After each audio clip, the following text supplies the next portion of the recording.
A service of KIBMradio.com, the Internet's home for an all old-time radio.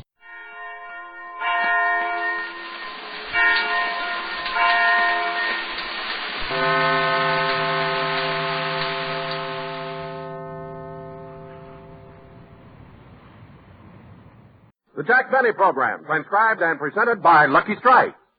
You know, friends, for real smoking enjoyment, nothing beats better taste. And Lucky tastes better, cleaner, fresher, smoother. Lucky tastes better, Cleaner, fresher, smoother. For Lucky Strike means fine tobacco, richer tasting, fine tobacco. Lucky tastes better, Cleaner, fresher, smoother.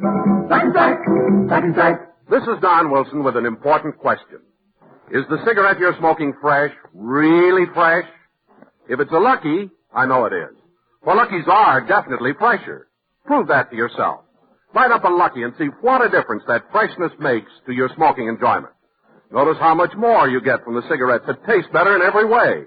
Not only fresher, but cleaner and smoother, too. Yes, Luckies do taste better because they're made of fine, light, naturally mild tobacco. They taste better because they're made better. Made round and firm and fully packed to draw freely and smoke evenly. And then, of course, Luckies taste better because they come to you fresh. They're even extra tightly sealed to keep that freshness in. So be happy. Go Lucky. For real smoking enjoyment, ask for Lucky Strike. Get the better taste you want in a cigarette and get it fresh. Lucky tastes better, Cleaner, fresher, smoother. Lucky Strike, Lucky Strike.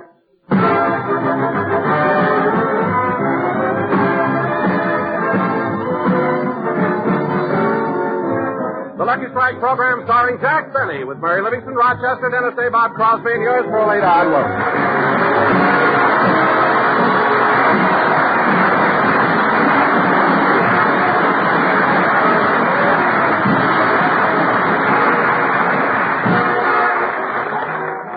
Ladies and gentlemen, right now, Jack Benny is in San Francisco, California, where he's making a personal appearance at the Kern Theater. So let's go backstage where we find Rochester in Jack's dressing room. There's no business like show business. There's no business I know. Every time they sell another ticket, Mr. Benny's blue eyes start to glow. But when he looks and sees a seat that's empty, a little teardrops they start to flow. There's no business like show. Look what time it is. Mr. Benny will be off stage in a minute. I'll put everything he needs on his dressing table. Yep, that'll do it. There's the cold cream for his makeup, a washcloth for his face, a brush for his suit, and a comb for his morale. Let's see. What else? Oh, yes, his glasses. He always puts them on when he comes back to the dressing room. I wish he'd forget his pride and wear them on the stage. Yesterday he did 2 shows with his back to the audience. That wasn't so bad. But when he took his bow, what a target.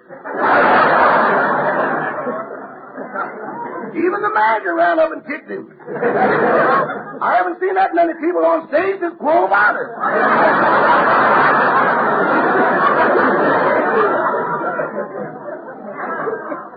Oh, well, I guess I better lay out a clean shirt for him. Yeah, this white one will be all right. I know Mr. Benny isn't a spendthrift, but I do wish he'd buy real cufflinks. Imagine putting a toothpick through the cuff and sticking an olive on each end. This even amazed me, and I've been with him for 15 years. Hello, Rochester. Oh, hello, boss. How'd the show go? Oh, fine. That's good. I'm glad there weren't any empty seats. How did you know? Your mascara isn't running. Rochester, I don't cry when there's an empty seat. After all, I didn't take this personal appearance engagement to make money. You didn't? No. You may not understand this, Rochester, but every so often a performer must satisfy his artistic temperament. I'm playing these 3 weeks in San Francisco merely as a release for my talent. You understand what I mean? Well, is this the same kind of release that your talent got from Warner Brothers?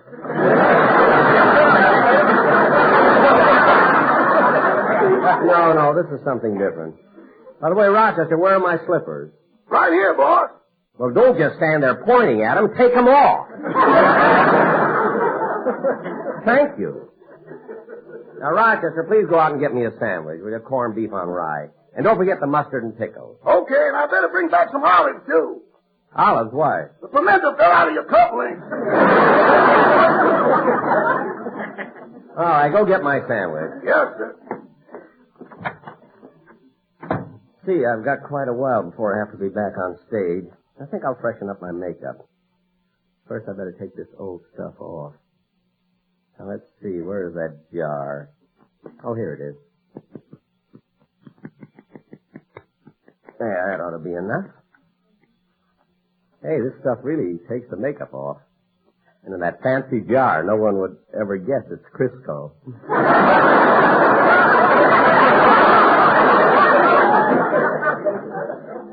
I wonder if I should shave before I... look at my eyes. They're bluer than the thumb of a cross-eyed carpenter.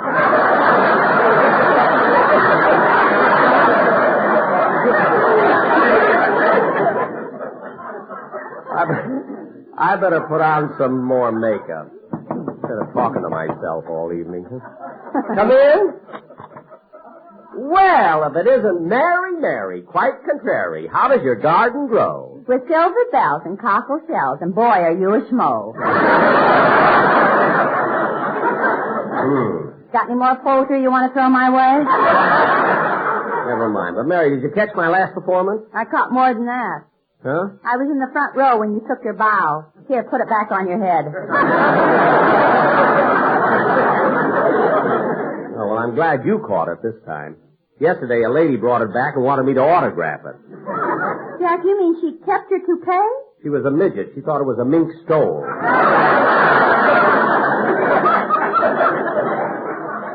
You and your long sideburns. Never mind. Now, look, Mary, I want to finish my makeup, so excuse me. Wait a minute, Jack. Your jar of cold cream, it doesn't have any label on it. I know. Gee, it looks good. Smells good, too. Who recommended it, Percy Westmore or Max Factor? Betty Crocker.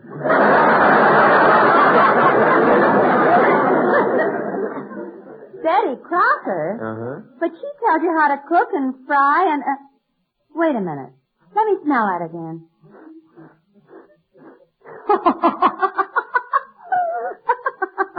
What are you laughing at? I never thought that Buck Benny would turn out to be the Cisco Kid. Crisco Kid!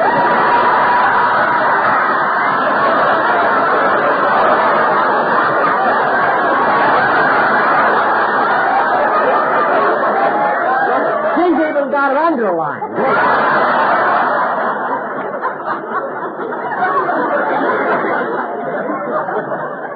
All I know is it works anyway.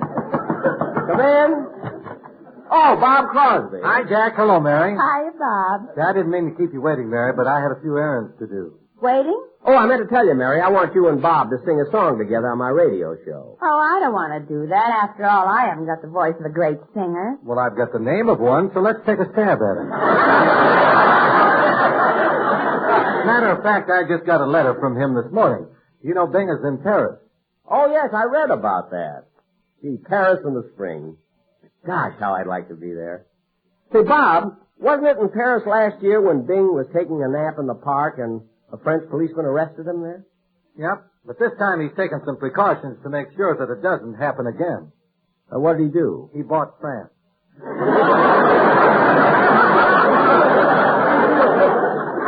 He bought France? You're surprised, huh? I didn't think Maurice Chevalier would sell. Well, so much for international news.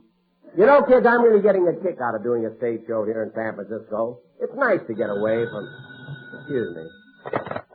Hello? Here's your party. Go ahead, Hollywood. Hello, Jack. This is Don Wilson. Oh, what is it, Don? Jack, I have the most wonderful idea. I just had to call you. What is it, Don? Well, you know how the entire movie industry is so excited about these new three-dimensional pictures? Yes? Well, I have an idea for a 3D picture that's bound to be absolutely sensational. What is it? Well, the opening scene takes place on a tobacco plantation in Goldsboro, North Carolina. No. And the scene is so realistic The people in the audience will think they're sitting right in a field of that light, that fine, that naturally mild tobacco. Continue. Don, you fascinate me. Now, this is going to be a musical. The Sportsman's Quartet comes out and sings a love song to a Lucky Strike cigarette. No kidding. Take it, fellas.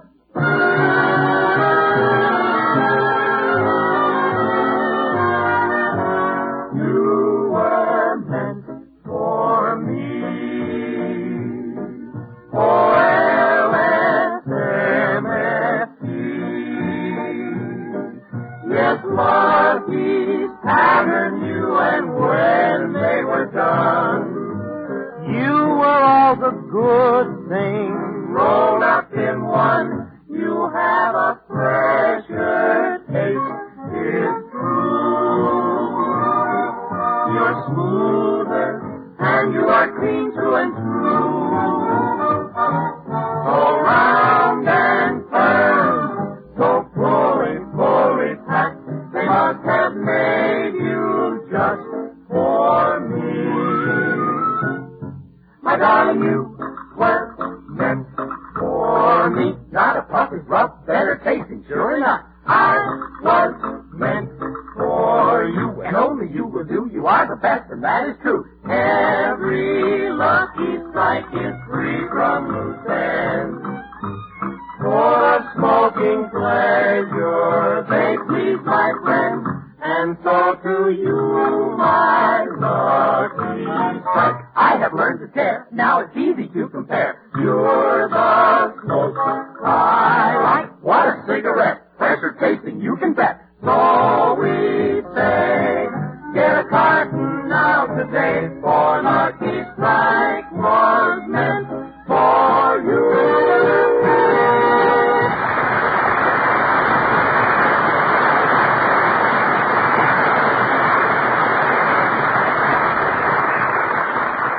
Don, that sounds wonderful, but remember, with 3D pictures, you have to give everybody in the audience a pair of glasses. Not for this picture. We're going to give everybody an ashtray. Oh, good. Now, Don, we'll talk about it when I get back from San Francisco. Okay. So long, Jack. Goodbye, Don. Here's your sandwich, boy. Thanks, Rochester. Say, this is a nice thick one. Yeah, when I told the man in the delicatessen it was for you, he put in an extra piece of meat. Gee, you must have liked me. Put in an extra piece of corned beef, huh? No ham.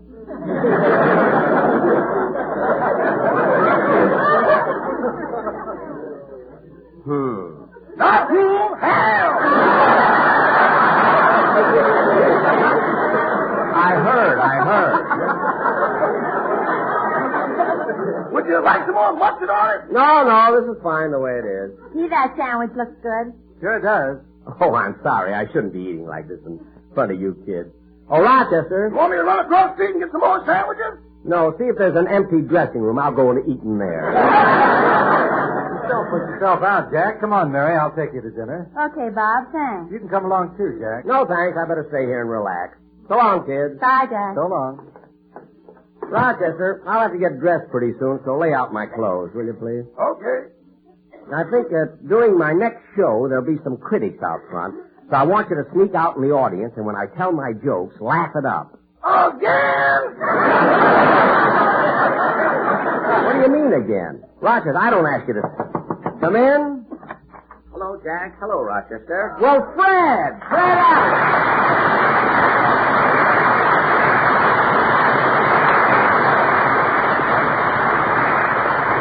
Well, Fred, this is a surprise. When did you get in town? Last night?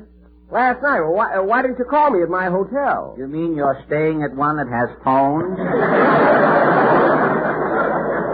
Well, no, but there's a candy store in the lobby that takes messages. Gosh, it's good to see you, Fred. Tell me, what are you doing here in San Francisco? Well, Jack, I'm here on business. Business? Yes, you see, Portland needs a mink stole, and I've heard there's a midget here who wants to sell one. Oh, you were nearly as bad as Mary there, Fred. I had some of the fur in my mouth.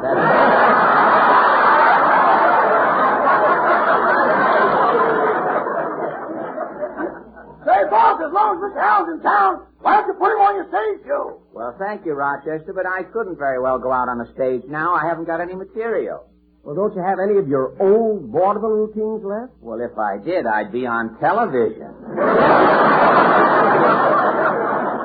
It'd be great if you could join me on my stage show, Fred. Well, I'd really love to, Jack, but I have to rush back to Hollywood. I've been offered the lead in a new picture. A new picture? No Dimension. It's a new thing that's coming out.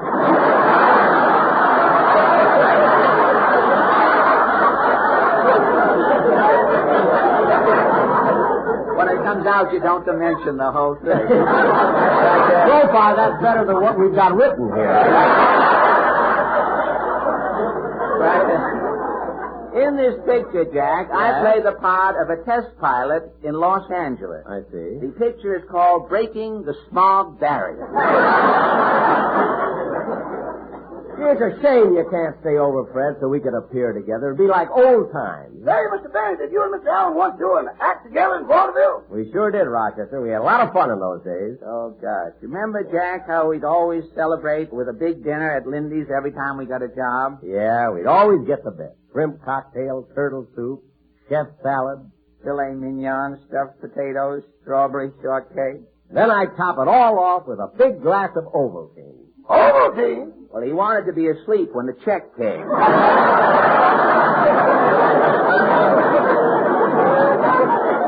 Those were the good old days. I'll never forget the time we rehearsed and polished our act for weeks. And we went to see Mickey Rockford, the biggest booking agent in New York.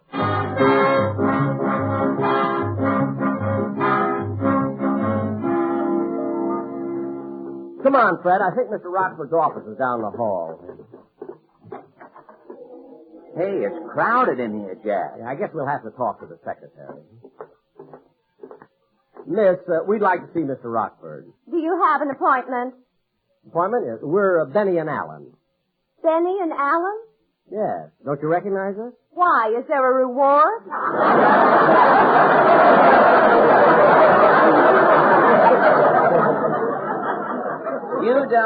You don't understand, girlie. We do a vaudeville act. Really? Which one throws the fish? Say, that is clever.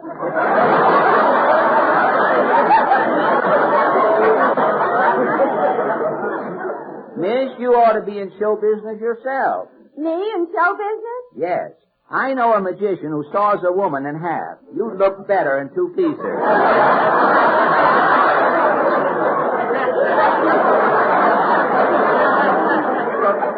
Take it easy, Fred. Look, miss, we don't want to argue. We just like to see our agent, Mr. Rockford. Well, first I'll need some information. Now, what's the name of your act again? Allen and Bennett. I thought you said it was Benny and Allen. Well, at 2:00, our billing changes. Well, what kind of an act do you do? Violin, clarinet, and snappy patter. And where have you played? Oh, all over. Well, where? Well, just tell her the important dates, Jack. Yeah, go ahead. Well, we did a week in Sow Belly, Wyoming.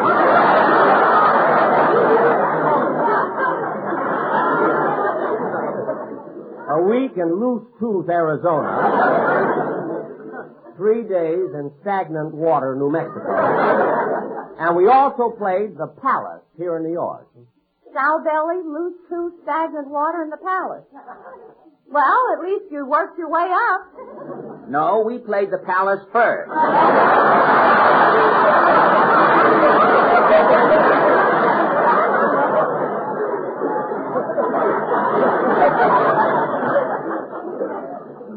Well, Mr. Rockford's busy right now, so just have a seat and I'll call you. All right. Oh, by the way, Mr. Allen, I don't mean to be personal, but are you an American citizen?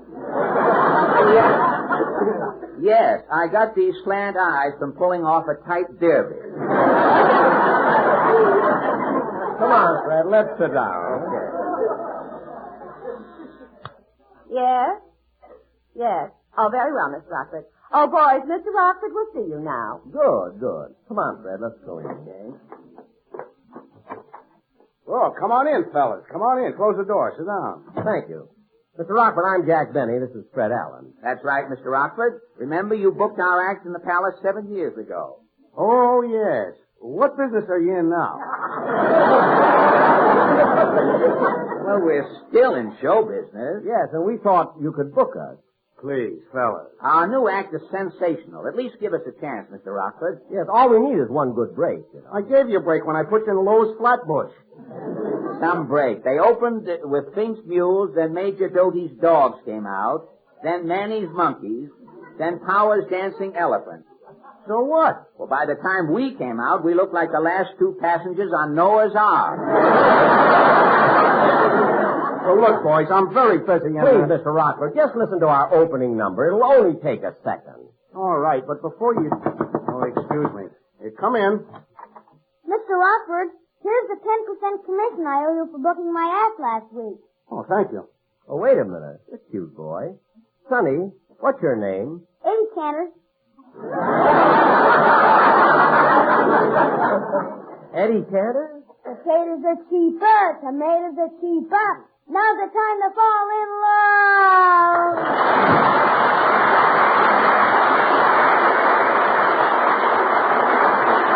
Mr. Rockford, how about listening to our new act? Oh, all right, if you insist. Ready with your clarinet, Fred? Ready? Okay. 1, 2.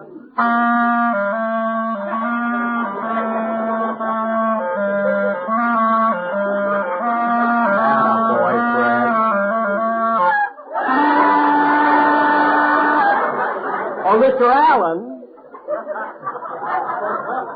What is it, Mr. Benny? Have you heard that they're making women's bathing suits out of spun glass?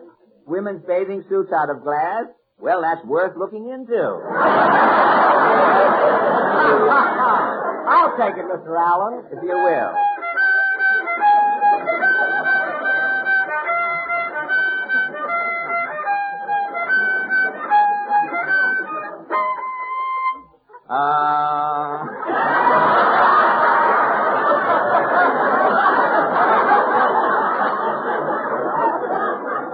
You know, Mr. Benny, Mr. Allen? Oh, pardon me.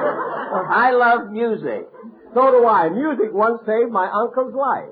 Well, how did music save your uncle's life? They played the Star-Spangled Banner just as he was sitting in the electric chair. Take it, Mr. Allen.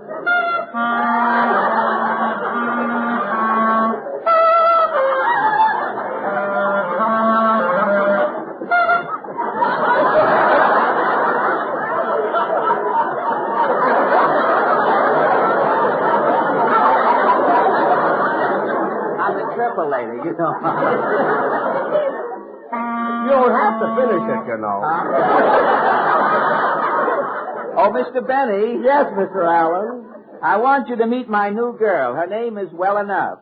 Why do you call your girl Well Enough? Because I want the boys to leave Well Enough alone.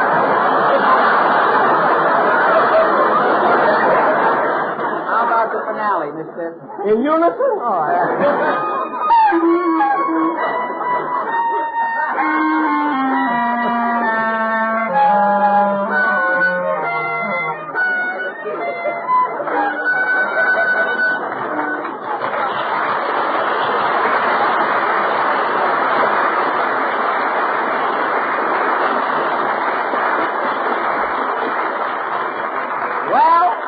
Well, Mr. Rockford, what do you think of it?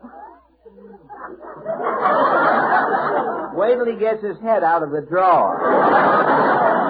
Maybe he's looking for a contract. Fellas.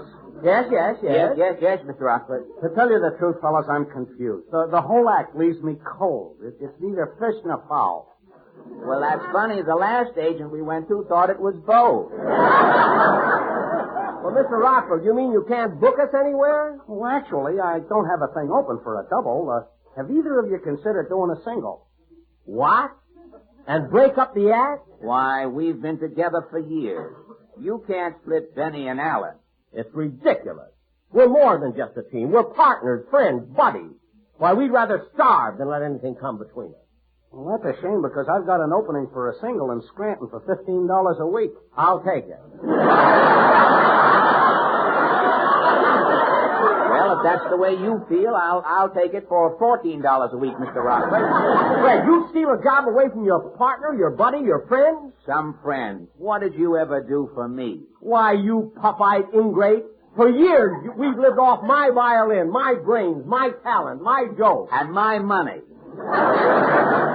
And listen, you miser. As for your violin playing, I have heard cleaner notes from a toothless Russian sipping borscht.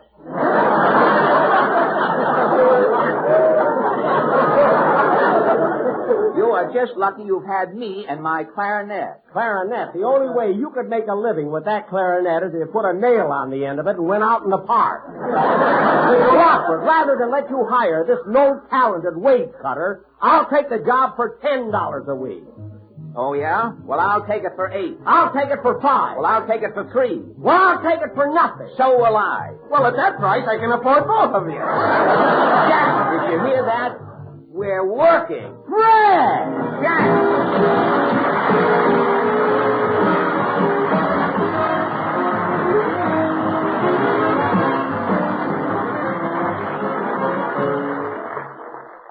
Ladies and gentlemen, our forests are among our most vital resources.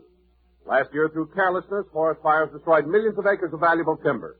This shameful waste weakens America. Protect our forests. Don't toss away lighted matches or cigarettes. Make sure every campfire is completely out. Remember, only you can prevent forest fires. Thank you. Jack will be back in just a moment. But first, nothing. No, nothing beats better taste. And remember... Lucky tastes better. Cleaner, fresher, smoother. Lucky tastes better. Cleaner, fresher, smoother. For Lucky strike me. Fine tobacco, richer tasting. Fine tobacco. Lucky tastes better. Cleaner, fresher, smoother. Lucky strike. Lucky strike. I suppose there's no way of telling just how many different reasons there are for smoking. But this is certain. All those reasons add up to enjoyment. And for real smoking enjoyment, nothing. No, nothing beats better taste. And Lucky's taste better. Cleaner, fresher, smoother. That's partly because Lucky's are made better. Made round and firm and fully packed. To draw freely and smoke evenly. Yes, made better to taste better. And there's another important reason for Lucky's better taste. It's fine tobacco. Long strands of fine, light, and mild tobacco with a wonderful taste and an aroma that's even better. For LSMFT, Lucky Strike means fine tobacco. So friends, switch to the cigarette that gives you more real smoking enjoyment because it tastes better. Be happy. Go Lucky. Next time, every time, ask for a carton of Lucky Strike. Be happy, go lucky, get better taste today.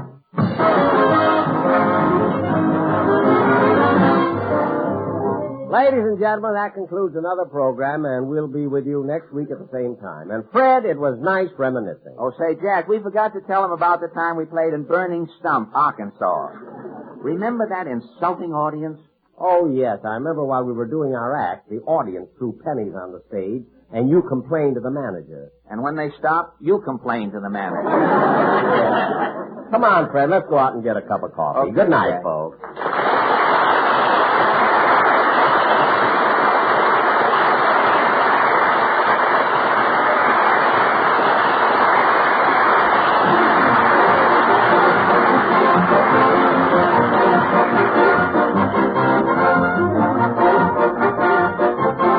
Jack Benny program is written by Sam Perrin, Milt Josephsberg, George Balzer, John Tackerberry, and produced and transcribed by Hilliard Marks.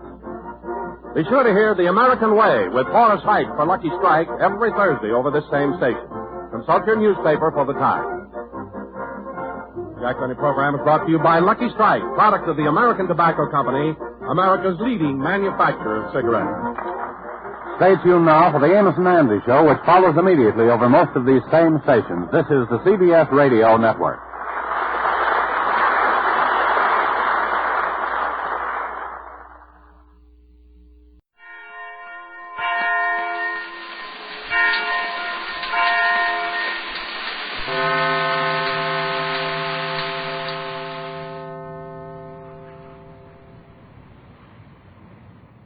The Jack Benny program.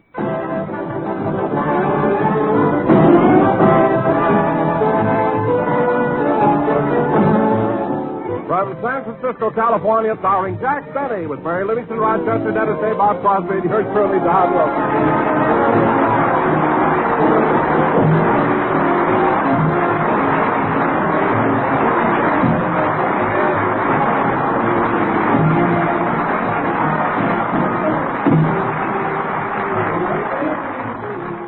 Ladies and gentlemen, as you probably know, our little star is currently appearing here in San Francisco at the Kern Theater. At popular prices.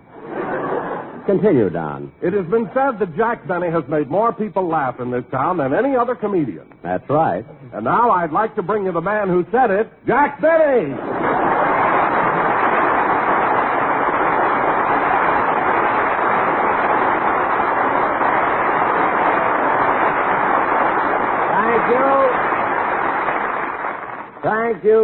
Thank you. Hello again. This is Jack Benny talking. And Don, considering that we're doing this show away from our hometown, I don't think that was much of an introduction. Frankly, Jack, I don't care what I say about you. What? You heard me. Why should I say nice things about a man who's going to fire me? For heaven's sakes, I'm not going to fire you. Then why did you buy me a one-way ticket to San Francisco?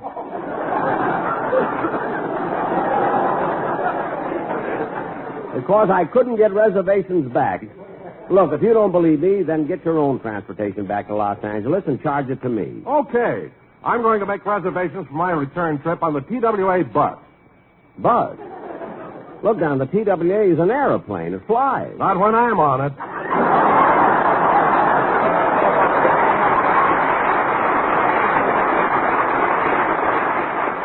That's right, Don. When you're on a plane, it's a bus. When you're on a train, it's a subway. You can change anything. Oh, hello, Bob. Hello, Jack. Hiya, folks.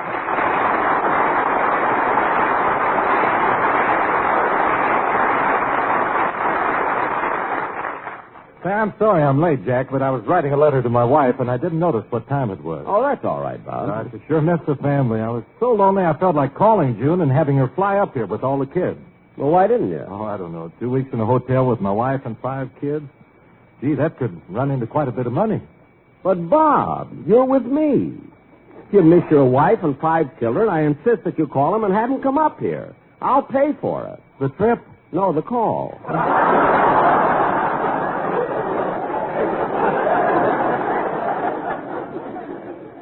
Anyway, if you're lonesome, Bob, occupy your time. Go around. See the sights. Oh, well, that's what I've been doing for the past few days with the boys in the band. Oh, good. Are the fellows getting a kick out of San Francisco? Yeah, but I think this town has Remley confused. Frankie, confused? Yeah. We were all walking along Market Street, and we came to the corner of Market and Powell, you know, where they turn the cable cars around. Oh, yes. I've seen those turntables. Remley took one look at it and yelled, "Hey, dig that crazy record player."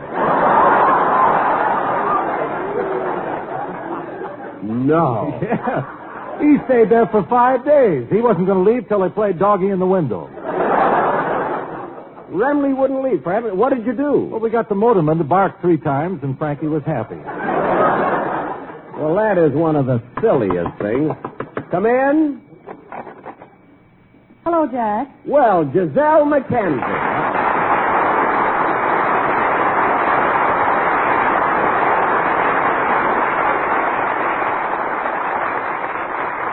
Hey, fellas, you know Giselle, don't you? Oh, certainly, Jack. She's appearing with you at the Kern Theater here in San Francisco. At popular prices. She's very good, too. Say, Jack, I just dropped in to see if you had that arrangement for the new number you want me to try on Saturday's matinee. Oh, my goodness, I forgot it. I'll tell you what, Giselle, I'll call my hotel and have Rochester bring the arrangement over to you. Well, I'll be at the theater. Tell him to call my dressing room before he comes. You have a phone in your dressing room at the Kern Theater? Yes, I asked the manager for one, and he put it in. That's funny. I asked the manager to put a phone in my dressing room, and he turned me down. I mean, what have you got that I haven't got? Nothing, but I'm supposed to walk that way.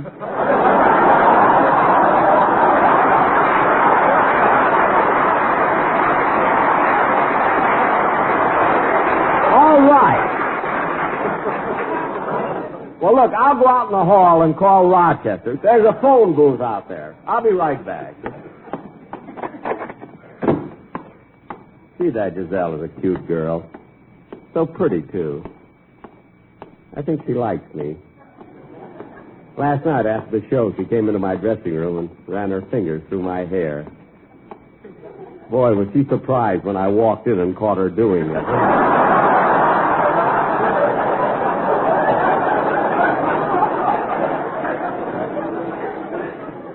think I'll have one made out of mink. Women love mink.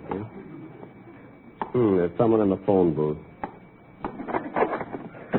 Did you make your call, Jack? No, there was someone in the booth. I'll call later. Well, then I'd better run along. Oh, just a minute, Giselle.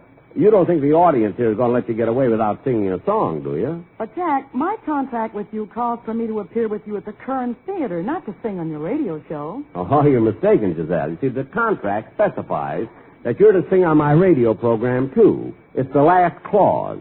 Oh, so that's what the Chinese writing was.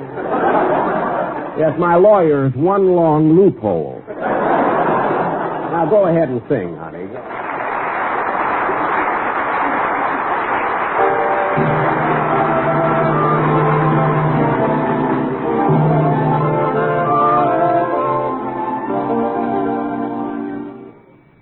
Pretend you're happy when you're blue. It isn't very hard to do.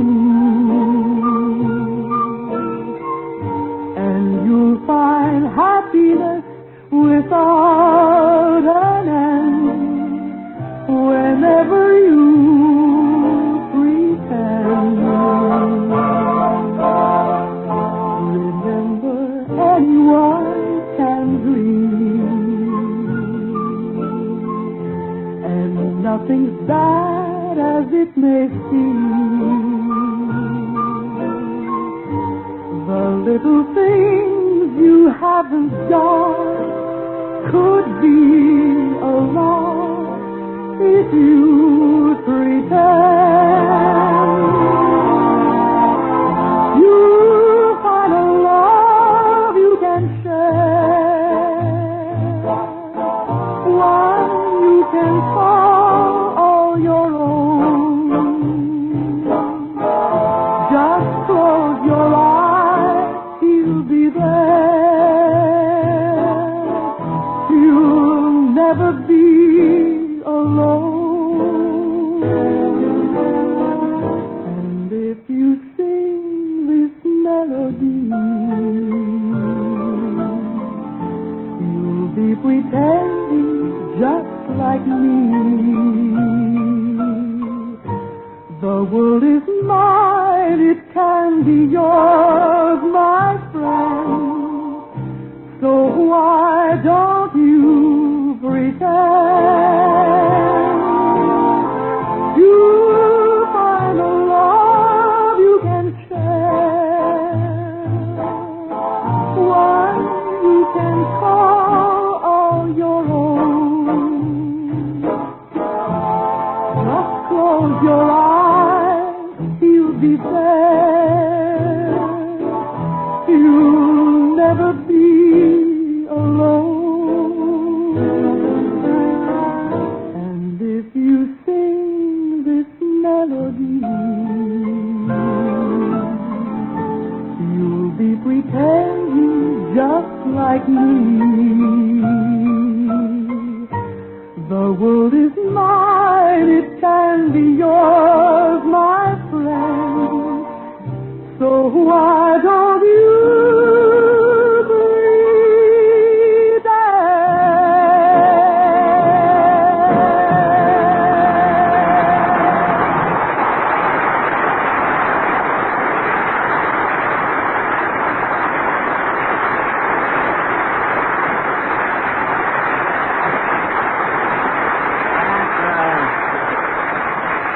That was wonderful, Giselle. I really want to thank you for appearing on my program. Sing you one joyful, hotting my join. Oh, you want your money, eh? How do you like that? I just took a wild guess.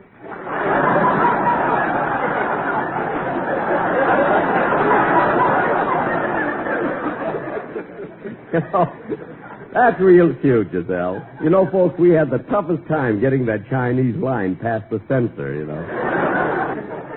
Anyway, oh, hello, Mary. Hello, Jack. Hi, kid.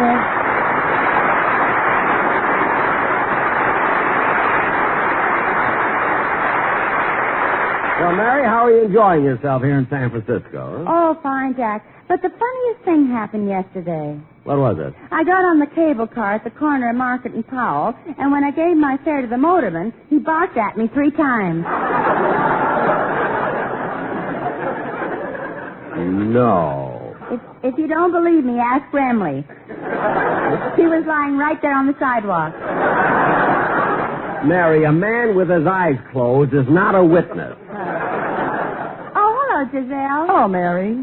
Giselle, have you been having a good time in San Francisco? Oh, a wonderful time, Mary. I've been everywhere. By the way, have you been up to the top of the mark yet? Well, Jack promised to take me up, but he still hasn't. No, I'm a little afraid to go up there. I get dizzy, you know. So high.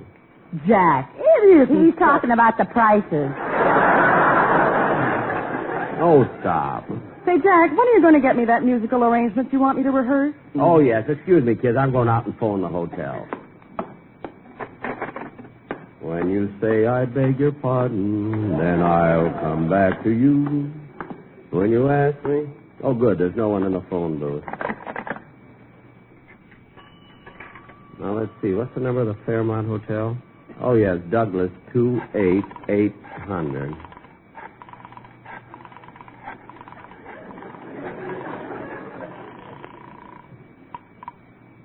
Fairmont Hotel, Nob Hill, overlooking the bay in San Francisco. Operator, I'd like to speak to... Every room suited to your taste. Bachelor apartments, bridal suite, coffee shop, and spacious lobby. Operator, I'd like Elevator service, room service, tailor shop, jewelry shop, and radio in every room. Operator, Also, writing paper, pen and ink, and combination writing desk that folds up into a dresser. Operator, will you please get me the number... Weekly rates, monthly rates, and travelers checks cash without question. Now, look, In San Francisco, the only place to live is a Fairmont Hotel, Nob Hill, overlooking the bay. Operator, I'm trying to get... I'm sorry, your 3 minutes are up. Goodbye.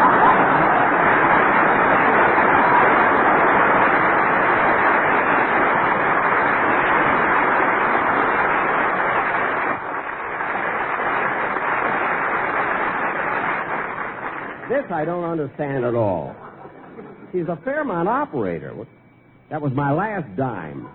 I'll have to go back in the studio and borrow one. Did you make the call, Jack? No, I had trouble with the operator, and I used my last dime. Why don't you try using your first one? Now, cut that out. Has anybody got a dime? Here you are, Jack. Thanks. I'll be right back.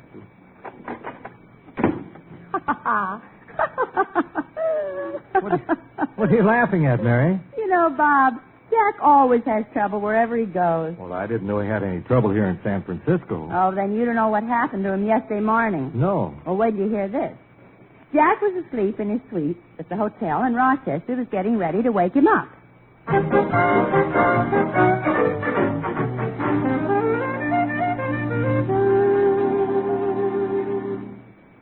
It's almost time for rehearsal. I better go in and wake the boss up.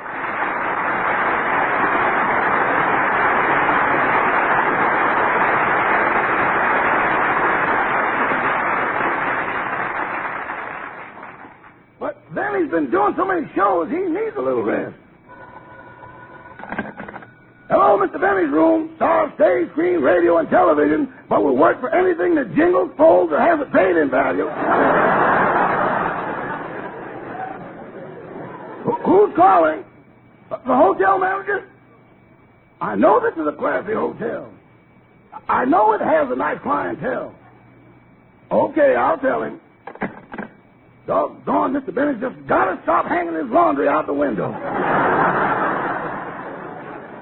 I don't mind in the winter, but in the spring, that long underwear looks ridiculous. Uh-oh, look what time it is. I better wake him up.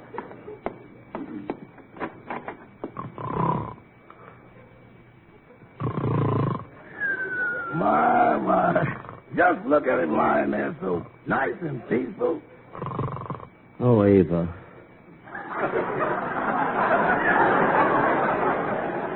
Kiss me, Ava. Come here, Lana. Let me put my arms around you. Come here, Marilyn. Kiss me. What a man. He lives like a lamb and dreams like a wolf.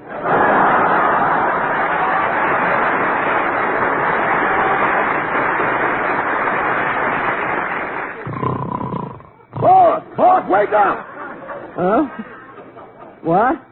Oh, it's you, Rochester. Yeah, how'd you sleep? Oh, not so good. That dog in the next room was whining all night. Imagine a dog being in the next room, huh? Well, you better get dressed, boss. You'll be late for your rehearsal. Oh, I've been so busy I forgot. Well, I better call downstairs and order your breakfast. Okay. Operator, get me room service, please. Room service? This is Mr. Benny's room. Send up some grapefruit juice, small glass. Pot of coffee, small pot. A bowl of cereal, small bowl. And make out the check while you're in that small mood.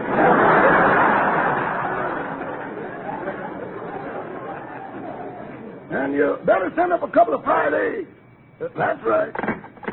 Okay, Mr. Benny, I ordered your breakfast. Good. Now, Rochester, I want to wear my blue suit tonight at the theater, so please press it, will you? But, boss, you know there's valet service in this hotel, don't you? Of course I know, but what do you think I've got you for? Me? Yes, you. Well, listed alphabetically. Attendant, actor, auto mechanic, barber. Look. Bartender, butler, bodyguard, bellhop, busboy. Look, Rochester. Cook, chauffeur, companion, charwoman, chambermaid. Rochester. That's I enough. got more bureaus than the federal government. Now, Rochester. Now, stop with that talk and start pressing my blue suit. Okay.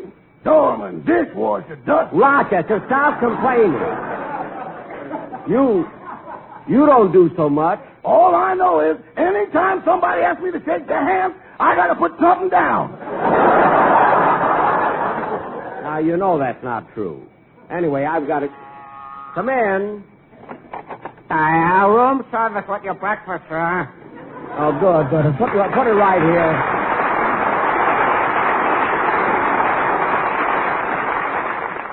Oh, good. Put it right here on the table. Gee, it looks good, and I'm really hungry. There you are, sir. Here's the check. Oh. Now, let's see. What? $1.40? Why, that's outrageous. Want me to call your lawyer? No, one long loophole is out of town. Waiter, how in the world could this be $1.40? Let's see, 35 cents for orange juice. Isn't that awfully high? Well, you see, sir, we don't grow oranges here. They come from Florida. So what? I don't have to pay for their vacation. Well, I'm just a waiter, sir. I don't have anything to do with the prices. Now, look at this. 2 eggs, 60 cents. You realize that's 30 cents an egg? Yes, sir. 30 cents for one little egg. What's in an egg that could make it worth 30 cents? Well, it's a whole day's work for a chicken.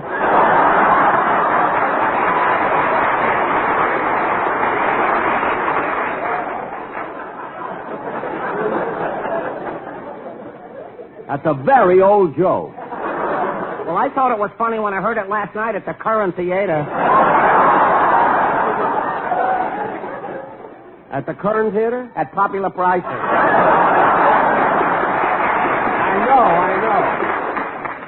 know. Now, let's see. 20 cents for a pot of coffee. Well, that's all right. Hey, what's that extra quarter for? Well, that's a 25-cent charge for serving meals in the rooms. Oh, well, open the door. I'll eat it out in the hall.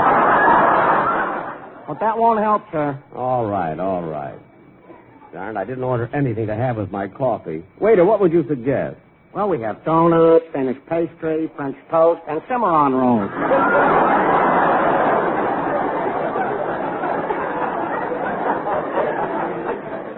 Well, never mind. I'll drink my coffee without anything. Yeah, okay. Goodbye. Wait a minute. Here's a tip for you. Oh, boy. This is wonderful. This is marvelous. Thank you. Thank you so much. You're so very generous. Wait a minute. I only gave you a nickel. I know, but when you're not happy, just pretend. Get out!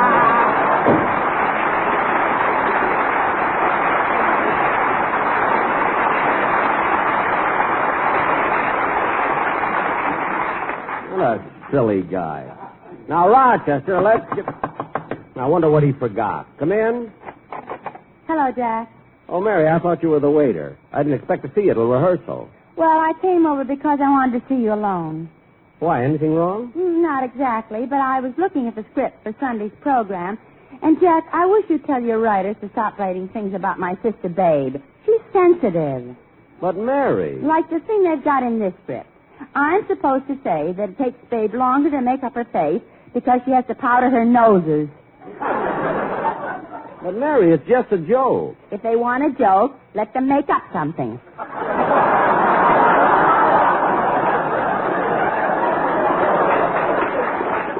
All right, I'll speak to him. Apologize to Babe. Really? And another thing. I noticed in going through the script you plan to play your violin on the program. That's right. I'm going to play my violin. Again! Yes, again. Oh, Jack. Nobody wants to hear you play Love and Bloom. Mary, I've learned a new one. It's called Pretend. Now, wait, I'll get my violin and I'll play it for you. Here it is, boss. Now, wait.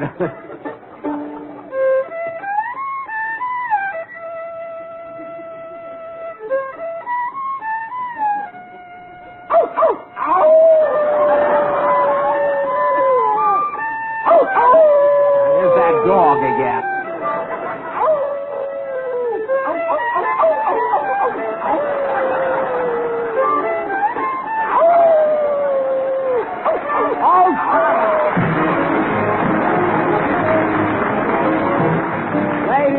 Ladies and gentlemen, that concludes another program, and next Sunday we'll be doing another broadcast from San Francisco. I want to thank Giselle McKenzie for appearing on my show tonight. Well, it was a pleasure, Jack. And don't forget to tell the people about your stage show. Oh, yes, ladies and gentlemen, we'll still be at the Kern Theater for another week. At popular prices. Oh, yes, yes. Good night, folks.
Listen again next week to the Jack Benny Show. Don Wilson speaking. This is the United States Armed Forces Radio Service.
RCA Victor, world leader in radio, first in recorded music, and first in television, presents transcribed the Phil Harris Alice Faye Show.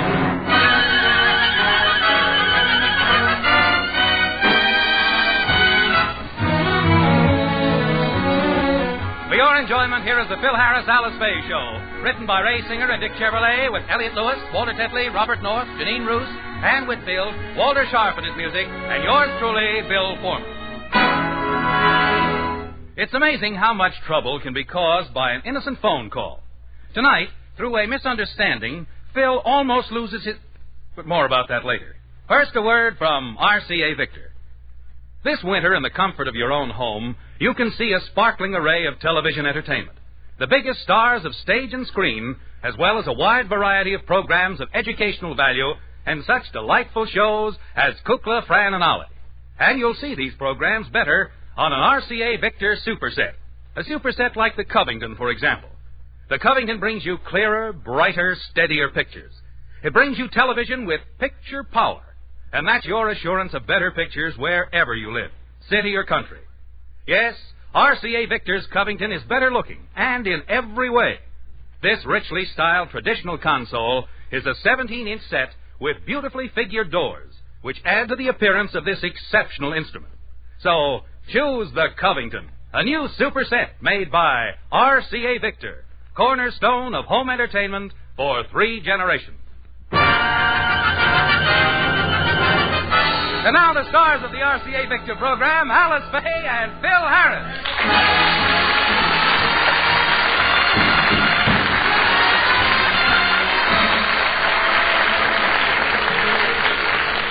Tomorrow is Phil's birthday. Alice wants to surprise him with something unusual, and she has taken her brother William along to one of the best downtown stores to help her shop for a gift. Well, I should find a nice gift for Phil in this store, Willie. I wonder what I should get him. I don't see why you have to get him anything, that big schnook. Everything here is so expensive. Now, nothing is too good for my Phil. I'll just look around the store until I find something, and... Oh, here comes a sales clerk. Maybe he can help me. Good morning, madam. May I have the pleasure of assisting you in the selection of one of our overpriced items? Well, thank you, but I'm just looking. Oh, a browser. Well, look around, but don't touch anything. I expect to buy something. Oh, that's sporting of you. Allow me to show you some of our better grade merchandise that we get. Before I waste my time, are you sure you can afford our prices? Well, I think so. I have a charge account here. My name is Alice Faye. Alice Faye? Oh, goody, the sky's the limit. Oh, my commission on this sale should get Mother out of Lockheed. Just what do you want to buy? What did you have in mind? Well, I don't know. You see, I want to buy a gift for my husband. Do you have anything nice? Oh, madam, you are in luck. I happen to have one ocean-going yacht left. I don't think so. Yachting isn't his sport. But, he does like horses. Oh, then I have just the thing for him. How would he like a polo field? No, I don't think so. Oh, madam, you're awfully hard to please. Perhaps it would help if I knew more about your husband. What does he do? Oh, you must have heard of him. My husband is Phil Harris. He's quite famous. Oh, of course. And everybody knows what he's famous for.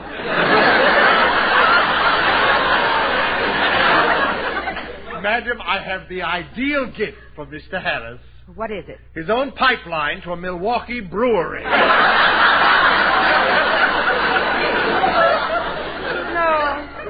No, I want to get him something he wouldn't go out and buy for himself. Well, do give me a hint. Now, has he ever expressed a desire for something? You know, most men have a lifelong desire for something that they never get. Hey, wait a minute. When I first met Phil, he was always talking about buying a motorcycle, but he never did. A motorcycle? Mm-hmm. Well, that would be an excellent gift. For a man 48 years old? My age has nothing to do with it. If he's always wanted a motorcycle, get him, by all means, a motorcycle. But they're dangerous for an old man. Why, his reflexes aren't properly coordinated. Philip's liable to run into a brick wall with it and break both legs and fracture his skull and... Wrap it up.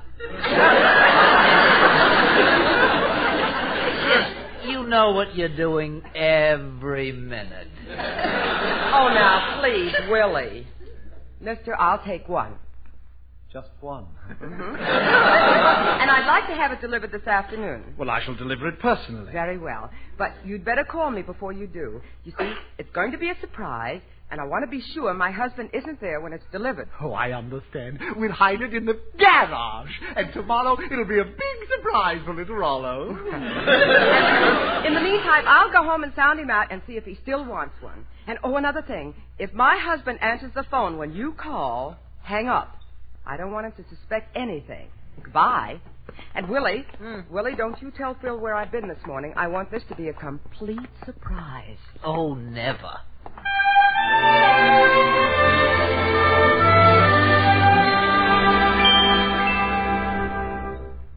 So you're going to have a birthday tomorrow, huh, Curly? How old are you, anyway? Well, Remley, I'm, let's just say I'm past 21. Past it? You've lapped it 2.5 times. Curly, why are you trying to hide your age? I don't. I'm 40 and I admit it. Why don't you? All right, I'll admit it. You're 40. Never mind. I'll ask Alice how old you are. Where is she? Oh, she went out. By the way, I wonder where she is. She's been gone all morning. You mean you let your wife go out alone without telling you where she went? Of course. I never tell her where I go. You don't? I don't have to. She never lets me go anyplace. All I know is if I had a wife, I'd want to know where she is. Phil, I'm home. Where are you? All right, here, honey.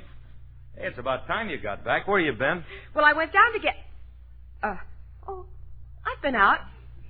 Yeah, I know you've been out. But out where? Out where?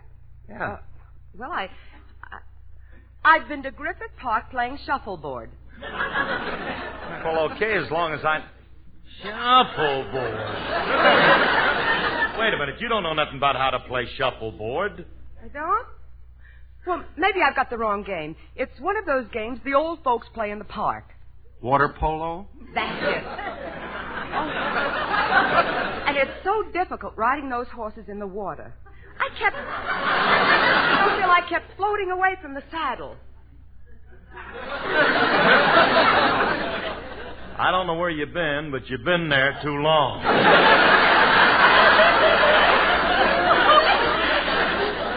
Now, Alice, where did you go this morning? Well, I went...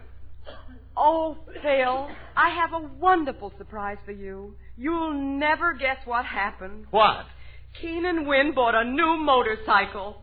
Oh, how thrilling. Oh, gee, but wait till you hear the news I have for you. You'll never guess what happened this morning. What? Grant Withers won a near trumpet in a raffle. Oh, Phil. Phil, I'll bet that Keenan Wynn's new motorcycle makes you jealous. Why should that make me jealous? Keenan has a sidecar. You sound like you had a few yourself. Phil, I want to know something. When I first met you, there was something you wanted. Do you still want it, dear? Alice. You mean you're finally going to give me all your money? Pretty thing, I'll get a truck and back it up to the vault, then we can all... Hold it. Now, Phil, I'm not talking about my money. This is something that has handlebars and goes put, put, put, put, put, put, put, put, put, put, put, put, put, put. Curly, what's she doing? I don't know, but she's doing it good. You think you'd like it, dear? No, dear, I don't think so. You see, I'd rather have something that has webbed feet and goes quack, quack, quack, quack, quack, quack, quack. If you two keep this up, they're going to take you away in a wagon that goes bang, bang, bang, bang, bang, bang. Now, honey, you try to remember what you always wanted. I'm going upstairs and change. Yeah, okay, honey, you do that. Go right ahead. Hey, Rumley. Alice seems to be upset about something. She's acting suspicious. Seems to me like she's trying to cover up something. Wait a minute. Now, what would Alice have to cover up? Wait a minute, I'll get there. Hello? This is the Harris residence. Oh, hello. May I speak with Miss Faye, please? I want... Just a moment. Are you the butler? No, I'm her husband. Oh. Hello?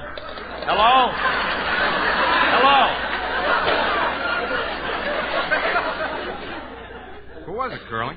I don't know. Some guy called up and asked for Alice, and when I told him who I was, he hung up. It's like that old gag, if a man answers, hang up. What makes you think it's a gag? What do you mean? Well, you know, I'm the last guy in the world to start trouble. But then don't start. Now, let's face it, Curly. She has been acting kind of peculiar. I told you she was trying to cover something up, and that's probably... Don't be silly. Alice don't have another man calling her. Kid's nuts about me. And small wonder. She has a man who has everything a woman wants. Charm, good looks, and youth. She has a man like that. Why is she so nuts about you? Talking about me. That's what I'm talking about, me. And I also have a romantic voice. Oh? That I can prove. Quickly, into it.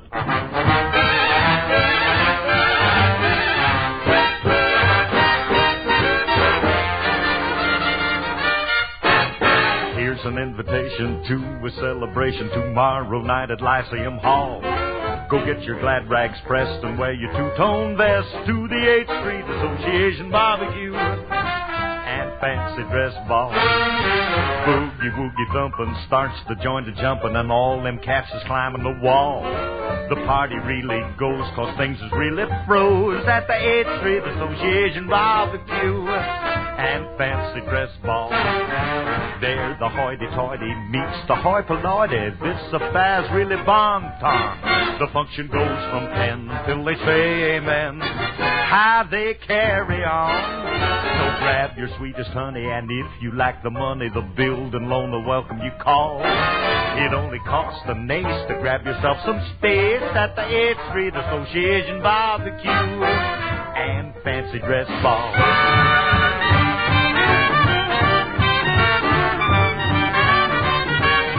Now when it's 12 o'clock, they have the grand parade. And when it's 1 a.m., the famous masquerade. And when it's 2 a.m., the festive board is spread with the punch bowl, the spare ribs, and the homemade bread. It's pushing 4 a.m., the festive board is clean. They start to count the votes to find the beauty queen. And when it's chiming 5, the folks resume the jive. They call a man. They want that man. They want the leader of the band.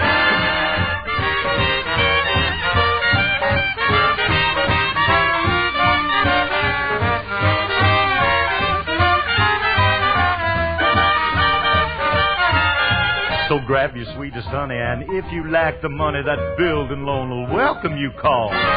It only costs an ace to grab yourself some space at the 8th Street Association barbecue and fancy dress ball amalgamated. That fancy dress ball consolidated.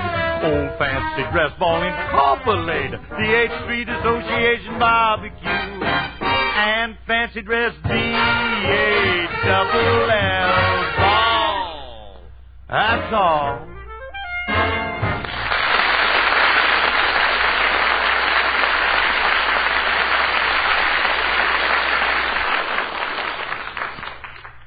How'd you like that romantic voice?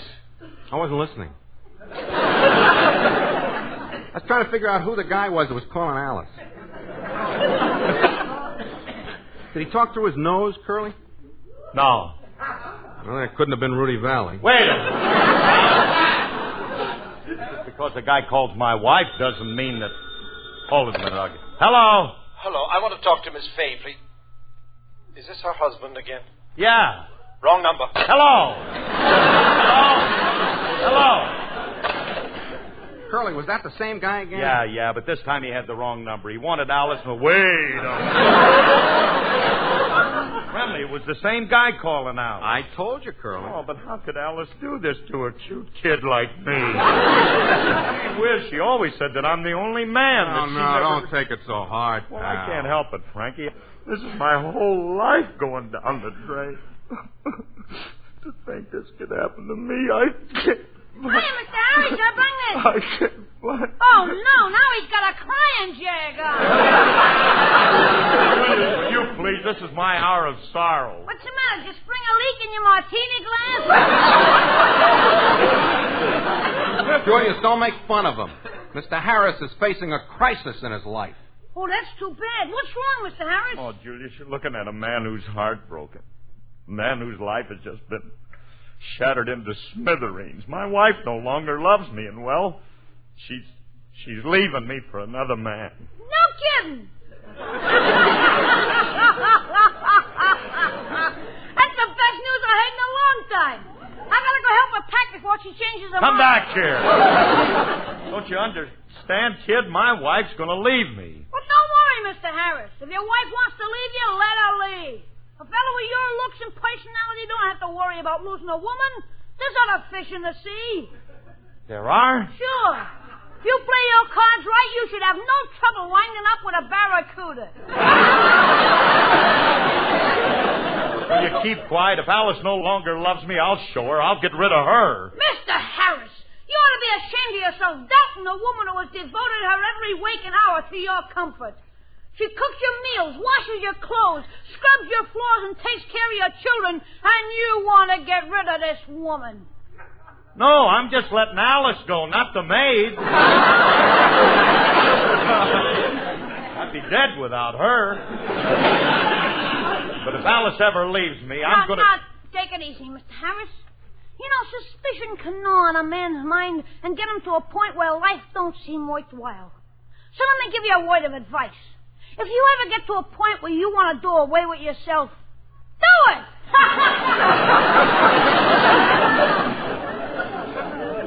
Nice point. Yeah. Mm-hmm. He has all the charm of used shaving lather.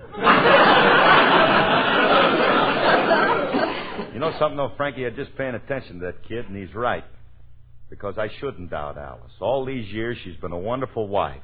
And I know that she loves me because... I'll get that. Hello?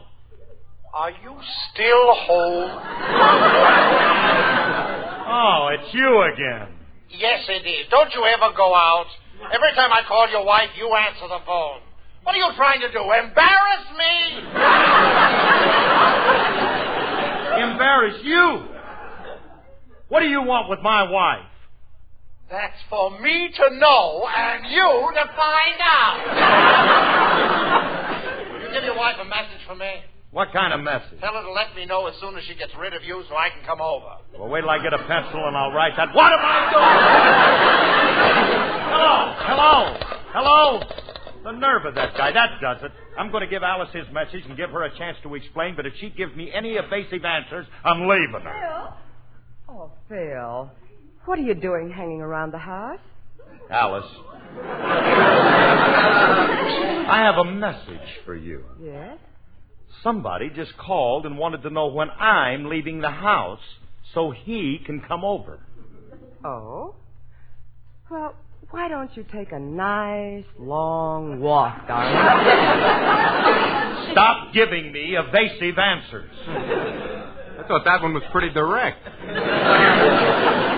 Shall we leave, Curly? Look, Alice, I'm not going to beat around the bush any longer. Now, listen to me. Is there something you're keeping from me? Well, as long as you ask, dear, there is something I want you to hear. I knew it. What is it? My new song. At a time like this, you want to sing? I guess that answers my question. Come on, Mr. Remley. Righto. Well, where are you going? For that long walk you suggested. Good. And don't come back too soon.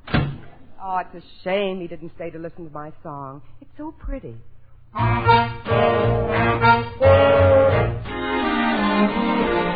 Why did I tell you I was going to Shanghai? I want to be with you tonight. Why did I holler I was going to Shanghai? I want to be with you tonight. It was just a little misunderstanding. Had a kiss on the cheek we had. I need you so badly, I'd gladly start right over from scratch. Oh, why did I tell you it was bye-bye to Shanghai? I'm even allergic to rice. Why don't you stop me when I talk about Shanghai? It's just a lover's device. Who's gonna kiss me? Who's gonna thrill me? Who's gonna hold me tight? I'm right around the corner in a phone booth, and I wanna be with you tonight. Why did you tell us a lover's lie? We know there ain't no Shanghai time. Why did you tell us you were going to Shanghai? We want to be with you tonight. Why did you holler you were going to Shanghai? We want to be with you tonight. It was just a little misunderstanding that a kiss on the cheek could pass. We need you so badly, we'd gladly start all over from scratch. Oh, why did I tell you it was bye-bye to Shanghai? I'm even allergic to rice. We should have stopped you when you talked about Shanghai. It's just a lover's advice. Who's gonna kiss me? Who's gonna thrill me? Who's gonna hold me tight? Well, we're right around the corner in a phone booth, and we want to be with you tonight. Who's gonna kiss me? Who's gonna thrill me? Who's gonna hold me tight? Well, if you're right around the corner in a phone booth, I wanna be with you tonight.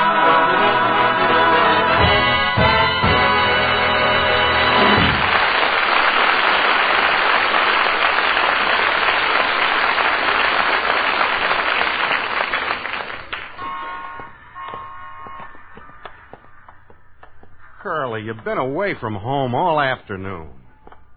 How do you feel now? Terrible. I can't think of anything but Alice, Remley. She's constantly on my mind. I'm not used to being away from her like this. I know, but you gotta pull yourself together, pal. What do you want to do now? Let's go to another burlesque show.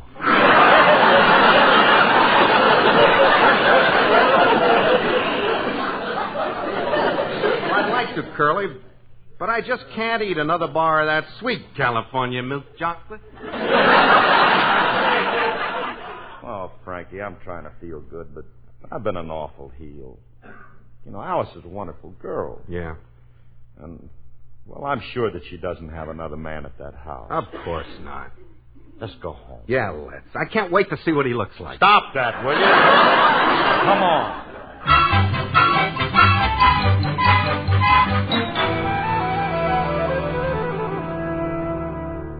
Mrs. Harris, I'm sure your husband's going to love this motorcycle. Isn't it a beauty? It's all gassed up and ready to go. But why did you bring it in the house? Well, if I left it in the garage, you'd see it. You'll have to hide it in here someplace. But where do you hide a motorcycle? I don't know where to put it. Alice, honey, Oh, I'm no. home. No, it's my husband. It's getting to be an awful pest.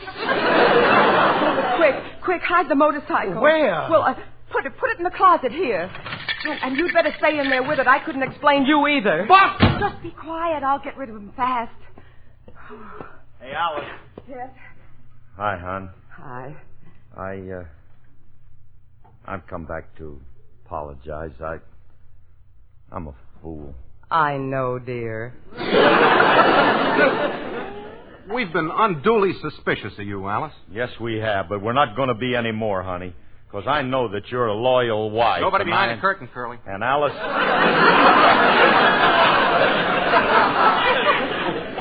You know something? I don't deserve a girl as good as you. Nobody behind the sofa either. And I'm a lucky man to look under the sofa, Remley. Under the sofa? He might be a midget. What are you two up to? Nothing, honey, nothing. I've just misjudged you, and I've come home to stay. So I'm putting my coat here in the closet. No, not the closet. Aha! So that's the hiding place. Curly, I'll look in the closet. Frankie, don't shoot.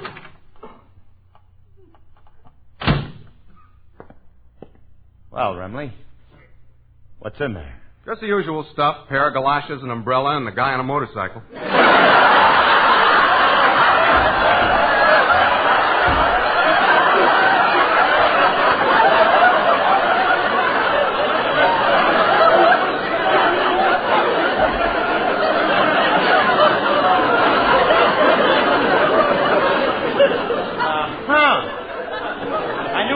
time there was something funny going on in there. Alice, how did those galoshes get in that closet? I had them upstairs in my room. Curly, the guy on the motorcycle. And that umbrella. I never had an umbrella. Whose is it? Maybe it belongs to the guy on the motorcycle. Only will you stop with that stupid story about a guy on a motorcycle? I know it's hard to believe, Curly, but look for yourself. All right, I'll look. With all the ridiculous things trying to tell me... How do you do, sir? Hello. I'll be darned, there is a guy on a motorcycle. This is the funniest thing. Motorcycle! Alice, who is that man? What man? The man on the motorcycle. Oh, him. What do you mean, oh, him? Who is he? Oh, he's a traffic cop. He waits in there for speeders. What kind of... Here, blow on this. What kind of a story is that? I'm going in there and break the guy's neck. I'll knock his block off. I'll break every bone in his body. Please, Phil, I can explain. I don't want no explanations. You in that closet, come out of there. I'm going to knock your roof in, buddy. I'm going to murder you. Do you hear me? Now come out of there. Where'd he go? He's rounding the fishbowl. Look out, now he's coming this way. Come on, that motorcycle! How do you stop this guy? All you got to do is just press that. Guy don't hang around very long, does he? Tell him on the next lap. All right, let's set a roadblock, Remley. I'm going to kill it. Phil, that man is a salesman. I bought the motorcycle for your birthday. It's for me? Yes. You mean... And all this time I thought... Hey, you get off of my motorcycle. Look out, you're heading for the window. Look out there. Come back here. Come back. If I ever get my hands on that guy, I'll tear him apart. What are you mad at the guy for? He didn't steal your wife. He can have my wife. I want my motorcycle.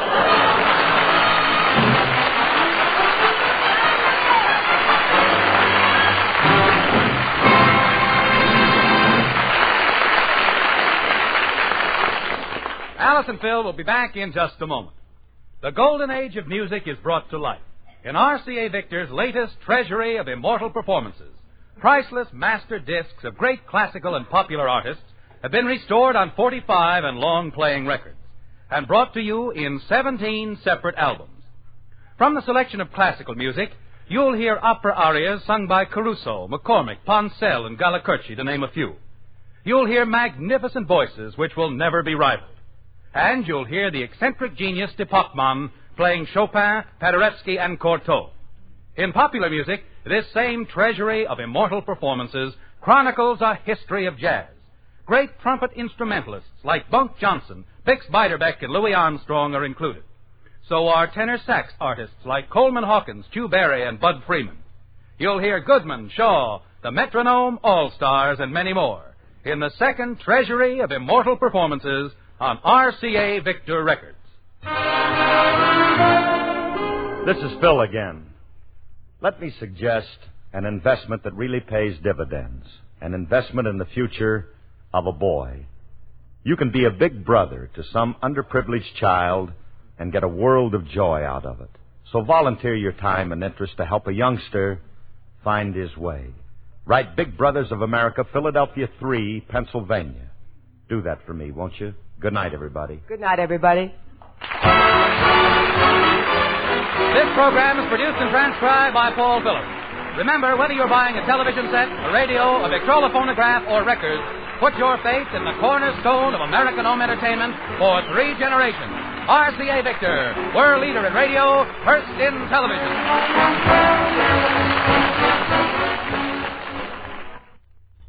Next, Theater Guild on the Air, starring Dorothy McGuire and John Ireland.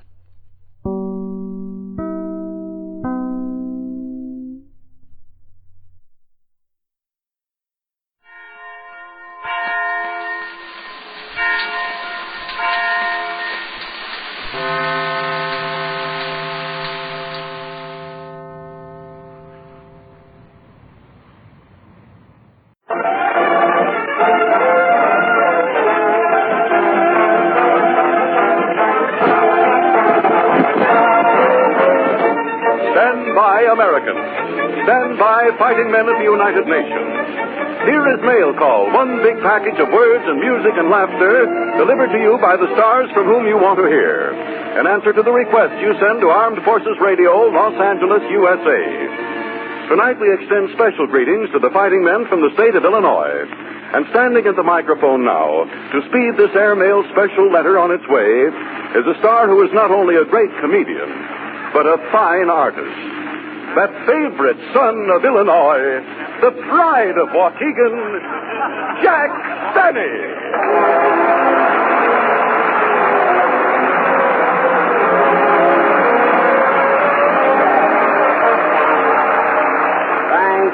Hello again, fellas. This is Jack Benny, your postmaster for tonight talking. And I hope that all you guys, wherever you are, enjoy our music talkie letter. And before I forget it, Harry Bonzell, I want to thank you for that lovely introduction. Favorite son of Illinois. Pride of Waukegan. That was really very nice. Oh, it was nothing, Jack. I'm full of baloney, you know. Well, baloney or not, this old ham loves it. Anyway, I'm proud to be from Illinois. It's a wonderful state. Yes, you're right, Jack. I visited some relatives there last summer. They took me to a beautiful park called Starved Rock. Starved Rock? Oh, yeah, that's near Ottawa. Oh, you know the place? Do I know the place? Well, years ago, I took a girl to Starved Rock on a picnic there. Oh, I see. That's how the rock got its name.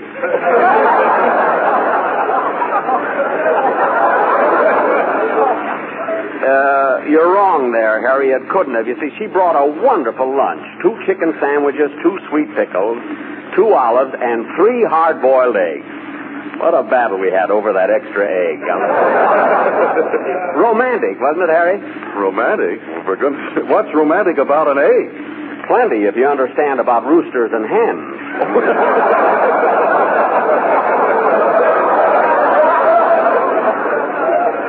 But, you know, being on this program tonight really brings back memories of the good old days back in Waukegan when I was a kid. Yes, I imagine it does. Gosh, I remember one December. There were terrible blizzards and storms. Our roof leaked. We didn't have coal for our stove. Ah, those were the good old days. For the good old days? How do you figure that? We were in Florida for the winter. But really, Harry, I did... We changed that gag the last minute. It was very good. Harry, I did have to work hard when I was a kid. I'll never forget my first job in Waukegan. I worked in a livery stable. In a livery stable? Yes, sir. Believe me, I was in there pitching every Enough of me, Harry. Let's get this mail call underway with a salute to a great suburb of Waukegan, Chicago. The Santa Anita OTC Band, conducted by Master Sergeant Skinny Ennis, playing Chicago.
well, Skinny. You sounded like Phil Harris on his one good day. You and the boys did a great job on Chicago. Ah, the Windy City, the stockyards.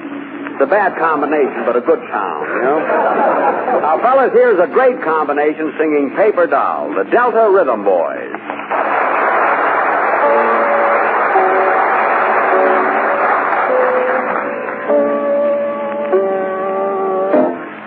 I'm gonna buy a paper doll that I can call my own.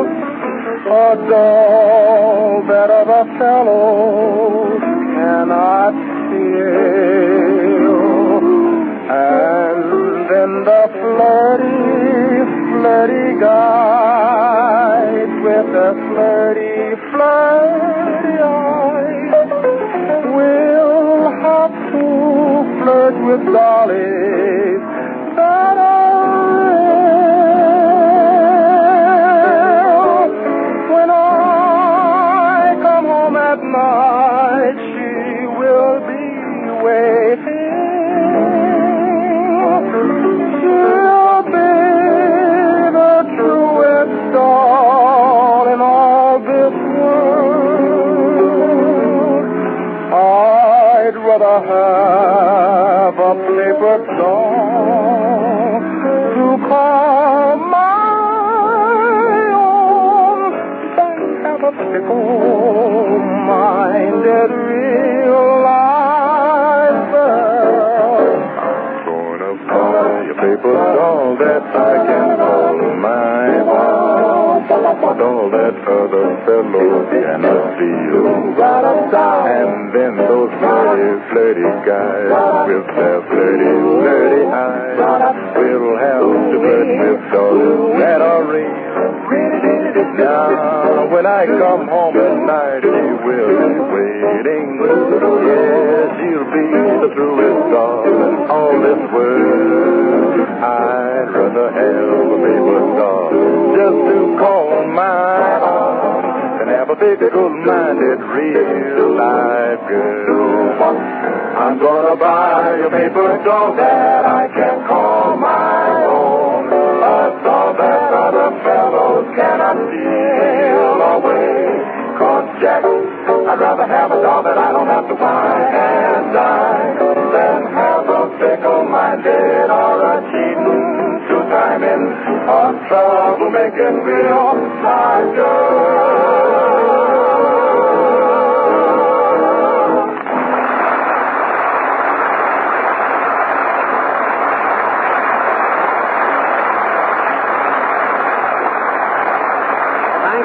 Thank you, Delta Rhythm Boys. And now, fellas, I want you to meet a guy who is one of our most prolific songwriters. He's turned out such great hits as Blues in the Night, Black Magic, Tangerine, Dearly Beloved, Lazy Bones, Strip Polka, and here he is in person, Johnny Mercer.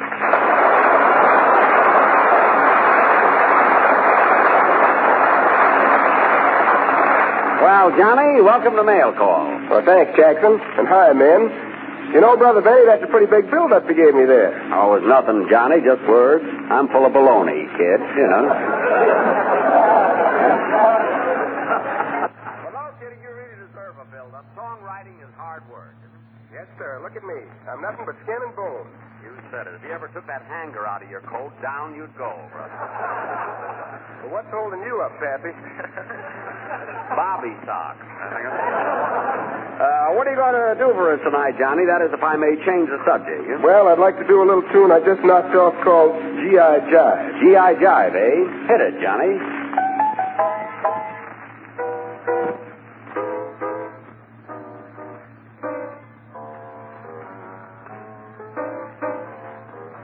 This is a G.I. Jive.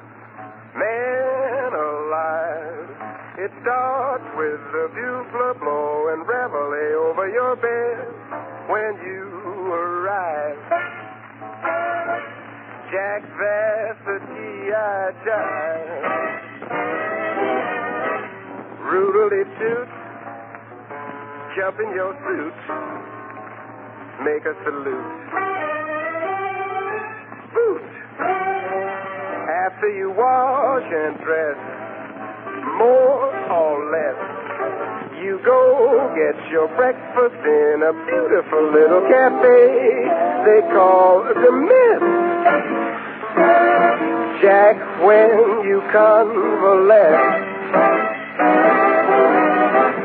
out of your seat into the street, make with the feet, reach.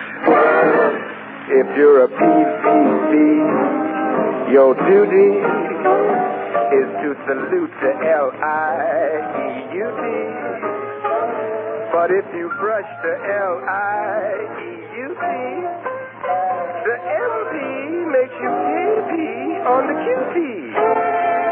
This is the G.I. man alive. They give you a private tank that features a little device called Fluid Drive. Jack, after you revive, chunk all your junk back in the trunk, fall on your bunk, clunk.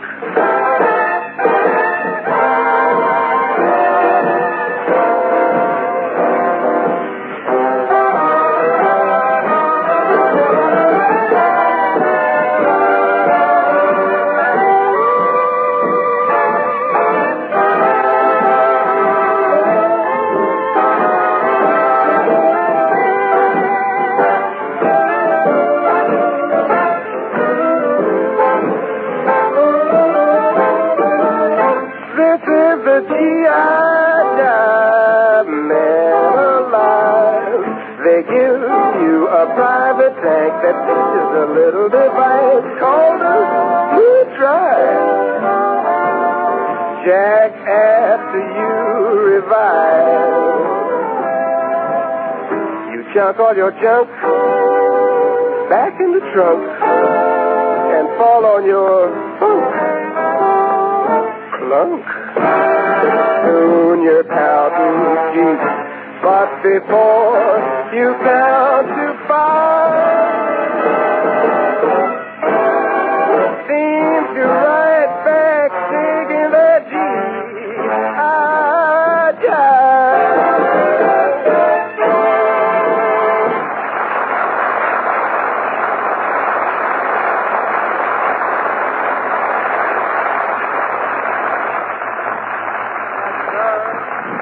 That was swell, Johnny Mercer. Really solid, if you dig me, Johnson. Thank you, Jackson. By the way, I thought you were supposed to do a sketch with Judy Garland on the program tonight. Oh, with Judy? The sketch? Well, I don't know. Well, what's the matter? Something go wrong? Well, not exactly. You see, I contacted Judy yesterday to rehearse and... Oh, let's forget it. No, what happened? What happened? Oh, it's not important. Judy's a good kid and all that, but... Well, what happened? What happened? I wanted Judy to do a scene with me tonight, so I called her at her studio. Naturally, I was anxious to work with her. I don't know, she's so talented.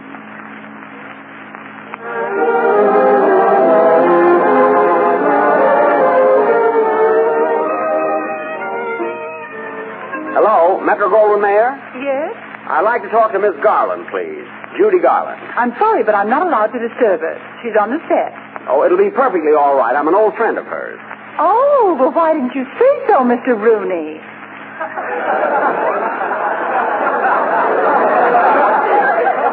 I said an old friend, not a short one. This is Jack Benny. Whose friend did you say you were? Jack Benny's. I'm Jack Benny. I'm nobody's friend. I'm a friend of Miss Garland. Jack Garland. Judy Garland. My goodness, what trouble you go through to get someone at a studio. Oh, you're Jack Benny? Yes. Well, gee, I'm sorry I infringed on your nickel.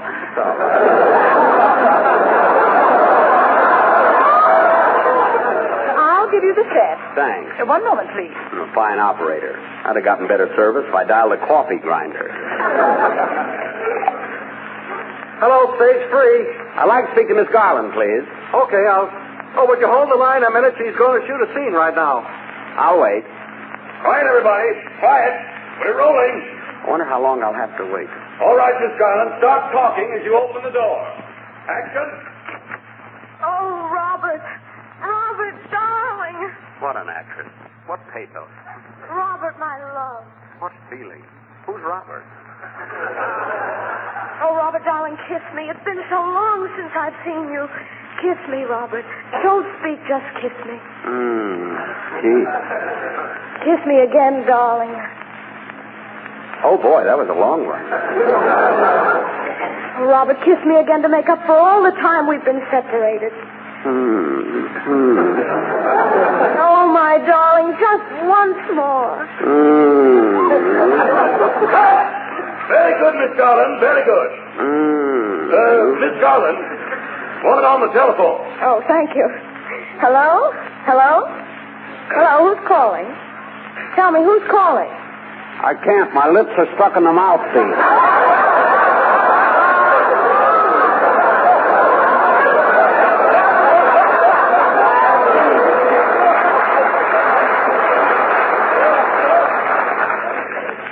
I said, it's all right now.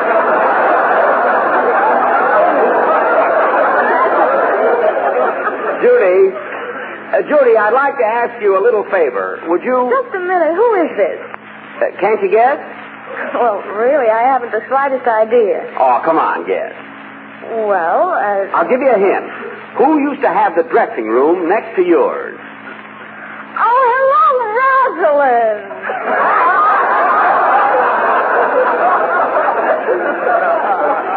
I'm not Rosalind Russell. Look, Rosalind's dressing room was on one side of yours. Now, who was on the other side? That was the washroom. Only part of it.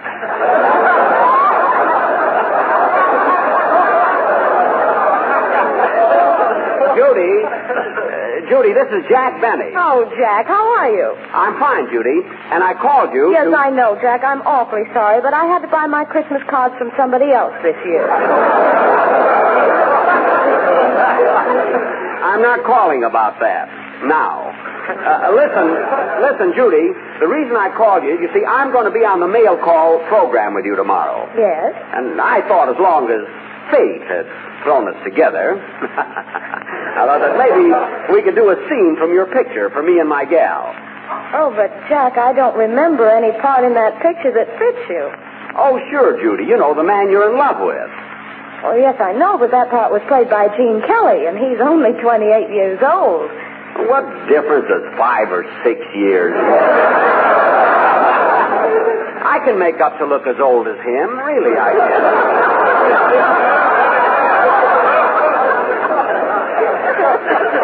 Now, look, Judy. Well, all right, Jack. You come over to my house tonight at 8 o'clock, and we'll run through the scene. Okay, see you later. Goodbye. Goodbye. Oh, by the way, Judy, shall I come for dinner?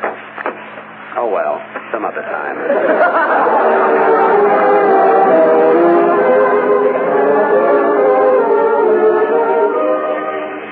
Oh, boy, am I going to show Judy how to do a love scene. Well, Judy, here I am. Hope I haven't kept you waiting. But, Jack, you were supposed to be here at 8 o'clock.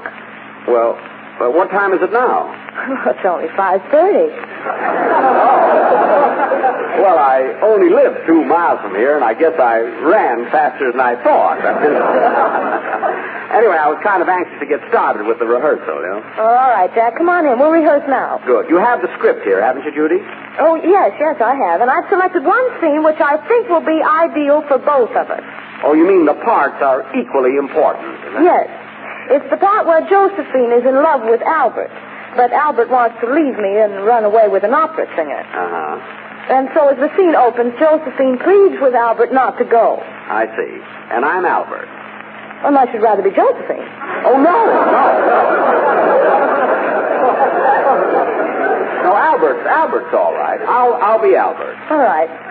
Now, let's take it from the top of the page here. You have the first line. Oh, yes. Albert, I'm going, Josephine. Don't read Albert. That's your name. Just read the line. Oh, yes, excuse me. I'm so nervous. Yes. Well, I'm going, Josephine. don't go, Albert. You must listen to me. When I first saw you, I didn't care what you did. I didn't love you then. I didn't care whether you lived or died or what happened to you. I didn't care if I ever saw you again. And then suddenly I felt it burning within me that meant only one thing, Albert. I loved you. I'm going, Josephine.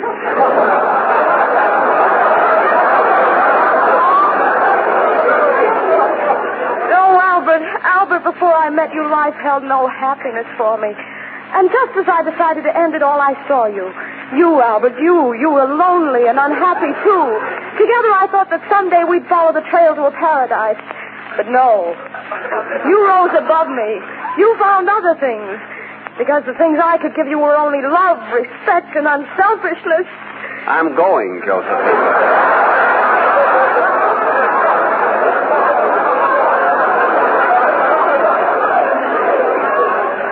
Yes, Albert. True love and respect and unselfishness that have crowded my heart for years.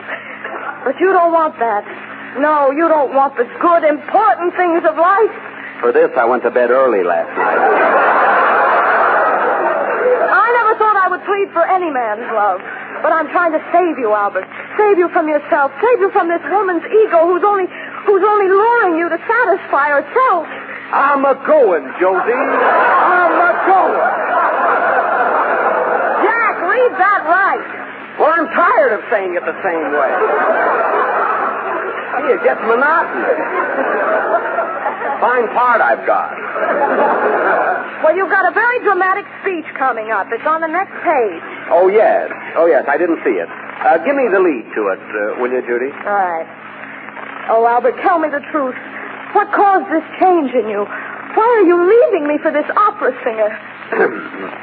I'll tell you why, Josephine, and I won't hold back anything, no matter how it hurts. I will admit that at one time I loved you with all the passion and fury within me. But now this other woman has come into my life, and even though I have fought against it with every fiber of my manly body, I knew that eventually... Oh, Jack, wait a minute. That's awful. Why? What's the matter? You can't play a scene like that. You've got to put more fire into it, more feeling, more heart. Oh, I see. Well, I'm sure I can do it, Judy. Let's try it once more. Give me the lead again, will you? Okay. Tell me, Albert, why are you leaving me for this opera singer?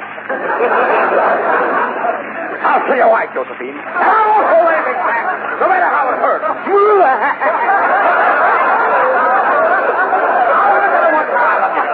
Love you with all the passion and fury within me. But now this other woman has come into my life. No, Jack, no. Please stop. What's the matter now? Oh, you've got the wrong idea of the part. We can't go on a mail call program like this and make fools of ourselves.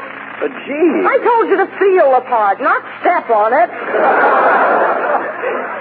Well, I don't know, Judy. What would you suggest? Well, now, Jack, look. You go home and study it, and then we'll try it again. And if it turns out all right, we'll do it. And if not, let's just forget the whole thing.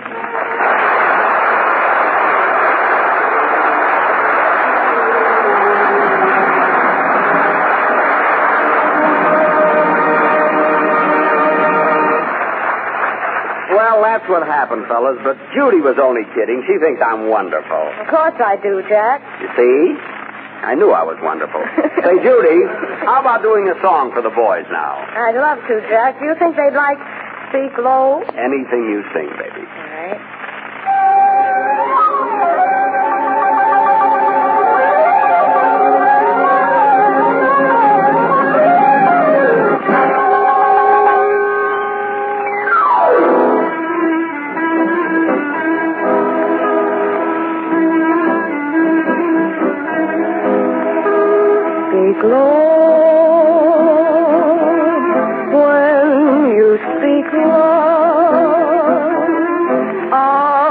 Summer day withers away too soon,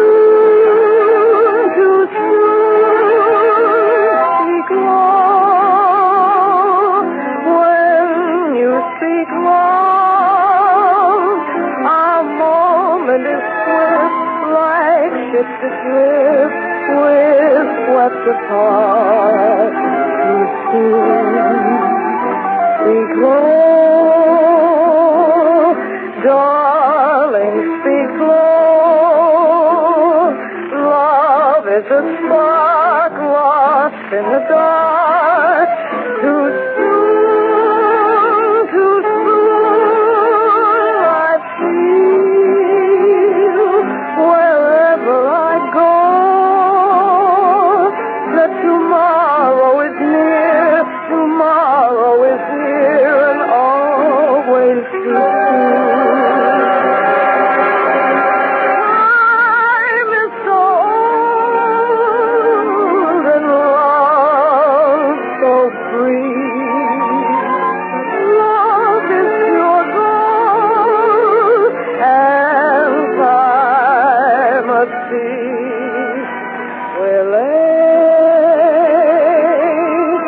darling, will lay the curtain descends, everything else too soon I wait, darling, I wait.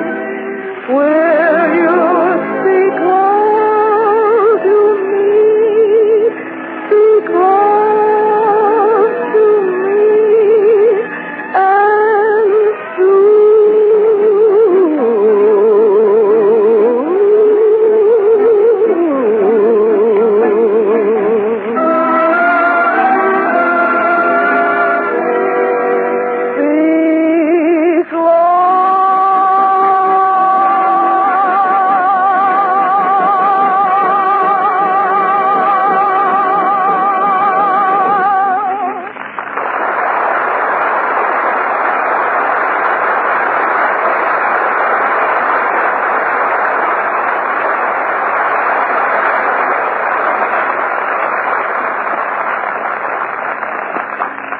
Well, men, it's about time to put the sincerely yours to this mail call letter. But before that happens, here's a special paragraph for all you men who hail from that great prairie state, Illinois.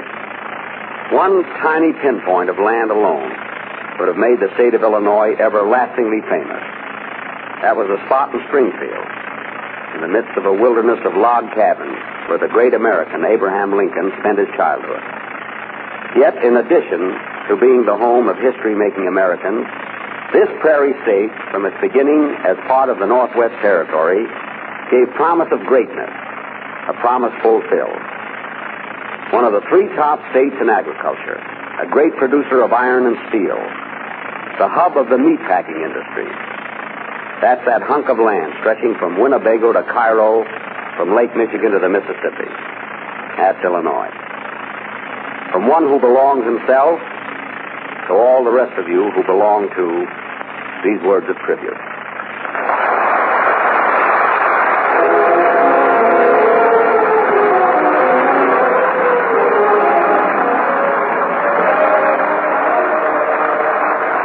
That's it, fellows. The end of another mail call letter. Signatures include Jack Benny, Judy Garland, Johnny Mercer, Elvia Allman, the Delta Rhythm Boys, Master Sergeant Skinny Ennis, and the OTC Band, and yours truly, Harry Bonzell. This program was arranged with the cooperation of the Hollywood Victory Committee. Another mail call will be coming your way the next time you hear... Mail Call is produced by the Armed Forces Radio Service.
Snooks, be quiet. Why? The program's going on the air in a second. How do you know?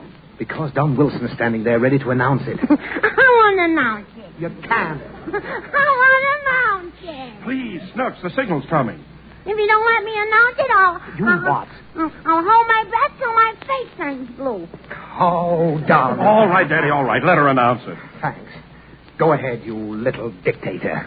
Ready? Shoot, there's a signal. It's Maxwell House coffee time. Ain't I good?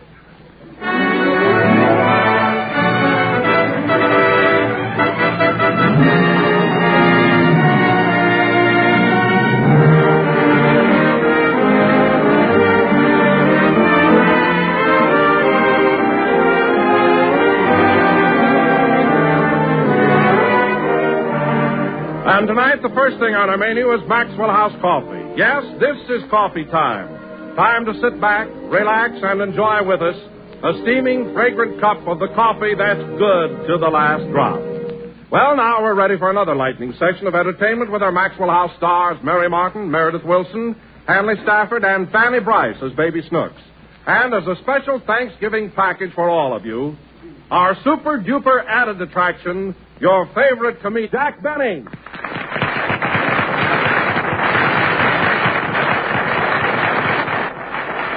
All these wonderful personalities in addition to your regular host and smooth singing master of the festivities, that engaging young Merry Andrew, Dick Powell. Thank you. Well, ladies and gentlemen, since we have so much show to cram into these 30 short minutes, this young Merry Andrew is going to engage himself in a song fresh from the pen of Maestro Meredith Wilson and bearing the unsentimental title, Rockabye Your Baby with a Long Underwear Tune. I assume no responsibility for the music and lyrics. My job is to keep it on key and make it come out even with the orchestration. Diffie, if you please.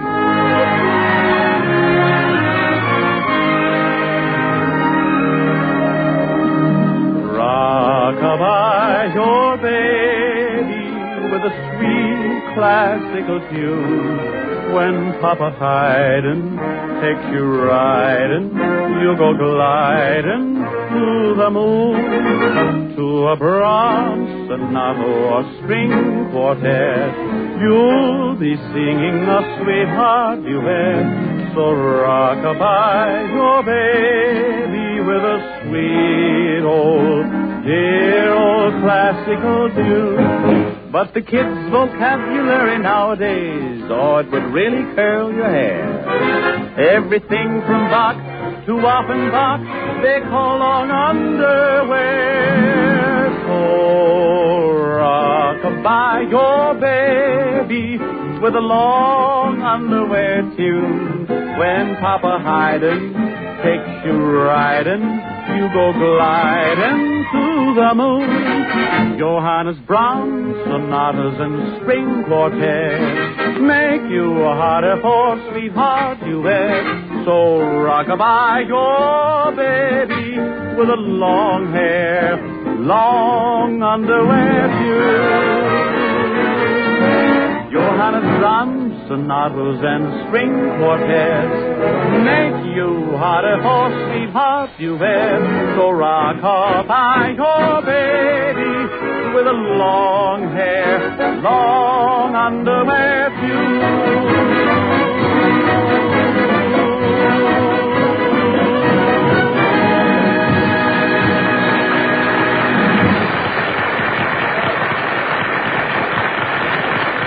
Thank you, and now here's Don Wilson, who tells me his Thanksgiving dinner tasted just a little bit better this year than ever before. What happened, Don? Did you eat both drumsticks? Come to think of it, Dick, I believe I did. But the real reason Thanksgiving dinner tasted extra good this year was because... Oh, I get it. You had a double portion of pumpkin pie smothered in whipped cream. That's right, Dick, I did. But what I'm trying to say is just this. I especially enjoyed Thanksgiving dinner this year because it was topped off with a cup of the richest, most superbly delicious coffee I ever tasted. But surely, Don, this isn't the first Thanksgiving you've enjoyed Maxwell House coffee. No, indeed. But never before in all its 50-year history has Maxwell House coffee been so rich, so full-bodied, so downright delicious as it is today. You see, friends, the new Maxwell House blend is extra rich in Highland Grow and extra flavor coffees. Coffees so rare in fragrance, so vigorous in flavor, they're unlike any other coffees in the world. Naturally, these coffees have always been limited in their availability. But now we are able to obtain the great quantities we need.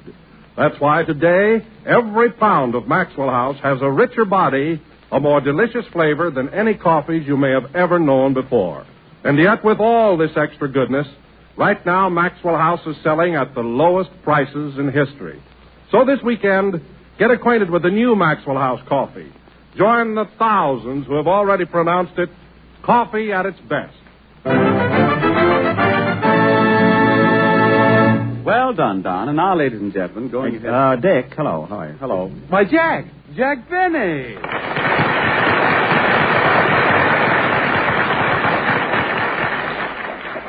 Well, am I on time? Why, Jack, of all people, what are you doing here? What am I doing here? Well, this is certainly a surprise. Meredith, look, here's Jack Benny. Jack Benny, see, this is a surprise. Now, wait a minute. Well, you're the last guy in the world we thought... Wait a minute. Look, fellas, last week on this program, you announced that Jack Benny would be your guest here tonight. I announced it on my own show, and not 2 minutes ago, Don Wilson started off the program by introducing the cast and Jack Benny. Now, who'd you expect up here tonight? Jeannie with the light brown hair?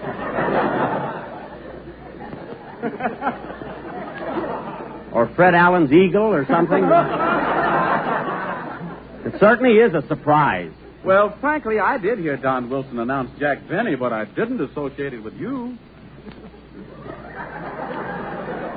Oh, you didn't? No, we didn't know you were the Jack Benny he was talking about. Oh. Well, of course. Imagine me thinking there was only one Jack Benny. Why, that name is as common as Stanislaus Brogroznius. The phone book is full of them. Now, wait a minute, Jack. You don't have to get sarcastic about it. I'm not sarcastic, Dick. Oh, well, let's forget it. I'm here, you knew I was coming, and we're not fooling anybody. Okay. I guess we were bordering on the puerile and banal. It's a very good line, Dick. Do you mind if I use it on my program last week? And we pronounced it banal, if you don't mind. They didn't know me, but they knew my material. Huh? Say, Dick. What? You know, he has got blue eyes. Oh, there they go again. You think I was the only guy in the world with big blue eyes. Oh, hello, Don. Jack, how are you? Well, this is indeed a surprise. Oh, fine. Some enthusiasm after a honeymoon.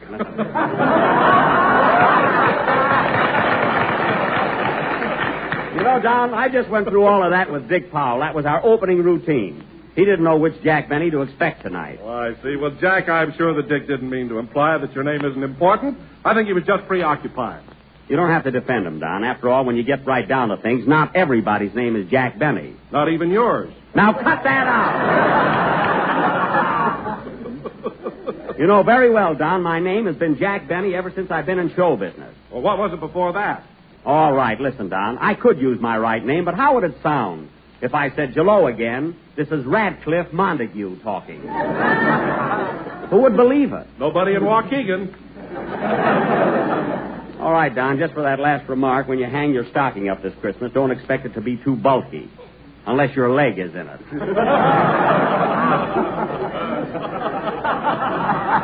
If you get what I mean.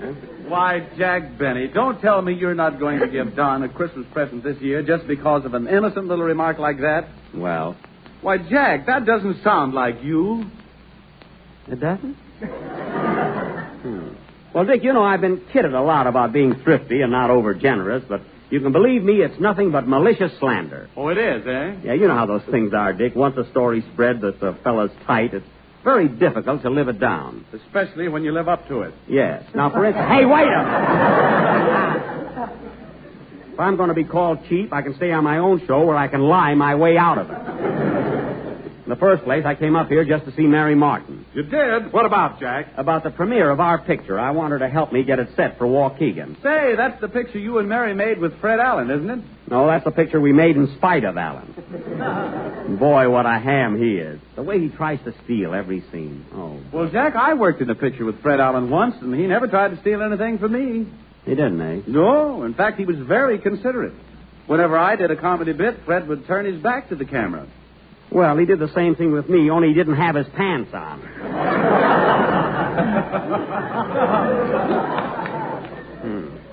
He and his creton shorts. You know, Dick, he wants the premiere of our picture held in Old Orchard, Maine. Say, Jack, I've got an idea. What is it, Meredith? Why don't you hold the premiere in Mason City? Mason City, why? Well, that's my hometown. Why should we have it in your hometown? You weren't even in the picture. Well, that's it. I've got nothing to lose.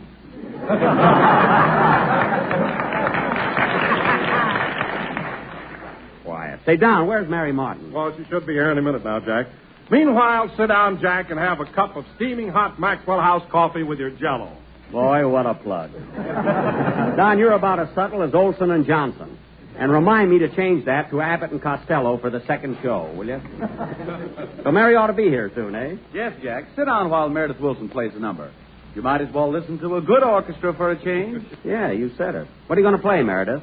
Brown Eyes, Why Are You Blue? Oh, stop with that. Now, the next one on this show who says I've got lovely blue eyes will get a stare out of them for the next 10 minutes. Hey, Jack, here's Mary Martin. Mary, here's Jack. Why, hello, Mary. Hello, Jack. How are you, honey? I'm fine. Gee, you look swell, Mary. No kidding. You're a sight for blue eyes. I mean, sore eyes. Huh? Yes, sir. Well, Jack, I'm certainly surprised to see you here. You are? Yes. Isn't this dialogue right off the cob? Yes, but Phil Harris is listening in, and he'll think it's dynamite. Now, look, Mary, I came here to ask a favor of you. I want you to help me out on a little matter about our picture. I'll be glad to, Jack. What is it? Well, you know, I want the premiere of the picture held in Waukegan, and Fred Allen wants it held in his hometown, Old Orchard. Where's that? It's up in Maine. Oh, I know where Old Orchard is. Where's Waukegan? Listen, Mary, Waukegan was Waukegan when Old Orchard was just a couple of stumps, and Allen was one of them. But, Mary, truthfully, don't you think that Old Orchard is the wrong place to hold the premiere of a picture as important as ours? I agree with you there, Jack, 100%. Now, you're going to stick by me on this. We will definitely not have it in Old Orchard. Yes. And we'll have it in Waukegan, Illinois. No. What? I think it should be in my hometown, Weatherford, Texas. Yikes! Mary, be reasonable. What's the population of Weatherford? Oh, about 18,000 head. Head?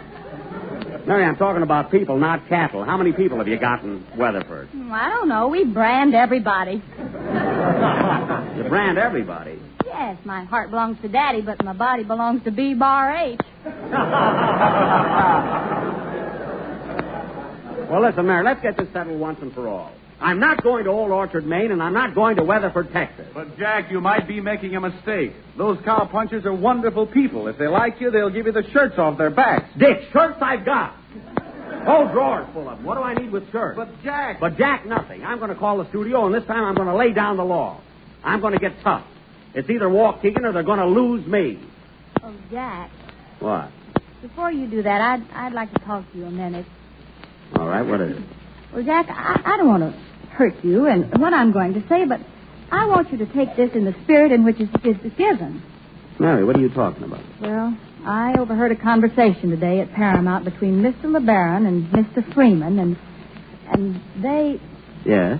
Well, Jack, you've simply got to face facts. I know you were a big star once. What? Well, 2 years ago you were on top. But you can't stay there forever. You had to start slipping sometime. Everybody does. Everybody? Yes, Jack, even the big ones. Well, you know how it is in show business. The public is fickle. Yesterday you were a star, and today... Oh.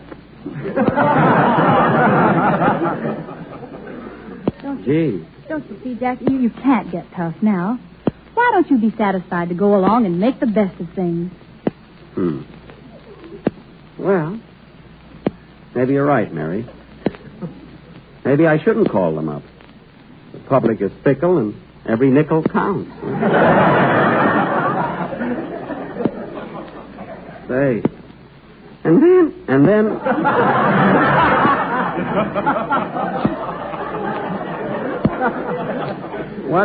What's the difference if the premiere is held in Old Orchard, Maine, or Waukegan, or Weatherford, Texas? Say. You know. Say, if those cowpunchers like me, maybe they'll give me the shirts off their backs. You know, I can always use a few more shirts. After all, shirts ain't hay. What do you say, Jack? Well, Mary, I'm sure you're right, and I certainly appreciate your cooperation. And you tell Mr. LeBaron and Mr. Freeman, you get to see them. Tell them I'm going home now and pack. And any place they want the premiere is okay with me. So long, Mary. Goodbye, Jack. So long, Jack. Goodbye. Goodbye. See, show business is funny. One day you're up, and the next day I'm down. One day you're working for big money, and the next day you're working for shirts. If they like you. Oh, well, I still got my blue eyes.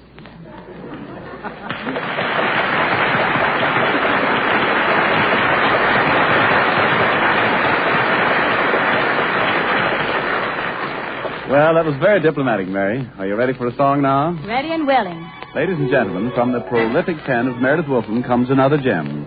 In collaboration with Charles Chaplin, he has written for the great dictator an appealing song, Falling Star. Mary Martin sings it for the first time.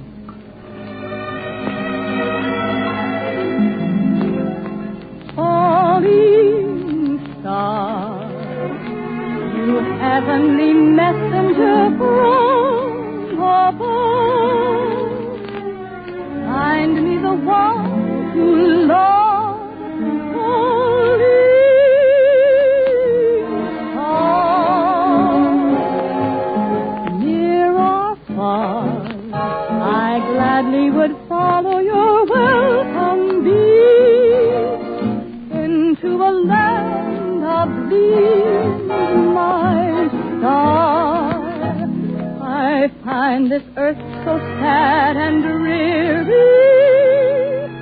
without some love and for help, I turn to you above. Oh, falling star, while searching for someone who's lonely too, I'll ride alone with you, falling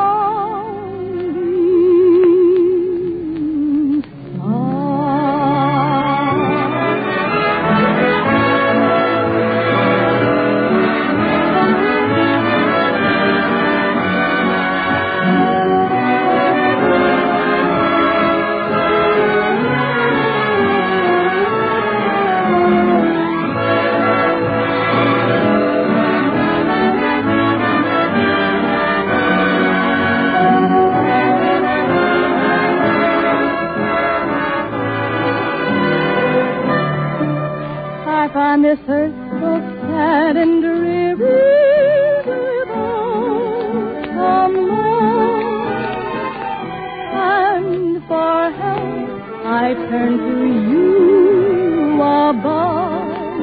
The falling star, while searching for someone who's lonely too, I'll ride along with you.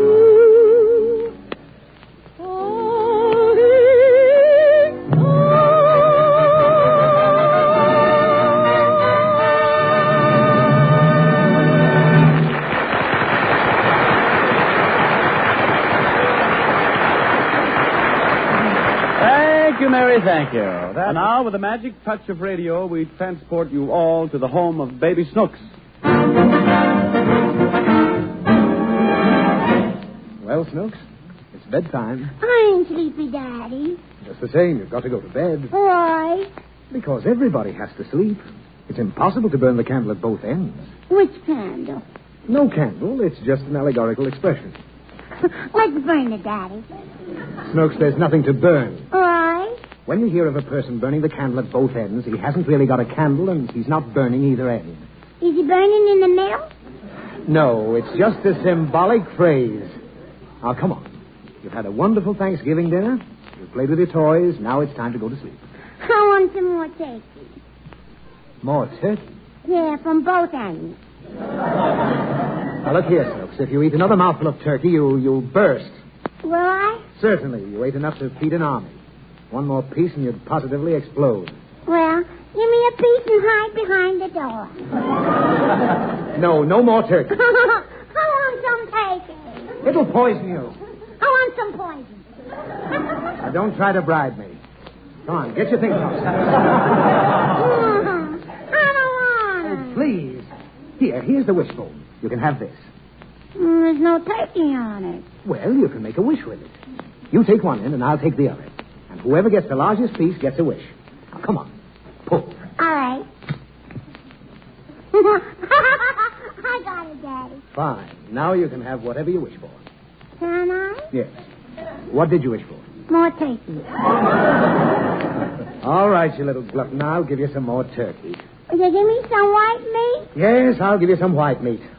I don't like white meat. All right, then, I'll give you dark meat. No, meat. Well, for heaven's sake, what do you want? Cranberry sauce. Now, that's enough, Snooks. I'm not going to let you drive me crazy tonight. Why? Because this is one day of the year I don't want to have to spank you. It's Thanksgiving, and we should all be joyful. When's Christmas? After Thanksgiving. I want Christmas to come first. Well, you can't change the holidays around. What holiday? Well, people make holidays to celebrate big events. George Washington's birthday's a holiday. Lincoln's birthday's a holiday. How did they get born on holidays? They didn't get born on holidays. Well, you said they did. No.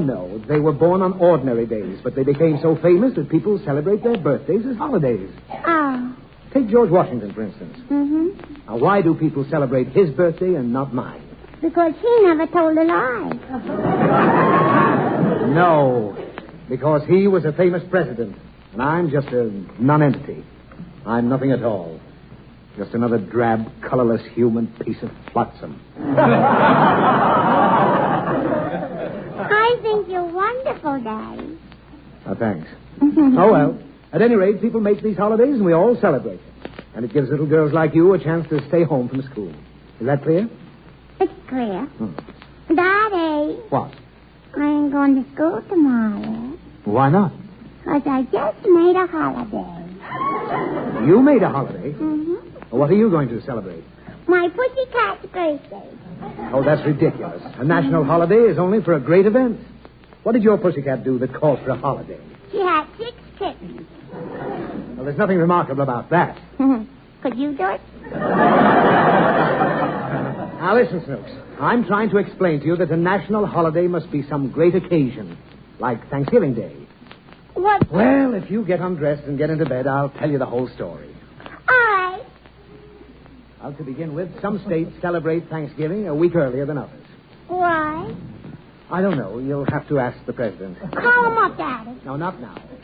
Thanksgiving used to be the last Thursday in November. That's the day when the Pilgrims landed in America. They landed last Thursday? Yes. I want to see them. Oh, you can't see them. Why? Because they're all dead. They started out for America over 300 years ago. And they just got here last Thursday? No, they didn't get here last Thursday. They got here in 1760. It was over 300 years ago that they arrived. Who did? The Pilgrims. So now we celebrate their arrival by killing a turkey. And everybody's supposed to be thankful. The turkey too? Now, turkeys don't know about Thanksgiving. We use the turkey as a symbol because that's the first food the Pilgrims found. Who's the Pilgrims? The people who first came here. They landed on Plymouth Rock. The turkey? No, the Pilgrims. On Plymouth Rock. Who's he? Who's he? Yeah. Plymouth Rock. The rock they landed on. Who did the rock land on? The rock didn't land on anybody. They landed on the rock. Who landed? The Pilgrims. Why? Because they'd been traveling on the ocean for over 6 weeks. And they were... Who traveled? The Pilgrims! That's why they were happy when they landed at Plymouth Rock. That's over 300 years ago. And the name of the boat was the Mayflower. Were you with them, Daddy? Oh, of course not. Do I look that old? I don't know. Well, I wasn't with them. But I'm proud to say my forefathers were. Did you have forefathers, Daddy? Why, certainly everybody has forefathers. Me too? Yes. Where's the other three? Oh, don't start that. I'm talking about my ancestors, my forebears. Your ancestors had 4 bears? Sure. How many bears did your uncle have? My uncle didn't have any bears. Nobody had any bears. My ancestors were my forebears. Understand? Understand. Well, what do I mean? Your aunt had 4 sisters, and they were all bears. That's right. Now go to sleep. No, finish your story. Not if you're going to keep interrupting me. Will you be quiet? Uh-huh. All right. After the Pilgrims landed on the rock, they went and found a clearing in the woods. They built cabins, but pretty soon all their food supplies gave out. They were about to starve when one of the Pilgrims rushed in with a thing we all eat now for Thanksgiving. Do you know what that was? Uh-huh. The rock. Snooks. Could it be possible you don't know where Plymouth Rock is? Could that be? Could. Well, I guess that makes you the only... That's really a distinction. You're incredible. Why, Plymouth Rock is in... Don't they teach you anything in that broken-down school? Well, only the Plymouth Rock. It's in Maine or Denver or one of those eastern states. I think. Anyway, it doesn't matter. Now say your prayers and go to sleep. All right, Daddy. Dear Angel, I want to thank you for my wonderful daddy and my mommy and my little brother, and for all the turkey cake. And I hope all the poor little children get plenty of Thanksgiving dinner like me. And please, dear Angel, make Plymouth Rock be in Idaho. Why, sure. What kind of a strange request is that? Well, yesterday you had to write a composition about Thanksgiving. Yes? And that's what I put on my paper.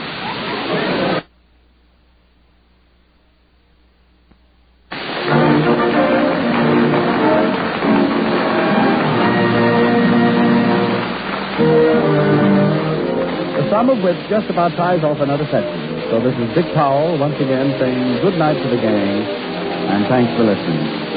For another half hour of fun, just keep your dial set right where they are. Until next Thursday, then, this is John Wilson saying good night and good luck for the makers of Maxwell House, the coffee that's good to the last drop.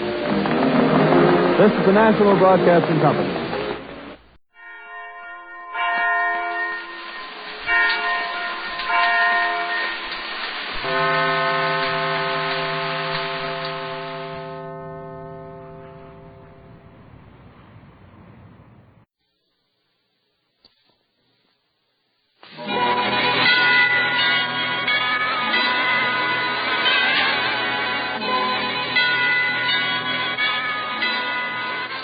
The Halls of Ivy, starring Mr. and Mrs. Ronald Colman.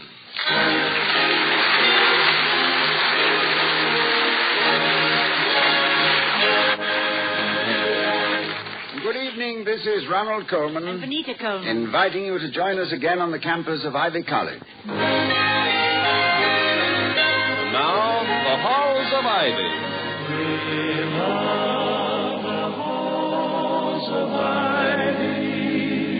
That surround us here today. Welcome again to Ivy. Ivy College, that is, in the town of Ivy, USA. As a highly competent administrator, a fast clearer-upper of disposable details, and a disciple of the clean desk, the president of Ivy College is not one to linger unnecessarily in his administration building sanctum when his work is done, whether it be noon, 3 o'clock, or midnight. It's now 2:30 in the afternoon, and he's signing the last letter of the day's correspondence with his faithful secretary, Miss Goodson, standing by, blotter in her right hand and the presidential fedora in the other, as he says, Good heavens, Miss Goodson, why do I dictate such long letters? What's this one about? Before I sign it with blind faith in your efficiency. It's a review of the year's work of the Student Cooperative Association, Dr. Hall. Suggestions for improvements and a pat on the back for scholastic achievement and their social program. But it did take me 3 pages to do that. It took you 5. I cut it to 3. Oh. And you didn't consider it presumptuous to take such liberties with my personal correspondence? With your blind faith in my efficiency and my pride in your reputation as someone who gets to the point of things, no, sir. Thank you for keeping my reputation unsullied. As one who takes 5 pages to write a 3-page letter, I am lucky to have you on my side. Is this the last one? Yes, sir. Except the one you wrote to the music editor of the Ivy Courier. I didn't transcribe that one. Oh, why? Because after you'd read it over, you wouldn't have sent it. His criticism of the Glee Club concert was unfair, but your reply was hasty and unworthy of you. Yes, we presidents don't seem to learn, do we, about sending letters to music critics. Well, thank you again, Miss Goodson. You are indispensable. No one is indispensable, Dr. Hall, but a good secretary finds it indispensable to give the illusion of it. It's a very acute observation. Did you learn that in secretarial school? I learned it from you the first week I worked for you. Now, if you'll sign this letter, Dr. Hall. Uh-huh. Thank you. Your theater tickets for Friday evening are in your overcoat pocket. Your railroad reservations to the state capitol on Saturday will be confirmed in the morning, and one of the buttons on your left sleeve is a little loose.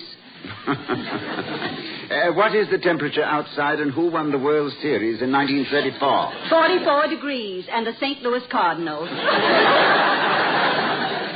Will that be all, sir? You mean for the Cardinals? No, sir. For me, for you, for today. Yes, that's all, Miss Goodson.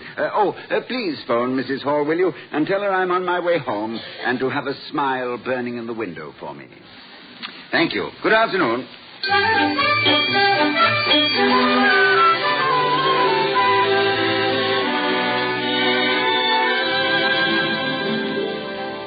I'm so glad you got away early, darling. And I did have a smile burning in the window for you.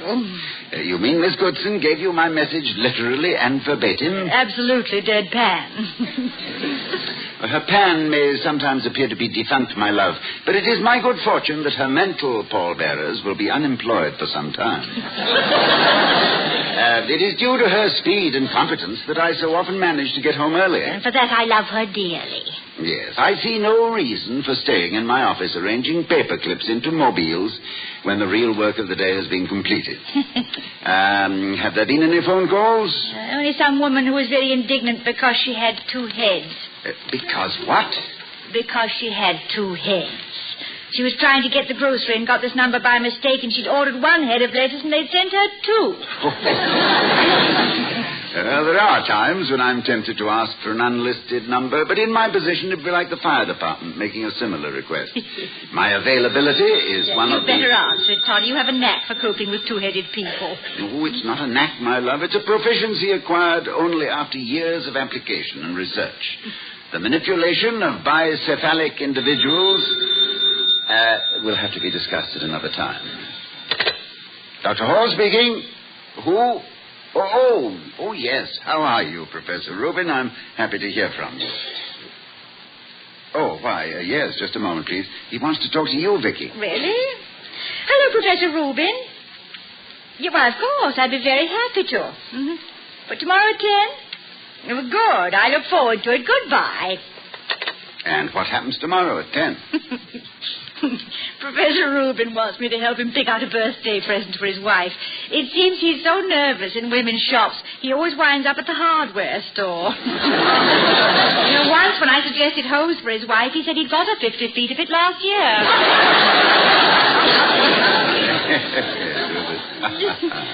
With an adjustable nozzle, I suppose. Well, Professor Rubin is a gentleman of the old school. A school which had no classes in sales resistance to feminine fripperies. It must be that in these days of jet transportation, the world is so casually girdled that the informality has taken root. And we are the hapless victims of those corset and hosiery ads which smite us hip and thigh. Well, you're not so bashful, darling. Or how did you happen to buy me those lovely things for Christmas in exactly the right shades and sizes? For that, my darling, I fortified myself with 5 cups of coffee, gave myself a stern talking to, made out a list, walked firmly out of the house, stopped at the office, and deputized Miss Goodson. She blushed when you gave her the list. Oh, no, dear. One of the priceless qualities she possesses is an ability to accept any assignment with cool detachment. I am sure that when she learnt about the birds and bees, it was from an elderly ornithologist in a business-like apiary.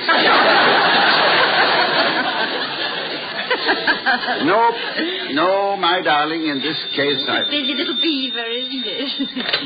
Hello? Oh, well, hello, Matthew. Yes, he is. It's young Matthew Walden, Toddy, Professor Walden's son. Oh. Yes, Matthew. Oh, I certainly come right over. Good, I'll be expecting you. I wonder what that means. He said he was phoning from right around the corner. And when a young man who lives at home calls from right around the corner, it could mean that... The phone at his house is out of order. Knowing Professor Jeremy Walden, I would say that he wouldn't tolerate anything being out of order in his household. Not because he's a relentless taskmaster, but because he has a sharply functional mind and an extraordinarily high set of standards. He's a very enviable reputation in his field, Vicky. Whenever the students speak of him, they always seem to lower their voices unconsciously. Is that out of fear or awe? Or what, dear? Or awe.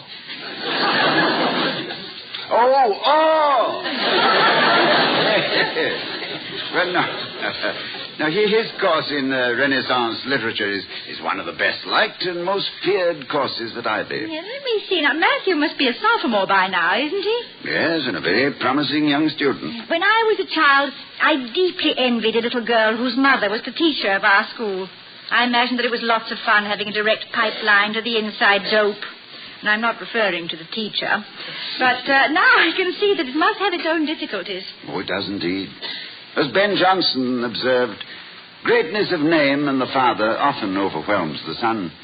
They stand too near one another. The shadow kills the growth.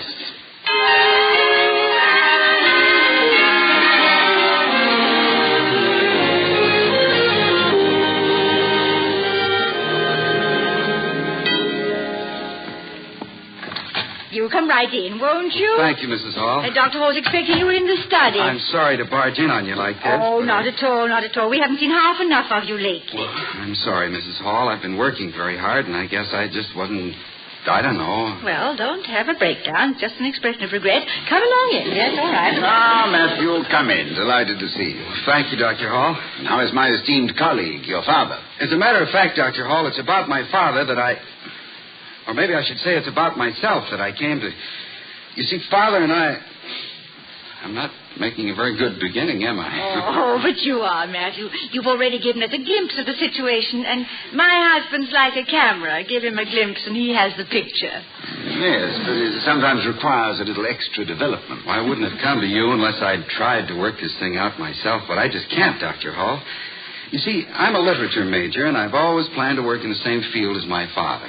Well, I have a particular interest in that field myself. In my own teaching days, I was set out to pasture there. Let's see now. As a sophomore, you are eligible for your what's in Renaissance literature. Did you register for it, Matt? Yes, sir. Difficulty. I've worked very hard, Dr. Hall, and believe me, it's not just because Father teaches. It's not. I thought I was doing pretty well, but you know how correct and impersonal Father is about work. Oh, I do indeed. Well, in trying to be completely fair, Father's been leaning over backwards in his attitude toward me. His standards for me are even higher than for the rest of the class. He's been making it, I just can't tell you how tough. He's going to flunk me, Dr. Hall. He can't help himself. Well, what do you mean he can't help himself, Matt? Well, he's put us both on the spot. I've got to be good, but I can't be good enough for him. And if I flunk, well, I'll get over it, but Father won't. I'll either have to change my major or go someplace other than Ivy. It's an awful mess. And something that would be rather uncomfortable to discuss with your father, eh? Yes, sir. He'd consider it taking advantage of our relationship on a matter relating to the classroom. And now, Dante is coming up in the course. That's Father's specialty. He knows more about Dante than Dante did. In fact, sometimes he manages to look more like Dante than Dante. Well, here's only likeness of Tandy I've seen was a big bust, and your father couldn't qualify for that. Well, that's the whole story. I feel better now that I've told somebody. Well, I know you love your father, Matt, and undoubtedly he loves you. And that's where the trouble is. He's afraid he'll put the heart before the course. Well, now let me give the matter some thought, Matthew. And perhaps I'll be able to suggest a course of action. In the meantime, be patient and keep on working. Yes, sir. Thank you very much, Dr. Hall and Mrs. Hall. Goodbye. Goodbye, Matt. Bye. Matt seems to be in quite a spot. Is his father really that grim? No, but Professor Walden's a very exacting teacher. He believes in the value of repetition in education, familiarity through reiteration, like water wearing away stones. Little drops of Socrates, little drops of Dante, little drops of Pope. Drop namer. But Toddy... It looks as though Abraham is about to sacrifice Isaac. You'd better get out the burning bush. Well, I hesitate to intervene in anything so delicately balanced as a relationship between father and son. I'm inclined to agree with Oscar Wilde's observation that children begin by loving their parents. As they grow older, they judge them, and sometimes they forgive them.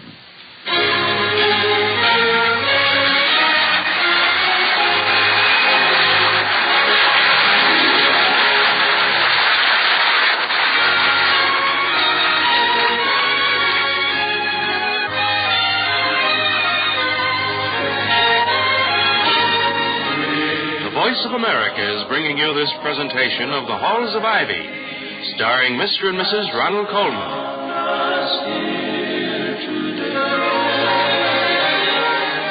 It's several days later when we return to the Halls of Ivy. Dr. Hall has been in his study a good part of the morning when his wife Victoria brings him the mail.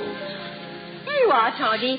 Thank you, darling. Anything of interest? Well, there's a letter from the Ivy Exterior Decorating Company. Mm-hmm. They'd like to paint our house with their new non-fading, insect-repellent, vitamin-enriched house paint. Starts out by saying, don't be a shabby neighbor. Shall I read the rest of it? No, dear. Please don't. No, any letter which starts off with such an insulting premise consigns itself to the file and forget basket.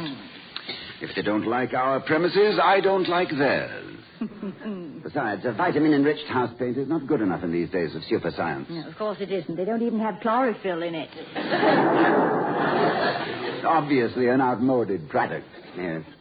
We must have paint containing chlorophyll, B1 complex, penicillin, sulfur, and assorted antibiotics. In 6 delicious flavors, too. Does that constitute the morning's mail? Well, no, not quite. The Committee on Buildings and Maintenance, headed by Professor Bronson, sends a plaintive little note. It seems that the research laboratory is overcrowded. It's a perennial complaint. The students say a degree of BSc means Bronson sardine can. There's too much sympathy wasted on sardines anyway. Why do they need elbow room? They don't have any elbows. Well, Vicky, what are we going to do about the Waldens, father and son? Oh, I don't know. But whatever is done, I suppose will have to be done in such a way that the dignity of both Waldens is preserved. I can't appeal to Professor Walden because that would put Matthew in the position of a plaintiff. And I can't counsel Matthew to bear it as best he can because that would imply a criticism of his father. Well, it might not preserve their dignity, but I'd just knock both their heads together. Probably end up by weeping copiously on both their shoulders. Oh, you're underestimating yourself, Vicky. You'd probably handle the situation beautifully. I shall never forget watching a performance in London of a play in which you briefly appeared.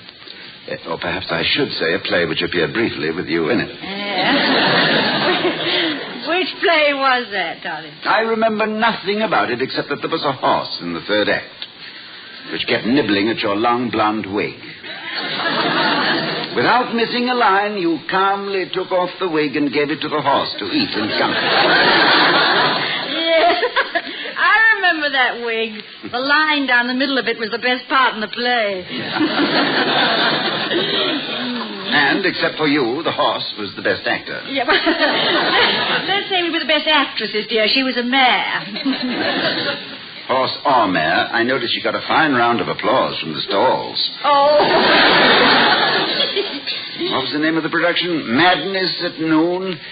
I never did figure out what that had to do with the play itself. Oh, well, the title was all that was left of the original after the rewriting was finished. Oh. Yeah, they should have left the play and rewritten the title. The critics had such a jolly time with it, madness at noon, stupor at midnight, and they'll hate themselves in the morning, and things like that. The titles of bad plays have a morbid fascination for critics. Yeah. I remember a dreadful piece called This Too Shall Pass Away, to which one critic responded, let it not stand on the odor of its going. Well, anyway, I knew the play was closing the next day, so it didn't matter. And Walden and Son will close too, Toddy, if you don't do something about them soon. Well, unfortunately, if Professor Walden flunks his son, I'm afraid he will feel compelled to justify his action by even greater severity toward his students. And Matthew would never forgive him. Now, if I could find some way to prove to Professor Walden how intelligent his son really is, and give him an opportunity to commend the boy's work publicly, then perhaps... I know the signs, Toddy. You're way beyond perhaps. You've hatched a big fat plot. Well, I had thought of visiting Professor Walden's classroom on some conveniently routine matter, in preparation for which I've been renewing my acquaintance with Dante. I've got to make sure that I make the right mistakes about him. That is, I will try to be wrong in the right way.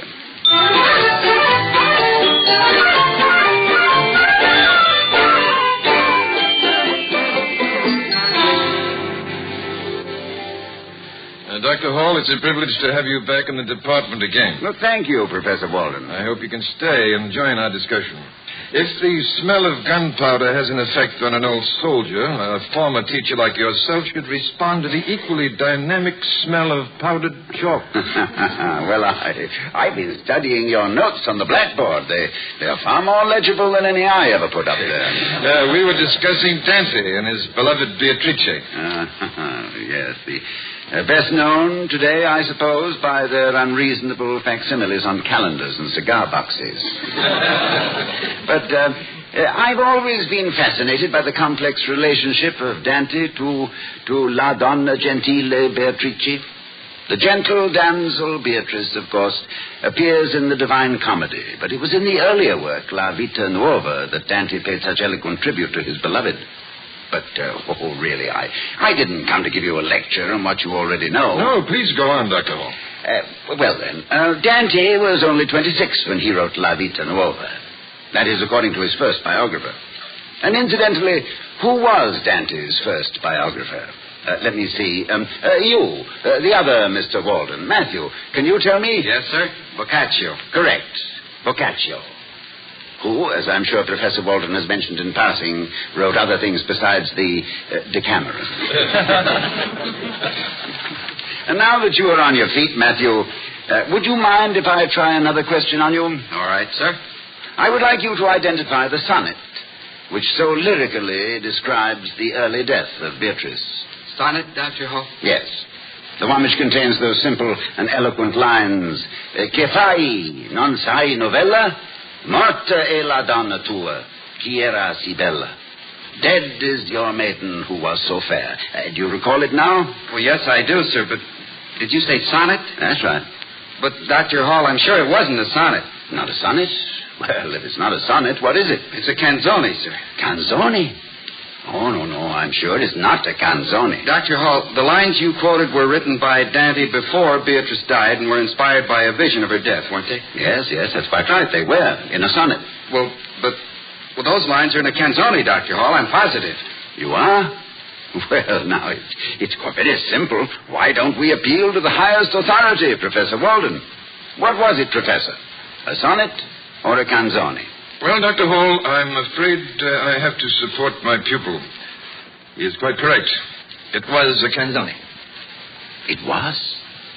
Well, thank you, Professor Walden, and thank you, Matthew.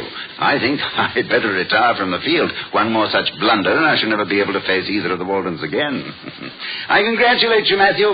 Your father has a reputation for being exacting, and you've just given us a fine demonstration of your own sense of exactitude. And thank you all for the privilege of being with you.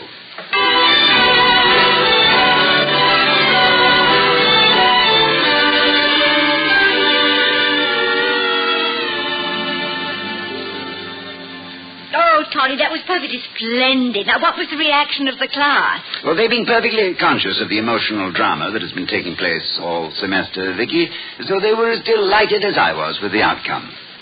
Although I must say they were most unconcerned with the fact that my reputation became slightly tarnished in the process. Oh, well, I'm sure it didn't, Toddy. Not even with Professor Walden. Well, I don't know. Professor Walden is such a straightforward and direct man. My devious tactics may have escaped him. Well, I'm sure he's grateful to you in any case. Well, I get it, darling. Hello, Matthew. Hello, Mrs. Hall. Is Dr. Hall busy? Come in. We were just talking about you. Ah, Matthew, I'm glad you came by. I wanted to thank you for helping me out of my difficulties this afternoon. You thanked me, Dr. Hall, for what? For picking up your cue so quickly. For being so distressingly accurate in correcting my blunder. About that, Dr. Hall, my father and I have discussed the matter. Oh? And he wanted to make absolutely sure that I was correct, so he looked up the very best authority on the subject. I've brought the reference with me to show to you. Oh, I'm perfectly ready to accept Professor Walden's own judgment. Well, he was particularly anxious for you to look at this. Oh, very well. Let me see it. Good heavens. So I am convicted by my own evidence. Well. What is it, Charlie? Let me see. It's something Father found in the files of the department. Oh, it's the Canzoni form as used by Dante. Term paper by William Todd Hunter Hall. And you got an A+. I'd forgotten about that completely. I'm afraid I'd make a very poor criminal. I leave a trail which could be followed on a rainy day by a bloodhound with a cold in the head, a tight collar, and a disinterest in the pursuit. I'm afraid I only deserve a C- in subterfuge. You rate a straight A in the Walden household, Dr. Hall. Well, as Dr. Hall's father used to say, Matt, it is not the grade which makes the man. It is the man who makes the grade. Isn't that what your father used to say, William? Your memory, my darling, is more than phenomenal. It is positively supernatural. To think of your remembering things said by my father, whom you never met.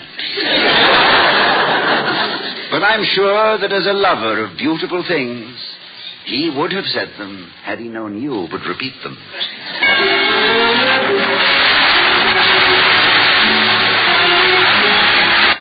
Played by Herbert Butterfield, and Louisa is Elizabeth Patterson. Also heard tonight were Virginia Gregg and William Irwin. Tonight's script was written by Philip Nelson and Don Quinn. Music was composed and conducted by Henry Russell. Ken Carpenter speaking. Oh, we love the halls of ivy that surround us here today. This production of The Halls of Ivy was broadcast with an actual audience present in the studio. We need far, far away to the hallowed halls of ivy. Every voice will bid farewell and shimmer off in twilight like the old vesper bird.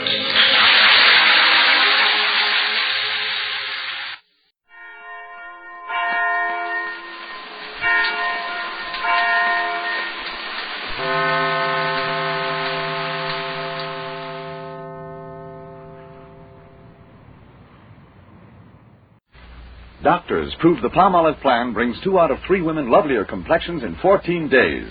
For the Palmolive plan was tested on women with all types of skin. Dry, oily, even skin that was not clear. Yes, regardless of age, type of skin, or previous beauty care, 36 doctors proved the 14-day Palmolive plan brings fresher, brighter, younger-looking complexions. So get Palmolive soap and start your 14-day Palmolive plan now.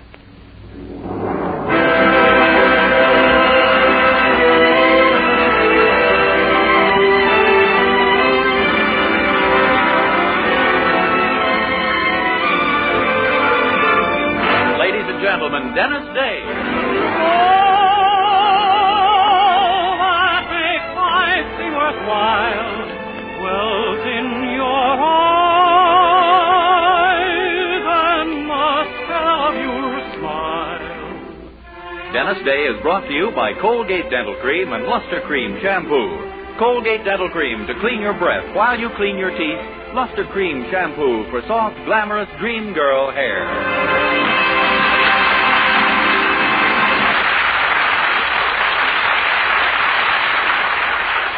The Dennis Day Show with Barbara Eiler, B. Benaderet, Dink Trout, Charles Dant in the orchestra, and yours truly, Vern Smith, is written by Frank Galen and stars our popular young singer in A Day in the Life of Dennis Day. Here's Dennis to sing There Ought to Be a Society. There ought to be a society for the prevention of cruelty to poor unfortunate lovers. Poor unfortunate lovers. Poor unfortunate lovers like me. There ought to be a society for the extension of sympathy. Poor unfortunate lovers, poor unfortunate lovers, poor unfortunate lovers like me. If you beat up a dog or a cat, you go to jail for the maximum penalty. They got protection laws for the dumb animals, but nobody cares about me when I get beat. So I repeat, there ought to be a society for the prevention of cruelty to poor unfortunate lovers, poor unfortunate lovers, poor unfortunate lovers like me. When you go for a walk in the zoo, you never try for to beat up the chimpanzee. They got the iron cage and the keeper to boot. The monkey is better than me. He grinned at me. Say he agreed. There ought to be a society for the prevention of cruelty to poor unfortunate lovers.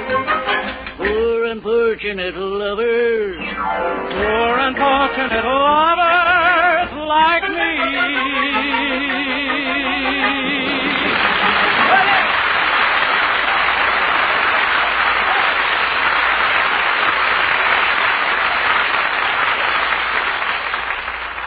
Colgate Dental Cream cleans your breath while it cleans your teeth. No other toothpaste does a better job of cleaning teeth than Colgate Dental Cream. For Colgate Dental Cream has a safe polishing agent that cleans your teeth both gently and thoroughly, brings out their natural sparkle and beauty. You can actually see and feel the difference. And scientific tests prove that Colgate Dental Cream cleans your breath while it cleans your teeth. Yes, actual scientific tests prove conclusively that in 7 out of 10 cases, Colgate instantly stops unpleasing breath that originates in the mouth. Colgate Dental Cream is famous for its wonderful wake-up flavor, too. Nationwide tests of leading toothpastes prove that Colgate's is preferred for flavor over every other brand tested. Yes, preferred over every other brand tested. And no wonder, for Colgate Dental Cream is the result of constant effort to produce the finest toothpaste in the world today. For cleaning teeth, for flavor, for sweetening breath. So see if you don't agree with the millions who have made Colgate Dental Cream America's favorite toothpaste. Try Colgate Dental Cream to bring out the natural sparkle and beauty of your teeth. For a wake-up flavor you'll thoroughly enjoy. And always use Colgate Dental Cream after you eat and before every date to clean your breath while you clean your teeth.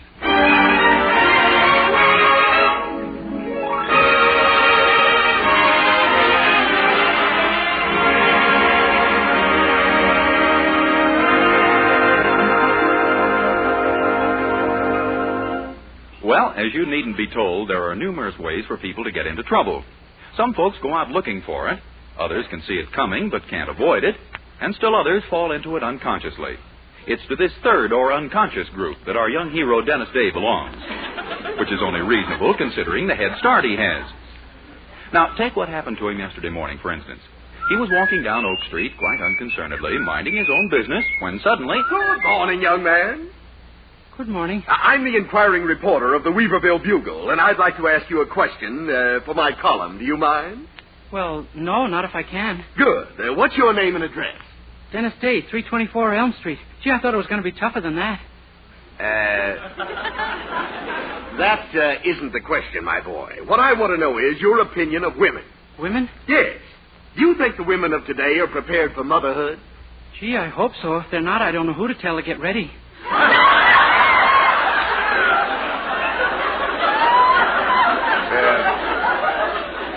No, you don't understand, sir. I'm looking for a good, controversial statement on the subject of women. Oh. Now, do you happen to be in love with more than one woman? Me?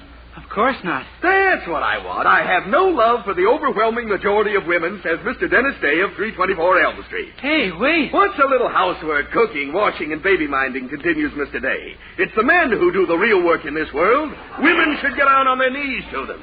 But all I... What a statement. Mr. Day, you took the words right out of my mouth. Well, maybe we still have time to put them back in. You're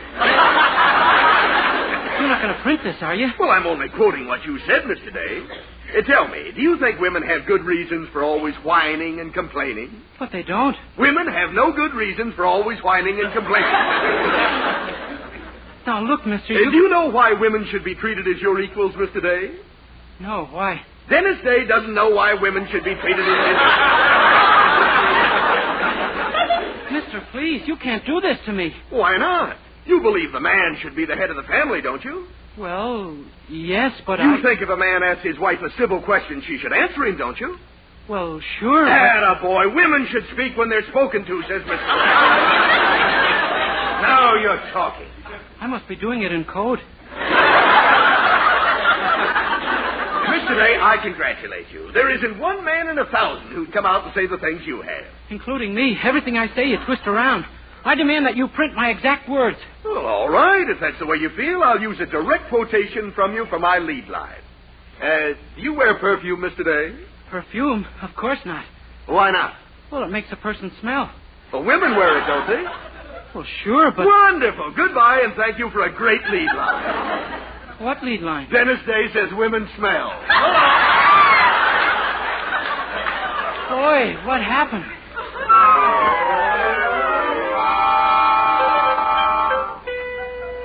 So back our hero slunk to the Anderson boarding house, where he knew it was the better part of valor to say nothing of his interview, especially to his landlady, Mrs. Anderson, and his girlfriend, Mildred. But he also knew what would happen when the paper came out the following morning, and sure enough, just after he had risen... Oh, my golly, here it comes. Oh, it's you, Mr. Anderson. Dennis, you doll face, you dreamboat, you joy boy. Huh? This article of yours in the paper. This Emancipation Proclamation for husbands. Women should not be treated as equals. They should get down on their knees to the men. Where'd you ever get such magnificent ideas? Gee, I don't know, but every time that reporter opened his mouth, I seem to have another one. You're a hero, my boy. Why, there isn't a husband in this whole town who doesn't feel like a different man toward his wife this morning. Gee, even you? Wow. Why, I've had 5 phone calls from friends this morning, and they all feel like I do. My boy, this could develop into a crusade. You mean we men are going to demand equal rights with women? Dennis, please. I said we were crusaders, not radicals. Oh, beg pardon. But there's a feeling inside me this morning that I never had before, and I wouldn't be surprised but what it's courage. Courage? Certainly seems to be, from the descriptions I've read of it. Oh, gosh, Mr. Anderson, how are the women going to take this... Oh, jiggers, here comes your wife. Good morning, Mrs. Anderson. Don't you good morning me, Dennis Day. Are you responsible for this article in the newspaper? You're darn right he's responsible. You want to make something out of it? Herbert Anderson, are you addressing me? Well, I ain't addressing John L. Lewis, kiddo. It's about time you women learned a little respect for us men. You understand? Why, yes, Herbert. Good. Now drag those big feet of yours to the stove and get me some breakfast. Yes, of course, lover. See what my friend wants here, too. I should cook breakfast for Dennis Day over my dead body. Look out, kiddo. That can be arranged.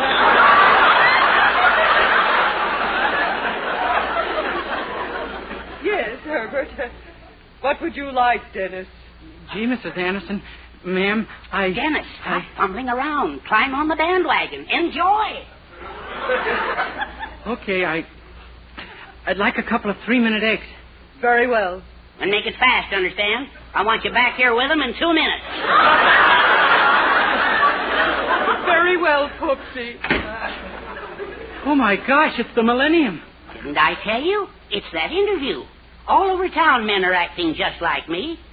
Son, we owe you a debt of gratitude we can never repay. Gee, imagine. Why, I had no idea. I never... So there you are, Dennis Day. Oh, hello, Mildred. Don't you even speak to me, you man, you. Dennis, did you hear what she called you? Yeah, even I've been promoted. I suppose you think you're pretty smart, don't you? You and your interview. Up and at her, Dennis. Remember, this is the revolution. Yeah, watch your tone, Mildred Anderson. Just remember your sex. Your party is no longer in power. What? Turn in your belt, kiddo. You're not wearing the pants anymore. So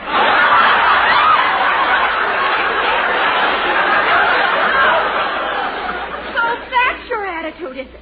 Very well, Mr. Day. I only spoke to you at all because I had this note for you. Here, and goodbye. Attaboy, Dennis.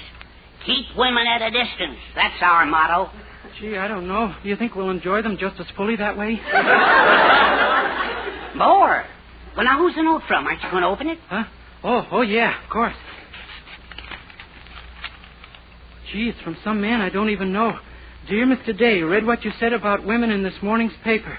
If you are still alive when this letter reaches you, I have a job open for you. But if you are not available, at least send me your autograph.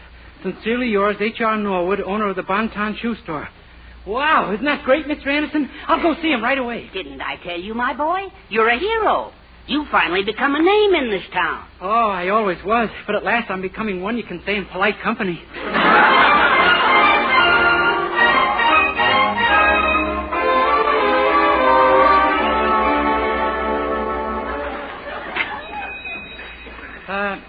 Pardon me, Mr. H.R. Norwood? Yes? I'm Dennis Day. You wrote me a letter?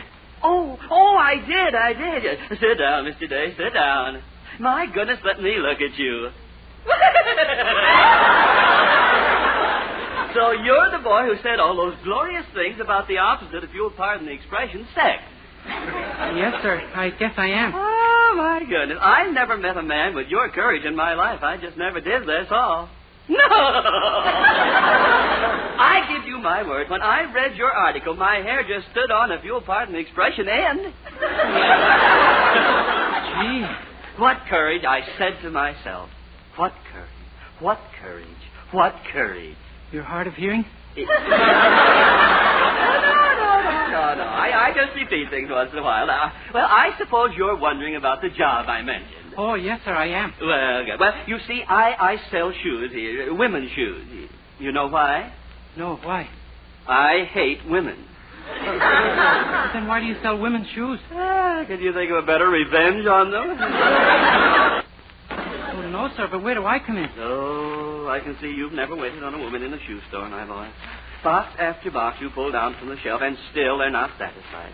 This one's the wrong color, that one's the wrong style. These don't fit. Up the ladder, down the bed. Oh. By noon, I am such a nervous wreck that you can hear me puff, and if you'll pardon the expression, pant all over the place.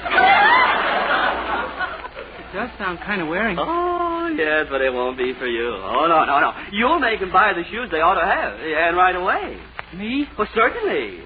You're not afraid of women. You will, if you'll pardon the expression, gird up your, if you'll pardon the expression, loins and fight.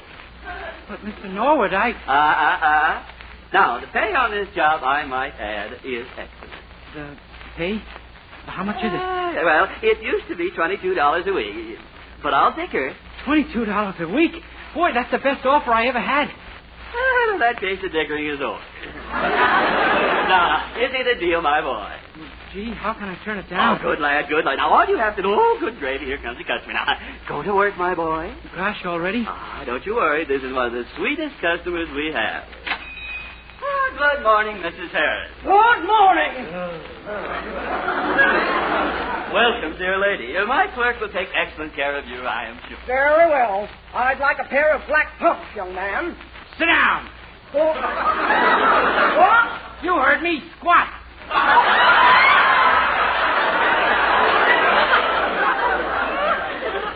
Now, what size do you take, Fatso? Why, the ones I have on are 3.5, AAA. And these will be just your size. Here, 8B. 8B? Why, I never. I know, and it's about time you started. Here's the shoes. Now, give me the money. But Come on, give me the money. Yes, of course. Here. Oh, good boy, Dennis. I knew you could do it. I knew you weren't scared of any woman, whoever you... Oh, my goodness gracious me. The boy's fainted.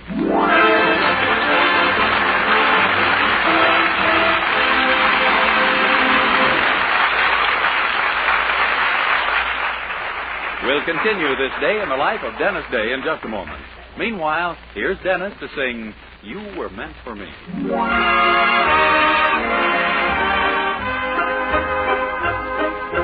You were meant for me. I was meant for you.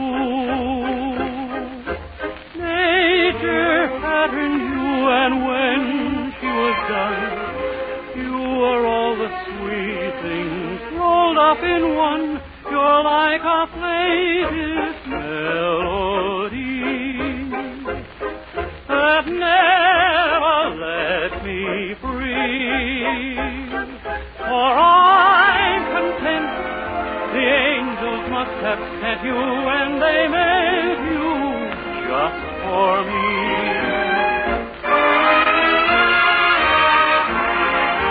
You were meant for me, for I'm content the angels must have sent you, and they made you just for me.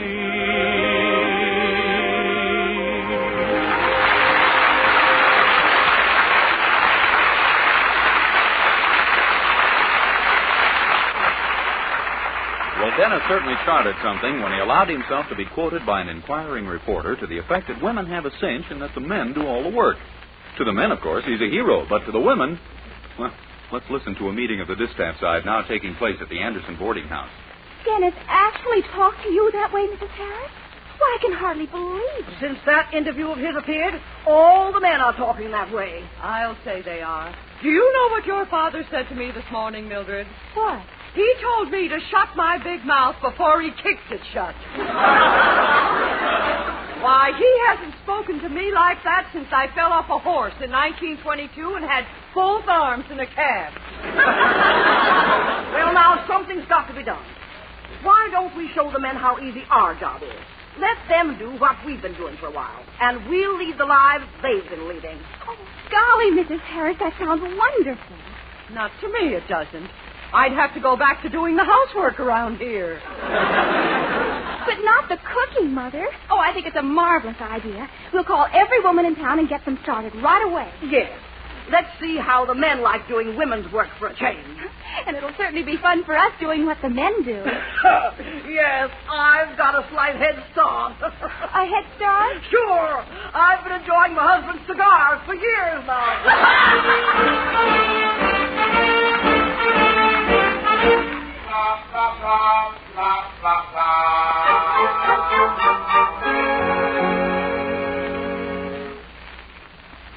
How's the dinner coming, Dennis? All right, I guess. Gee, Mr. Anderson, wasn't it kind of peculiar, your wife leaving a note saying she and Mildred wouldn't be home for supper, and if we wanted any, we should cook it ourselves?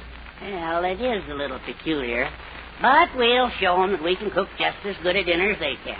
Did you taste that soup yet, Dennis? Yeah. The soup over here in this pot is cooler, but it tastes better, I think. That's the dishwater from lunch. Oh. Are the baked potatoes nearly ready? Mashed potatoes. I thought you said we were going to have baked potatoes. We were, but they fell on the floor and I stepped on them by mistake. Oh, well. Say, do you suppose those steaks of mine are done by now? Well, how long have you had them on? Well, let's see. It's 8:15.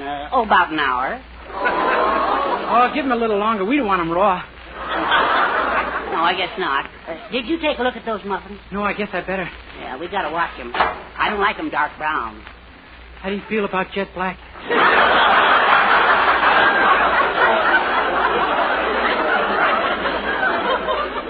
My, I'm glad Poopsie didn't see those. Take them out, Dennis. Okay. Dear, dear. Well, now, don't you worry. We'll show those women that us men can take over. You bet we will. Sure. Why not? Men can do anything that women can do. Darn right they can. Oh, say, isn't that someone coming up the walk, Mr. Anderson? Well, yes, so it is. It's Mr. Harris. Why, good heavens, he's carrying a baby. Gee, you don't suppose he... Oh, of course not. I'll let him in. Hello, Mr. Harris. Gee, fellas, look what I had. What? To take care of. Oh. Well, my wife and daughter went out and left him with me. Got kind of lonely. He's only 4 months old and doesn't say much. So I came over here for some company. Well, good. So you're just in time for dinner. I'll have it on the table in a jiffy. Gee, you're lucky the little fella's sleeping so nice and peacefully, Mr. Harris. Most babies don't, you know. Yeah, I know. But I gave this one a little shot of whiskey before we... Worked fine. See? There's male brains. I'll guarantee a woman never would have thought of that. No. But I wish I knew what to do when it's time to change him. They didn't leave me any instructions on that. Oh, I can show you that, Mr. Harris. I don't go to the movies twice a week for nothing, you know. Hand me a napkin. Yeah, here you are. Let's see this. Well, first you take this end and crisscross it to the other side and pin it. Like this, yeah. See? Then you crisscross the other side over to this one and pin it. Now you take the underflap and pull it over here and pin it like this. Now what? Well, if I could think of a way to get my hand out, it'd be perfect. Well, you better just let him sleep, Mr. Harris. Now, dinner's all set. Sit down, boys. Okay. Well, dig in, everybody. You first, Mr. Harris. You're the oldest. What's that got to do with it? You've lived your life already. It looks fine, but to tell the truth, I'm not very hungry. You know something? I kind of wish I had my wife back. Yeah, this isn't very much... Hey, isn't that somebody outside? Our wives. They've finally come home to apologize. Oh, so that's she said. Really? I thought you said itching. Well, and just where have you three been until this hour? Around. We dropped in at the pool room and shot a little snooker. Snooker? Yes, and then we stopped in at the fight for a few minutes. And we wound up with the burlesque show. Wow! That second boy from the left. Hey, Clara!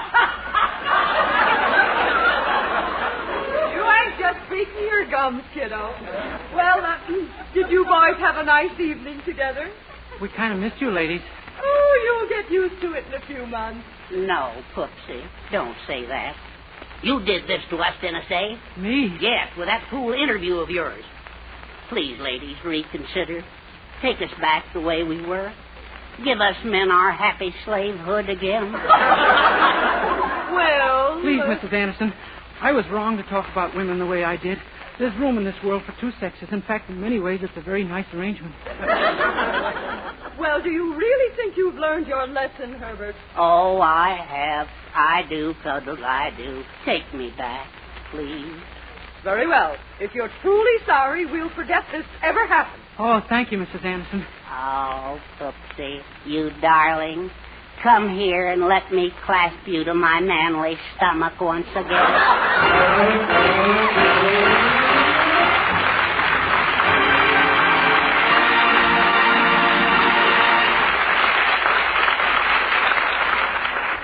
Dennis Day will be back in just 1 minute to sing Song of Songs.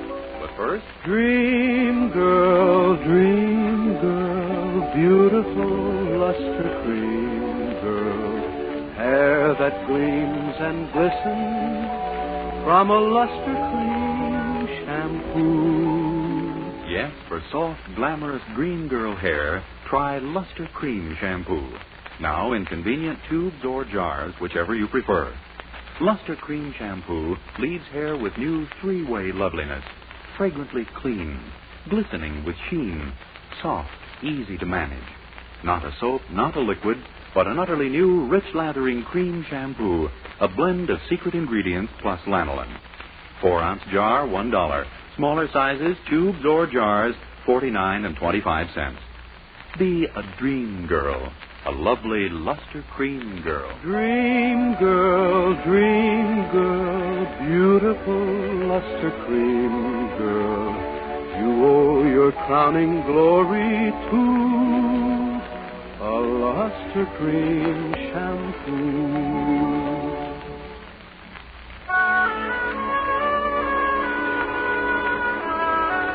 Here now is Dennis with the music of Charles Dant and the orchestra singing Song of Songs. Do you recall that night in June when first we met? Do you remember, love, the words we spoke? Have you forgotten all the tender vows we made? In the silent, magical moonbeams light, one of the golden dreams with summer roses, and all our tenderest vows were made but to be broken.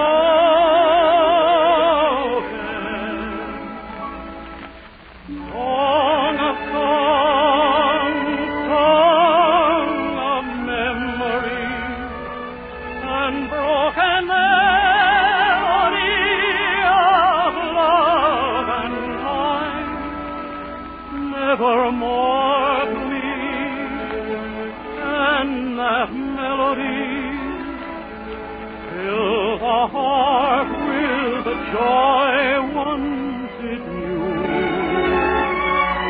Oh, night of bliss, night of June and love, beneath the snows amid the roses, who dream of delight that faded at dawn. Oh, song of songs, oh, night of bliss, when you were my whole world of love.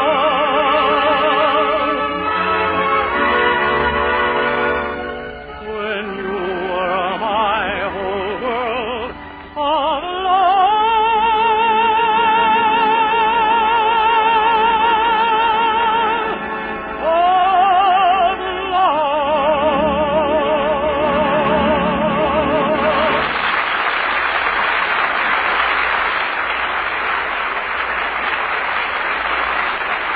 Good night, everybody.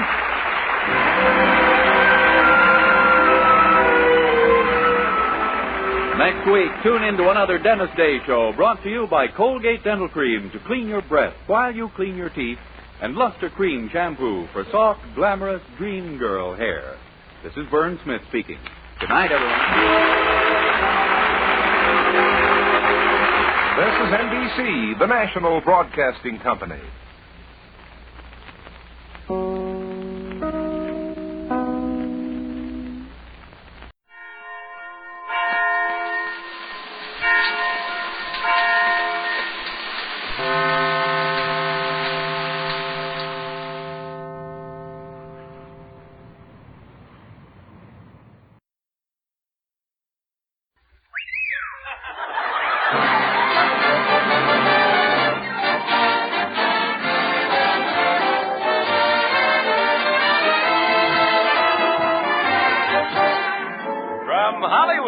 Colgate Tooth Powder presents The Mel Blanc Show, written by Mac Benoff, with Mary Jane Croft, Joe Kearns, Hans Conried, Alan Reed, Jill Walker, the sportsman, Victor Miller and his orchestra, and starring the creator of the voice of Bugs Bunny. What's up, Doc? Yes, Colgate Tooth Powder for a breath that's sweet and teeth that sparkle brings you The Mel Blanc Show, with Mel playing his new character, Zookie. Hello, everybody. Hello, everybody. Starring himself in person, Mel Blanc. Hi, folks. Ugga, ugga, boo, ugga, boo, boo, ugga.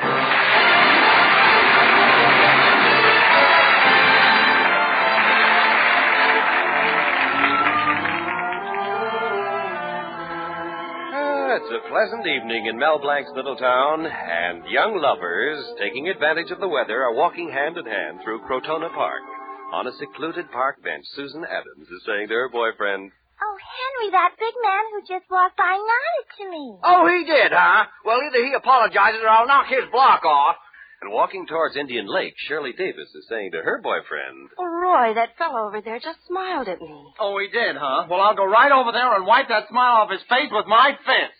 And in another part of the park, where Betty Colby is walking with her boyfriend, Mel Blanc, Betty is saying, "Oh, Mel, that tough-looking man over there winked at me." Oh, he did, huh? I could have sworn he winked at me. Well, after a while, Mel and Betty left the park, and now we find them in the front parlor of Betty's house. Oh, Mel, we're all alone in the house. Say, Betty, you know, next month is the annual convention of the Loyal Order of Benevolent Zebras.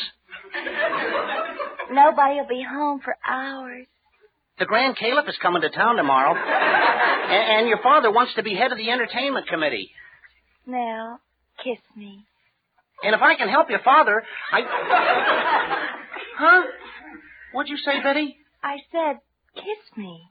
Betty, you haven't heard a word I said.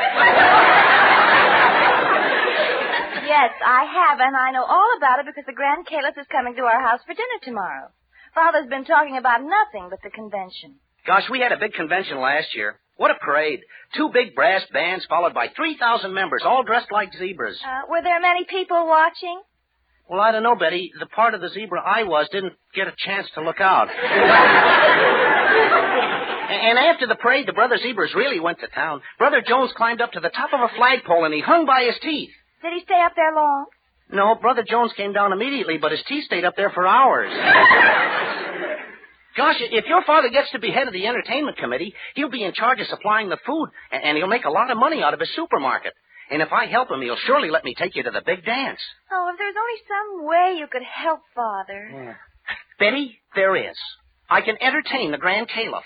Entertain him? Sure. What do I do best? Sing, dance, or tell jokes?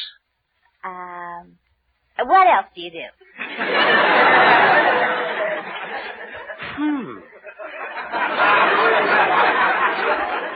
Well, I'm a great juggler. Here, I'll take these 3 dishes and show you. Now, watch this. Now you'll break them. Oh, Betty, where's your confidence? Betty, where's your broom? Oh, there must be something I can do. Oh, there's somebody at the door. Come in. Hello, hello. Oh, it's Professor Potchnick, the piano teacher. Hello, Professor. I know that 2 is company and 3 is a crowd. Yes, that's right. But as long as you got such a big room, I'll stay. I thought I would drop in for a minute. I was just giving lessons to that little kid next door. Oh, yes. How is he playing, Professor? Terrible. He's got an upright piano, but when he plays, it's a downright shame. I told him to hit do, he hit re. I told him to hit re, he hit fa. I told him to hit me, and he did, right in the eye. Say, Professor, Mr. Colby is trying to get the job of supply entertainment for the zebra convention. Can you help him out? Oh, can I help him? Mel, you are talking to a man who was born in a trunk. Oh, you mean you were on the stage? No, my father owned the luggage company. But later on, I did go on the stage. Was I good? You know how in Europe they kiss the performers? I was so good, an old lady ran up on the stage and bit me. Oh, what did you do on the stage, Professor? Oh, I was part of a dance team, Sonia and Max. 15 minutes of Charleston. I will never forget how I met Sonia. I danced with her on the back porch. Boy, was I hot. Send me daddy. Yeah, man. Send me daddy. Beat me daddy. Send me daddy. After I got out of the hospital, I... Hey, wait a minute. How did you get in the hospital? Her daddy sent me. And then I married her and we broke up. She was double-crossing me. Well, how'd you find out? All night long she is whispering in her sleep, Max, Max. But Max is your name. I know, but she is whispering, Max. Max just left. I'll meet you in 15 minutes, Joe. But my heart pines to go to her. She's in Mexico now, dancing under the name of Popocatépetl. Popocatépetl? Well, that's a volcano with fire inside. I told her not to eat that Mexican food. Say, Mel, I got a wonderful idea for you to be a comedian. Oh, gosh, Professor, I can't be a comedian. Look, why don't you and Mr. Colby become a team like Abbott and Costello, Amos and Andy, the Brooklyn Dodgers? The Brooklyn Dodgers? That ain't a team. See? Already you're a comedian. Say, that's a good idea. I know a lot of old jokes, too. And I'd do anything to take Betty to the zebra dance. Well, quite a crowd here tonight. Hello, everybody. Hello, Mr. Colby. Hello, Mr. Colby. Hey, Mel, try what I told you. All right. Mr. Colby, who was that lady I saw you with last night? It's none of your business. My social life is strictly personal. Well, don't get mad, Mr. Colby. That's a joke. I've got an idea that'll cinch the entertainment job for you when the Grand Caliph gets here. You're going to be a comedian. But I can't be a comedian. You and I will be a team, like Abbott and Costello, Amos and Andy, the Brooklyn Dodgers. The Brooklyn Dodgers, that's a baseball club. See, already you're a comedian.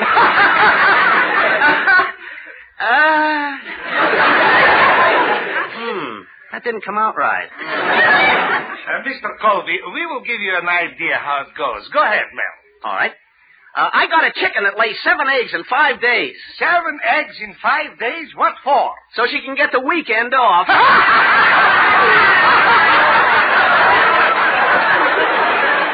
Oh, when the zebra convention hears us tell that joke, Mr. Colby, they'll fall down. Yeah, right on top of it. Oh, but Mr. Colby, if we can make the Caliph laugh, that'll be enough to get you the job. Well, maybe you have an idea.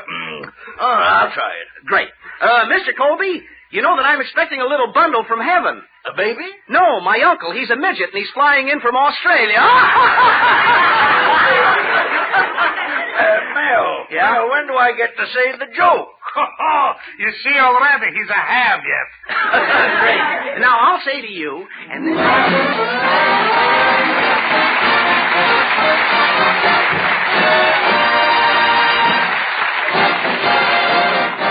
Use Colgate tooth powder, keep smiling just right. Use it each morning and use it each night. It cleans your teeth, makes breath so sweet. Use Colgate tooth powder. Want teeth that sparkle and dazzle, a breath that's fresh and sweet? Then try Colgate tooth powder. For the new all-purpose Colgate tooth powder cleans your teeth and sweetens your breath. Yes, this new all-purpose tooth powder produces an amazingly rich, active foam that's marvelously effective. Every time you brush your teeth with this new all-purpose Colgate tooth powder, your whole mouth feels clean, sweet, fresh. Your teeth regain their natural sparkle. It's been proved in 7 cases out of 10 that Colgate tooth powder instantly stops unpleasing breath that originates in the mouth. And as for cleaning, you can depend on Colgate tooth powder revealing the natural brilliance of your teeth. Yes, Colgate tooth powder, the new all-purpose tooth powder, does everything you can expect or ask of a dentifrice. Try Colgate tooth powder today for teeth that sparkle and a breath that's sweet. Use Colgate tooth powder. Well, back to Mel Blanc. Mr. Colby has invited the Grand Caliph to his house for dinner tonight, hoping he will be made chairman of the entertainment committee for the annual convention of zebras. Mel has persuaded Mr. Colby to do a vaudeville act with him to impress the Caliph, and for once it looks like Mel is in solid with his girlfriend Betty's father, the grouchy Mr. Colby. That is, until Hartley Benson, the town Beau Brummel, comes into Mel's fix-it shop, which he is doing right now. Hello, Hartley. It's good to see you. Good. Most people are usually overjoyed. Well, old boy, I just stopped by at Betty's house. In fact, I composed a little poem about her. Betty is so pretty.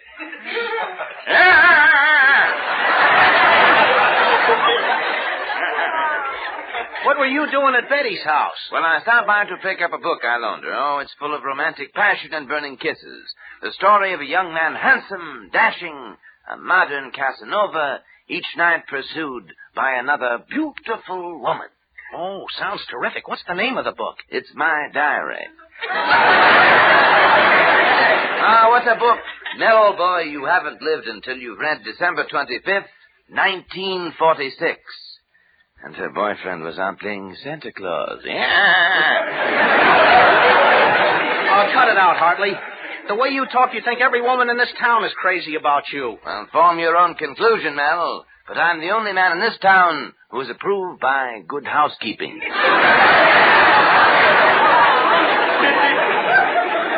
So is Drano.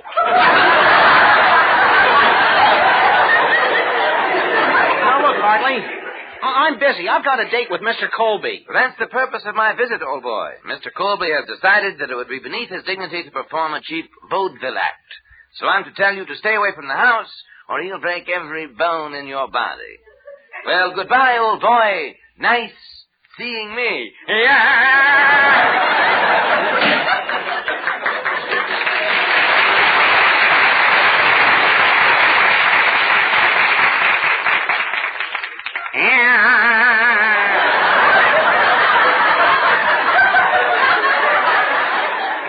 What a character. That's all he does. Goes out with girls, romances them, hugs them, and kisses them. Who wants to live like that? I do. Gosh, for a while there I was, big shot with Mr. Colby. Now, blank, you're a blank. Oh, it's my lodge president, Mr. Cushing. Hello, Mel. Ugga-boo, ugga. Greetings, mighty potentate. Ugga-boo, ugga-boo-boo-ugga. Say, what's the matter, mighty potentate? You look a little depressed. Well, Mel, I just came from the finance company. I tried to get a loan, but they turned me down. Why? Well, they asked me what my occupation was, and I said housewife. You know, I was going to lie about it, Mel, but the milkman was standing there. When he saw me, he said, "Hello, cutie." Oh, stop exaggerating, mighty potentate. Why didn't you tell him? Who wears the pants in your family? My wife. Yeah, but when she's gone, who wears the pants? The lamb chops. What a woman. You know, Mel, the other day she wanted to go shopping, and she said to me, "John, get out the car and run me over." Yeah, what a temptation.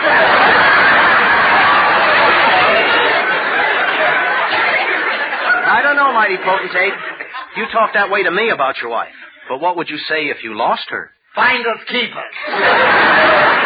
Matter of fact, Mel, once I did nearly lose my wife. She was sick, almost at death's door. Well, I left the hospital room and I sang a solemn song. What song did you sing? Open the door, Richard.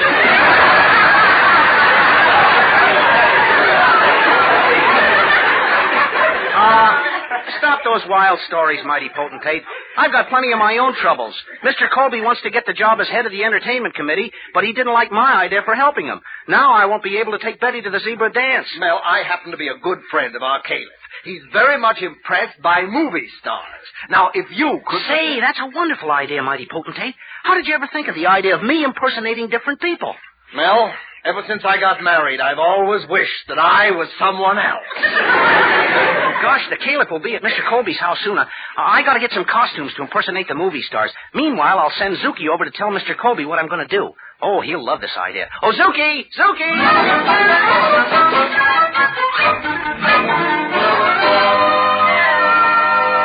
Zuki, it looks like Mel has a very good idea. Now, let me get it straight. Well, Mr. Colby, first the Grand Caliph eats that great big that filet that stuffed hash. then Mel is going to visit you and make believe he's somebody, another complete. All right, Cookie. I've got it all clear now. You have? Yes. Then explain it to me. I don't understand it myself.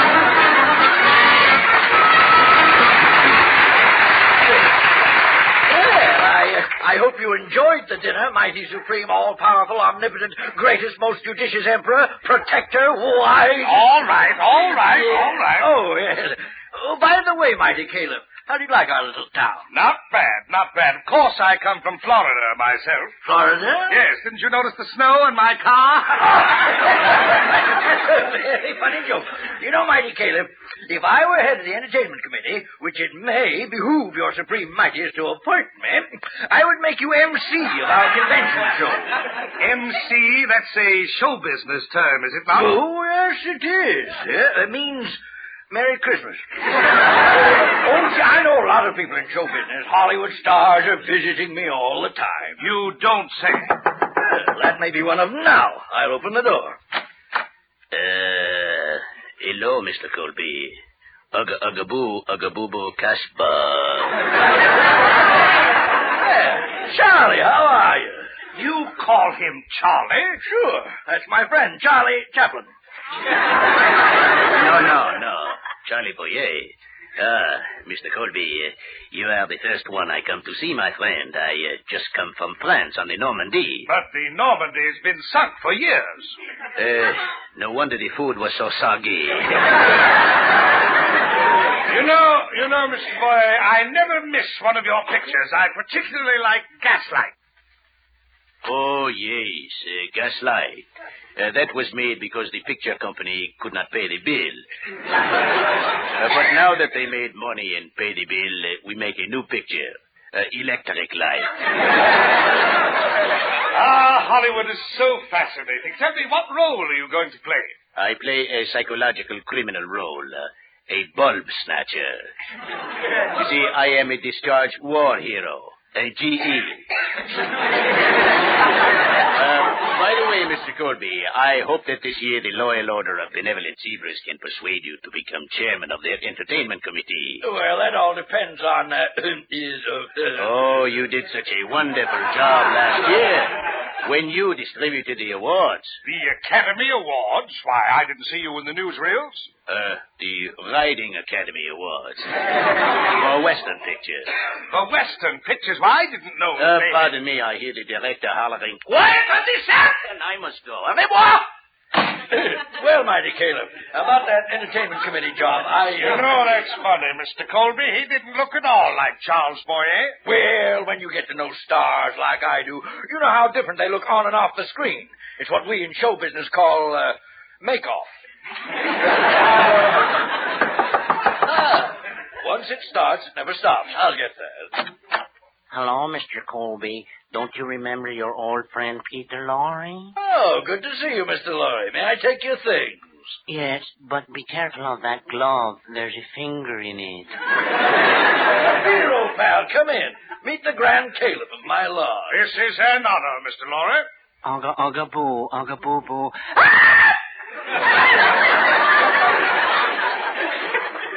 Hello, everybody. Body. That's a nice word. Lorre, you look worried. What's the matter? Oh, I had a terrible nightmare last night. I dreamt that I killed 2 men. Well, why worry about it? It was only a dream. Then why did I pay postage on the 2 bodies I shipped to Milwaukee? Oh, Mr. Lorre, you don't really mean that, do you? Of course not. I'm such a happy fellow. Last night we had such a gay time at a party. We played Spin the Body, Hide and Shriek, and Ducking for. Ducking for apples? No, after we duck them, they can't eat apples. I also have a hobby, hunting. Last week I went hunting with my friend George. I always wanted to have an elk's head hanging in my den. Did you get one? I was lucky. George was an elk. Well, I must go now. Au revoir. I mean, goodbye. Au revoir. Wait a minute. I knew there was something phony here. Oh, Mel Blanc, you idiot. Now you've really gummed things up for me. Well, gosh, Grand Caleb, I was only trying to help Mr. Colby so I could take his daughter to our zebra dance. He didn't want to do what we originally planned. Well, what did you plan? Well, I was supposed to say to him, Mr. Colby, this housing shortage is terrible. Do you still live in that penthouse? And he was supposed to say, yes, I'm lucky I still have a roof under my feet. Roof? You like it? Like it? Why, it's terrific. That's smart entertainment. Did you hear that, Mr. Colby? Yes, he likes it. Well, let's give him some more. Hey, Yabba! What is it, Costello? Hey, Yabba! You know my folks are in the iron and steel business. You don't say. Oh, yeah. My mother irons and my father steels.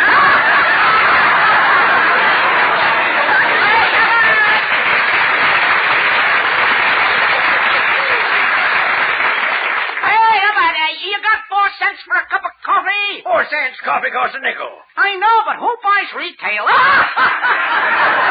you know, I got a dog that's worth $10,000. Half collie and half bull. Really? What part bull? I know. The part about the $10,000. Well, what do you know? Another comedian.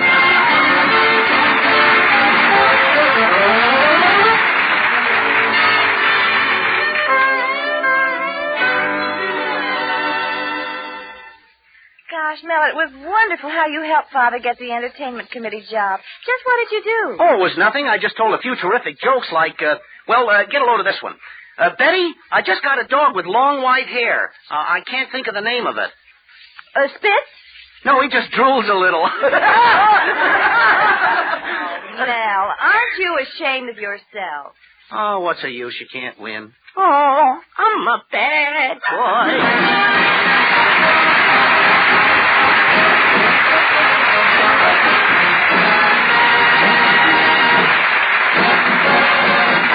Use Colgate tooth powder, keep smiling just right. Use it each morning and use it each night. It cleans your teeth, makes breath so sweet. Use Colgate tooth powder. Have you heard about Colgate tooth powder? The new all-purpose Colgate tooth powder that cleans your teeth and sweetens your breath? Colgate tooth powder creates a rich, lively, clean-tasting foam that really cleans. Your whole mouth feels fresh and sweet. It's been proved in 7 cases out of 10 that Colgate tooth powder instantly stops unpleasing breath that originates in the mouth.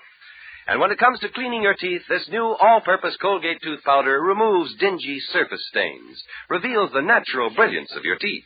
Colgate tooth powder does everything a dentifrice should do. That's why it's an all-purpose tooth powder. Use Colgate tooth powder for teeth that sparkle and a breath that's sweet. Use Colgate tooth powder.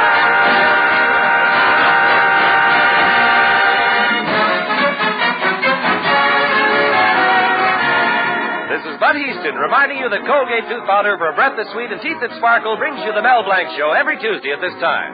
Be sure to join us again next Tuesday night for more fun with Mel and the people you'll meet in Mel Blanc's Fix-It Shop. Say hello to Halo Shampoo for naturally bright and beautiful hair. Remember, even finest soaps and soap shampoos hide the natural luster of your hair with dulling soap film. But Halo Shampoo contains no soap, therefore leaves no dulling soap film. Even in hardest water, Halo makes oceans of rich, fragrant lather. Quickly banishes loose dandruff and dirt. Halo needs no lemon or vinegar rinse. Say hello to Halo and goodbye to dulling soap film. Get Halo Shampoo at any cosmetic counter.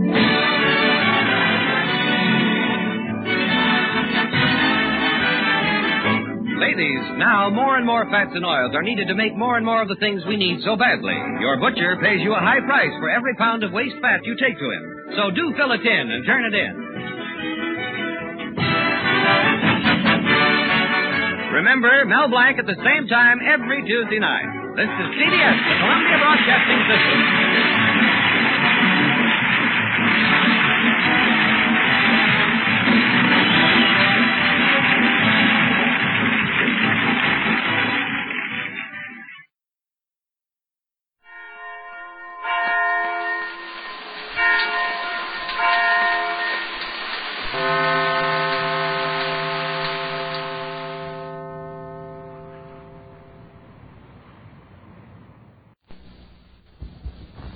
Ladies and gentlemen, stay tuned to the Fred Allen Show. If within the next 30 minutes you, any listener in the continental United States, answer a telephone call from any giveaway radio program, and because you are listening to this show, you miss an opportunity to win any gift then being offered, Fred Allen guarantees to make good by furnishing an equivalent gift or its value up to $5,000. National Surety Corporation guarantees that Fred Allen will perform his agreement up to a total of $50,000. Notice of any claim under these guarantees must be mailed to Mr. Fred Allen by registered mail, care of the National Broadcasting Company, Radio City, New York, and postmarked not later than midnight, November 8, 1948. Relax. Enjoy the Fred Allen Show.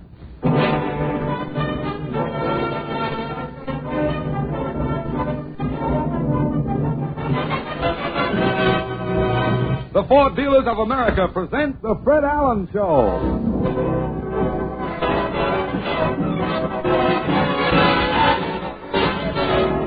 The Fred Allen Show with Fred's guest, Arthur Treacher, Portland Hoffa, Minerva Pius, Pete O'Donnell, Parker Finley, the DeMarco Sisters, and Al Goodman and his orchestra.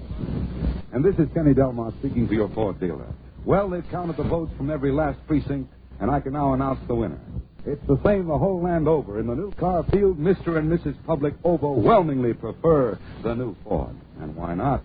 With its new low look and marvelous midship ride, hydrocoil and Paraflex springs, and magic action brakes, the 49 Ford is unquestionably, indubitably, the car of the year.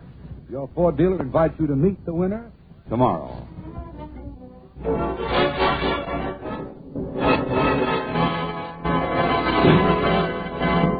Well, it's Sunday night again, and as is his weekly custom, Fred Allen has a date at the corner of Main Street. Tonight, as Fred steps out of his new Ford, he hears a voice say, Mr. Allen! Hey, Portland, gee whiz.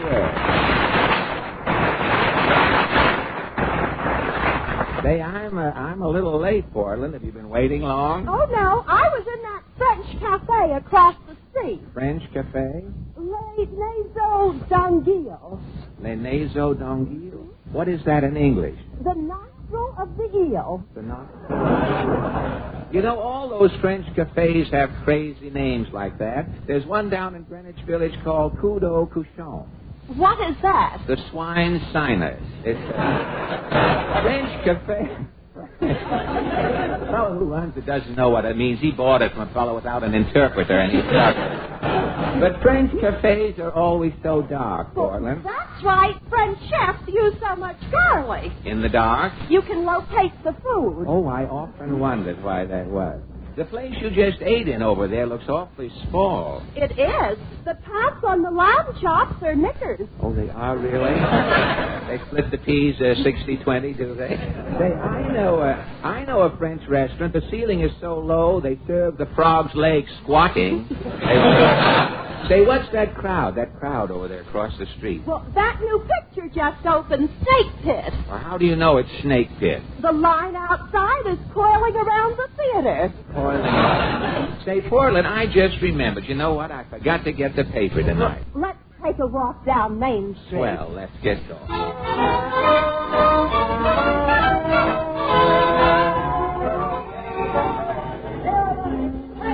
What does the paper say? Hey, here's an item. Medical Economics, National Physicians Business Magazine, says that there is only one doctor for each 1,082 persons in the United States. I wonder if people are worried. Well, let's ask some people now as we walk along Main Street. Hey, this man coming with the Leghorn briefcase. Pardon me, sir. Claghorn, say Claghorn's the name, son. Tell him the Claghorn that is. Well, Senator. Well, here I go again. I've been laughing since last Tuesday.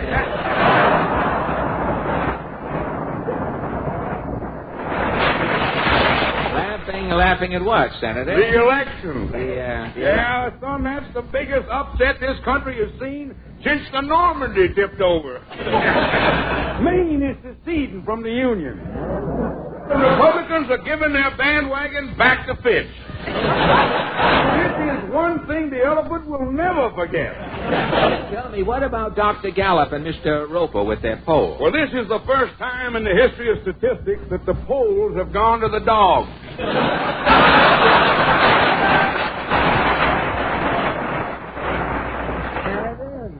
Senator, do you think that, this is off the record, do you think the president had a hunch he would be reelected? Oh, Harry wasn't worried, son. He knew he'd be living in Washington 4 more years. How do you know? 2 days before the election, I seen a piano tuner going into the White House. Well, tell me, Senator, how do you account for the president's reelection? Moving pictures done it, son. Moving pictures? People are so crazy about double features. You mean the president's first term? People want to see everything twice. I hate to change the subject, Senator, but a Physicians magazine says that in this country today, there's only one doctor for each 1,082 persons. Well, the country don't have to worry about doctors for the next 4 years, son. No? The Democrats are the best doctors. Doctors? Them Democrats made the Republicans take their medicine. So long, son. So long.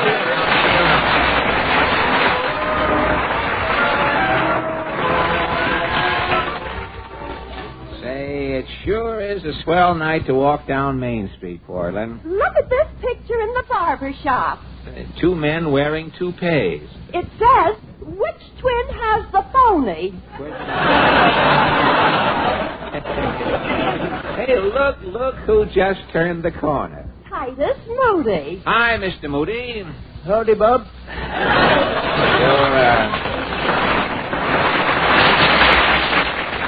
You're out, aren't you out late, Mr. Moody? Yes, I am. I had to go to a Alf Landon testimonial dinner. Hey, a big do, was it? Oh, they had some fella speaking. He was a Republican. A Republican, eh? He was appearing incognito. His talk was, America, is it utopia? Well, do you think America is utopia? Not while I'm paying $3 for overalls, I don't. Well, tell me, Mr. Moody, what about this shortage of doctors? Why, I don't know about human doctors, but vets is going crazy. You mean veterinarians? Cow doctors. Cow doctors. I had a cow that had an ulcer. And you called a vet to operate on the cow's ulcer, did you? He drove up with his trailer clinic. The vet was busy, I imagine. On the floor, he had a horse laying down, waiting to get his tonsils out. 2 goats was leaning in the corner underneath her. Yes.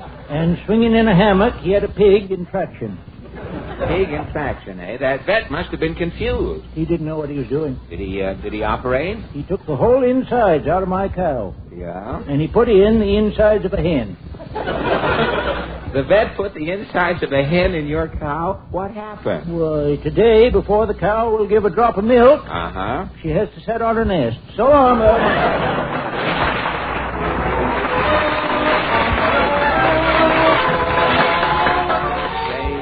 That Titus Moody is a character, Portland. This little woman coming looks familiar. Well, I should say so. Mrs. Nussbaum. So who is paging me? Oh, it's you. Yes. Out walking your dog, eh? Yes, it is a Seltzer Spaniel. You mean a water spaniel, don't you? I'm buying it in the Bronx. Oh, a Seltzer. Well, tell me, Mrs. Nussbaum, about this shortage of doctors. Who needs doctors? But, I'm taking out group hospitalizing. Oh, group hospitalization? Before they can take me to my hospital, a group is having to get sick. I often wonder. Hey, it is good to be healthy, huh? Good. It's also making trouble. Trouble? How do you mean? Well, my friend, Mrs. Bambi Rappaport, is crazy for health. For getting iron, she's eating spinach. Bambi is getting so much iron, her arm is looking like a niblick. And to making calcium, she's drinking milk. Well, she's drinking so much milk, in the mouth she is now having 3 sets of teeth. 3 sets of teeth? Then, to improving the eyesight, Bambi is eating carrots. Is she eating too many carrots, too? Like a cat, she can now seeing only at night. Well, good. Eating all of these health foods, Bambi must be enjoying life. Enjoying. Her husband is getting a divorce. Why? Bambi is too healthy. Too healthy? When her husband is telling Bambi to drop dead, she couldn't do it. Thank you.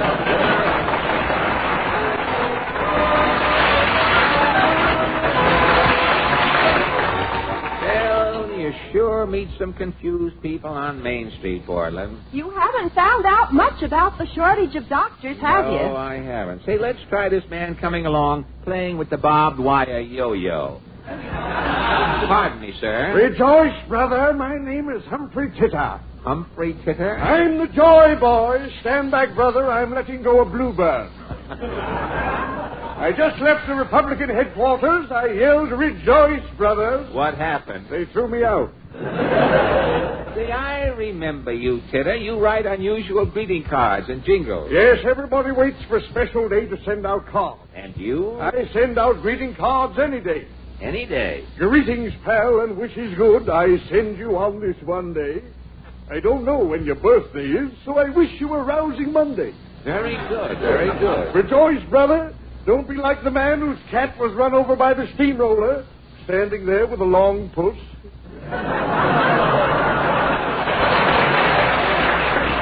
Look, Mr. Titter, what is the country going to do about the shortage of doctors? I shall write a jingle. Take this down. What's the title? Your Doctor. I have it. Your Doctor. Your doctor is your best friend. His skillful diagnosis informs you promptly when you're sick, if it's virus or thrombosis. Your doctor quickly feels your pulse, arrives at his decision, and with his shiny scalpel, he soon makes a long incision. If you don't survive his surgery, your doctor never quakes. For his friend, the undertaker, always covers his mistake. So long, Mr. Rejoice, brother.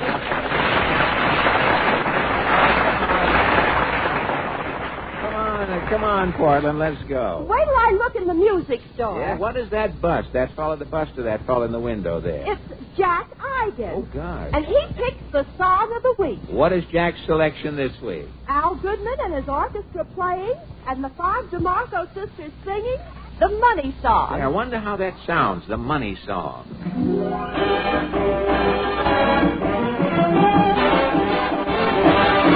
If you got it, you don't need it. If you need it, you don't got it. You don't get it, shame on you. Funny, funny, funny what money can do. Then they have it, get more of it. Less they need it, more they love it. And it sticks to them like glue. Funny, funny, funny what money can do. As the rich man, he'll confess, money can't buy happiness. As the poor man, he don't love, but rather be miserable with them without. If you spend it, please be wiser. If you save it, you're a miser. You don't want it, you are cuckoo. Funny, funny, funny what money can do. It's a bad thing, oh yes, very full of germs, unsanitary. Will I have some cheese things?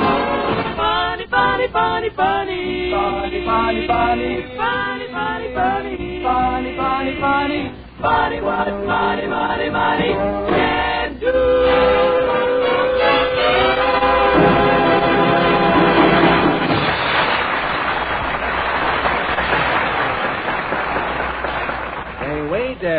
Wait a minute, Portland, will you? Here's the Ford dealer's showroom. I think I'll stop in here for just a minute. Hi there, Fred. Can you give me a hand with this job? Say, what's going on, Mr. Dealer? That stepladder, that hammer, those nails? My wife just finished embroidering a motto, and I want to hang it. Let me see. Oh, it's that old motto, there's no place like home. Yes, huh? Fred, my wife modernized it. This motto says, there's no place like home for Ford service. What beautiful sentiment. Now, if you could only get another motto, you know, like, a man's best friend is his home. Let's drop in here at this bookshop, the Chaucer Head. Let's drop in and browse around. Well, I have to meet Mama to help her pick out a new fur coat. Oh, what kind of a fur coat is your mother getting? Some man with a pushcart tried to sell her a Hudson seal, but Mama was too smart. How do you mean, too smart? Mama knows there aren't any seals in the Hudson. Your mother really? Portland, don't let your mother get a squirrel coat. The squirrel coat will take your mother out in the park and bury her with the rest of the nuts there. Well, I'll see you later, Portland. You got to go. Good night. Good night. Say, this window is full of new books. Yeah, I'll go in and look around. think I'll stop here at this mystery counter. I guess this gentleman is ahead of me. I say, miss, do you have that new mystery, the man with the neon nose? Arthur Treacher.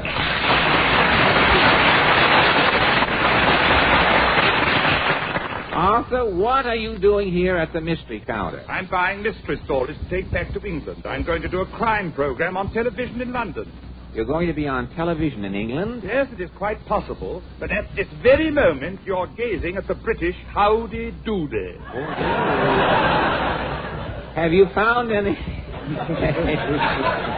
Have you found any good mystery stories here? Oh, there's some fascinating crimes in this anthology. Oh, in the anthology here, really? No, anthology. Anthology? Here's one. I thought you dropped your H's over there. Anthology. Here's one, murder in the aquarium. What is that? Well, a woman's body is found floating in a tank at the aquarium. There are no clues whatsoever. No clues, eh? An inkfish in the next tank writes out one word in the water. And the word is? Bundle. Bundle, hey? The police noticed a small hole in a bundle the woman was carrying. Yes? The police find that the woman's husband took a swordfish out of one of the tanks and stabbed his wife. The husband stabbed his wife with a swordfish? Right through the bundle. Hey, this sounds pretty involved. How did the police solve the crime? Luckily, the murderer confessed. Oh, well, that saves the whole That is, that is some mystery. This next one is fantastic. It's called The Fatal Hamburger. The Fatal Hamburger? Arthur, mysteries like these will start television doing giveaway programs. Now, if you really want a ripping mystery, I happen to have a thriller. Well, it's got to be good, Fred. I start next week. Oh, in London? Yes. My television program is called The Pips Piccadilly Mystery Playhouse. The Pips Piccadilly Mystery Playhouse? Yes. Pips Piccadilly is my sponsor. Oh. The program opens with 20 Piccadilly pickers peeking out of a brine barrel singing a rousing commercial. Well, how does it go?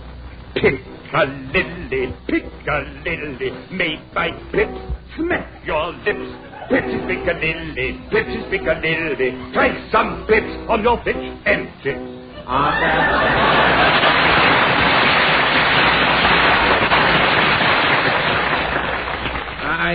Arthur, my mystery will be great for the Pips Piccadilly Playhouse. Well, what's your mystery like, Fred? Well, the program opens with a lumbering fanfare.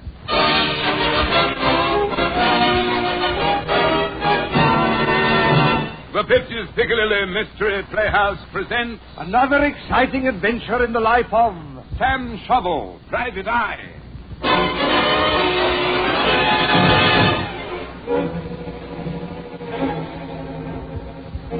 I am Sam Shovel, Private Eye. I've cracked a lot of tough cases, but the toughest case I ever cracked was the case of Sir Hubert Bottomley. One day I'm sitting in my office, dropping some urine in me private eye. I'm just squeezing out the dropper. Hearing a knock, I deduce that somebody's at the door. Well, I say, come in. To-do. Yeah, lady? I'm looking for Sam Shovel, private optic. I'm Sam Shovel. I'm Lady Bottomley. My brother, Sir Hubert Bottomley, is missing. Missing what? He's missing himself. Oh. Has he looked around in his coat? I don't know. Sir Hubert's been here in America. Yes? Every month I've been sending him his allowance, 20 pounds. 20 pounds of what, lady? Money. Oh, money. For 15 years I haven't heard from Sir Hubert, so I decided to come to America. Yeah? Mr. Shovel, you must find my brother. Lady Bottomley, I'll find Sir Hubert Bottomley, or my name ain't Sam Shovel, Private Eye.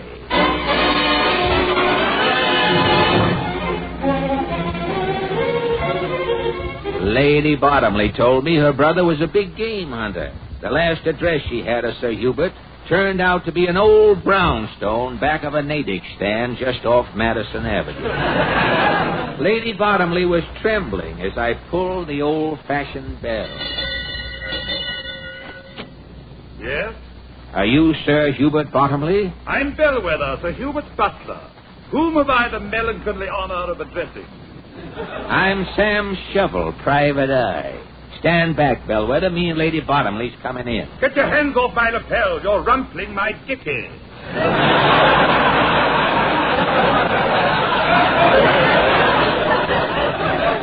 I say, Bellwether, will you announce to Sir Hubert that his sister, Lady Bottomley, is here?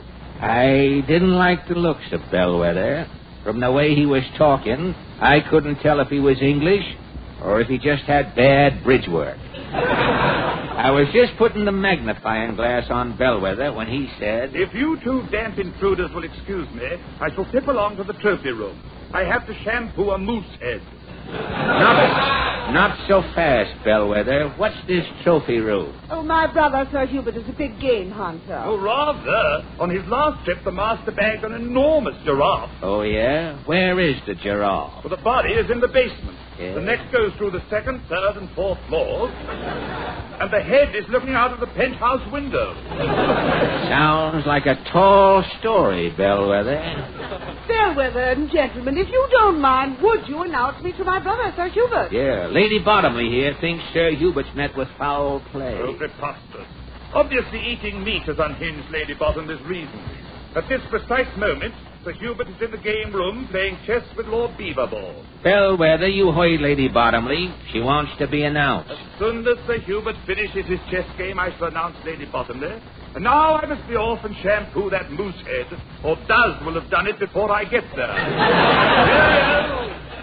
I say, Mr. Shovel, I'm terribly sorry to have troubled you. My brother seems to be quite all right. I don't like it, Lady Bottomley. Do you think there's something wrong? I don't trust that Bellwether. Oh, I say, what was that? It wasn't me snapping me bubble gum. That was a shot. Those were 5 shots, I know it. And they were, you're very quick on the trigger counting them shots, Lady Bottomley. And they was coming through that keyhole. And they were coming directly at us. There's something suspicious going on here, Lady Bottomley, or my name ain't Sam Shovel, Private Eye.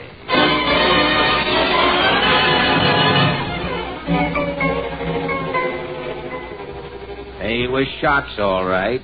Me derby had a crease in it. Me badge had a dent in it. And me coat had 7 new buttonholes. There was only one way to find out who was shooting at us through that keyhole. I opened the game room door. Sam Shovel. Bellwether. What's the big idea, firing that shotgun through the keyhole? Oh, I thought you'd get a bang out of it. Ho, ho, ho! While Bellwether was amusing himself, I took a quick gander around the game room. Sitting at a table motionless, there was 2 men playing chess.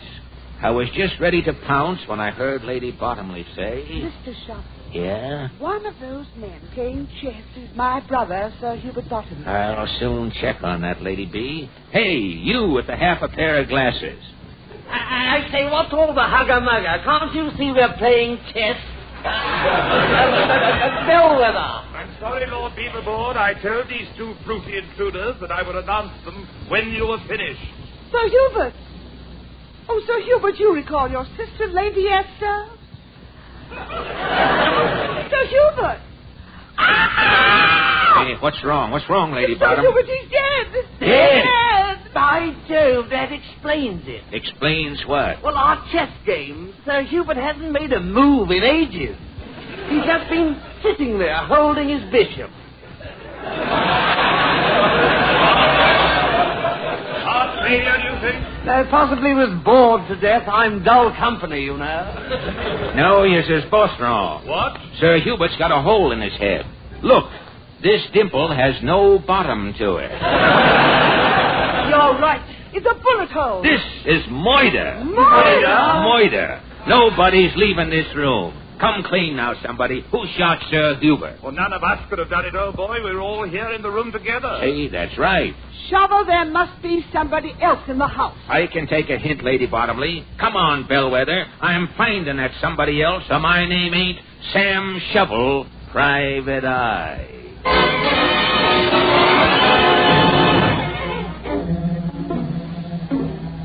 Bellwether and me started searching the room. There was 2 closets.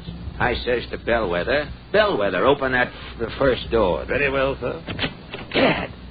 An elephant in the closet. Sir Hubert bagged it in India. Shot the blighter right out from under Cebu.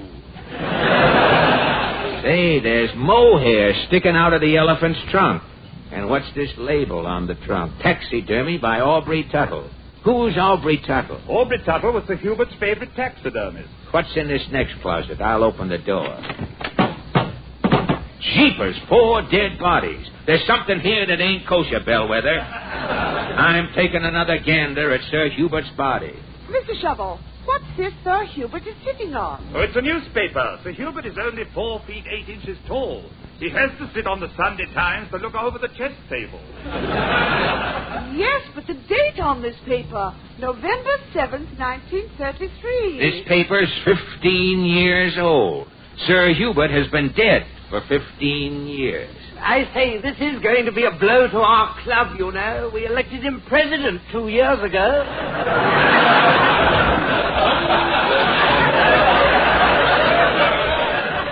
It's incredible.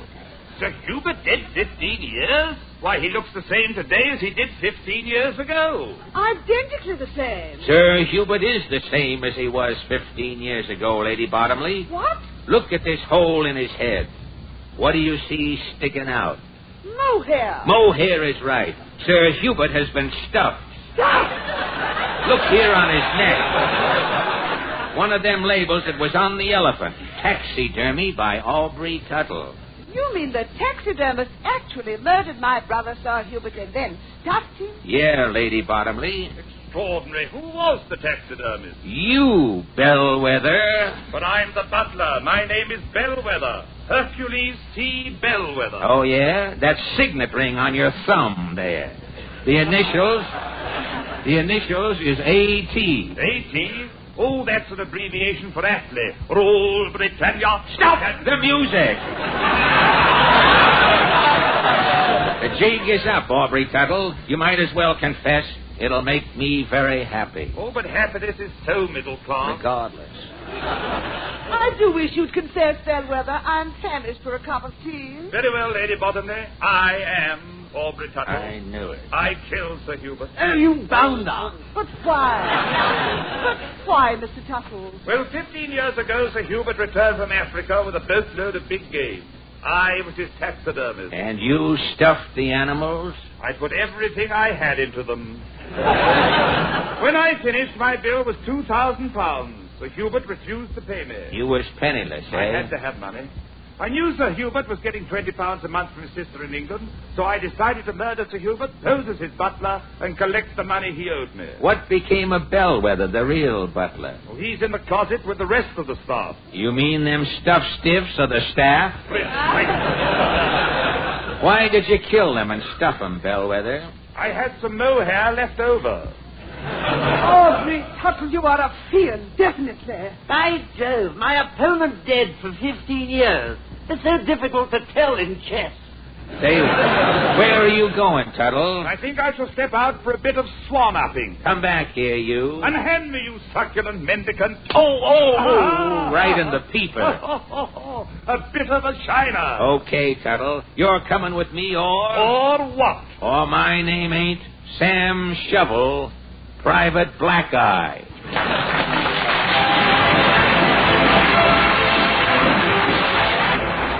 As we take a final look around the Ford dealer showroom at the shiny new Fords, here's an invitation. Your Ford dealer wants to show you the 49 Ford. You owe it to yourself to see it. So come on over. With its new low look and midship ride, magic action brakes, and new springs, the 49 Ford is the car of the year. Next week, our guest will be Miss Helen Traubel. Thank you and good night. Don't forget, next Sunday night, tune in Fred Allen and relax. The Fred Allen Guarantee and National Surety Corporation bond will be in effect for Fred Allen's program next Sunday night.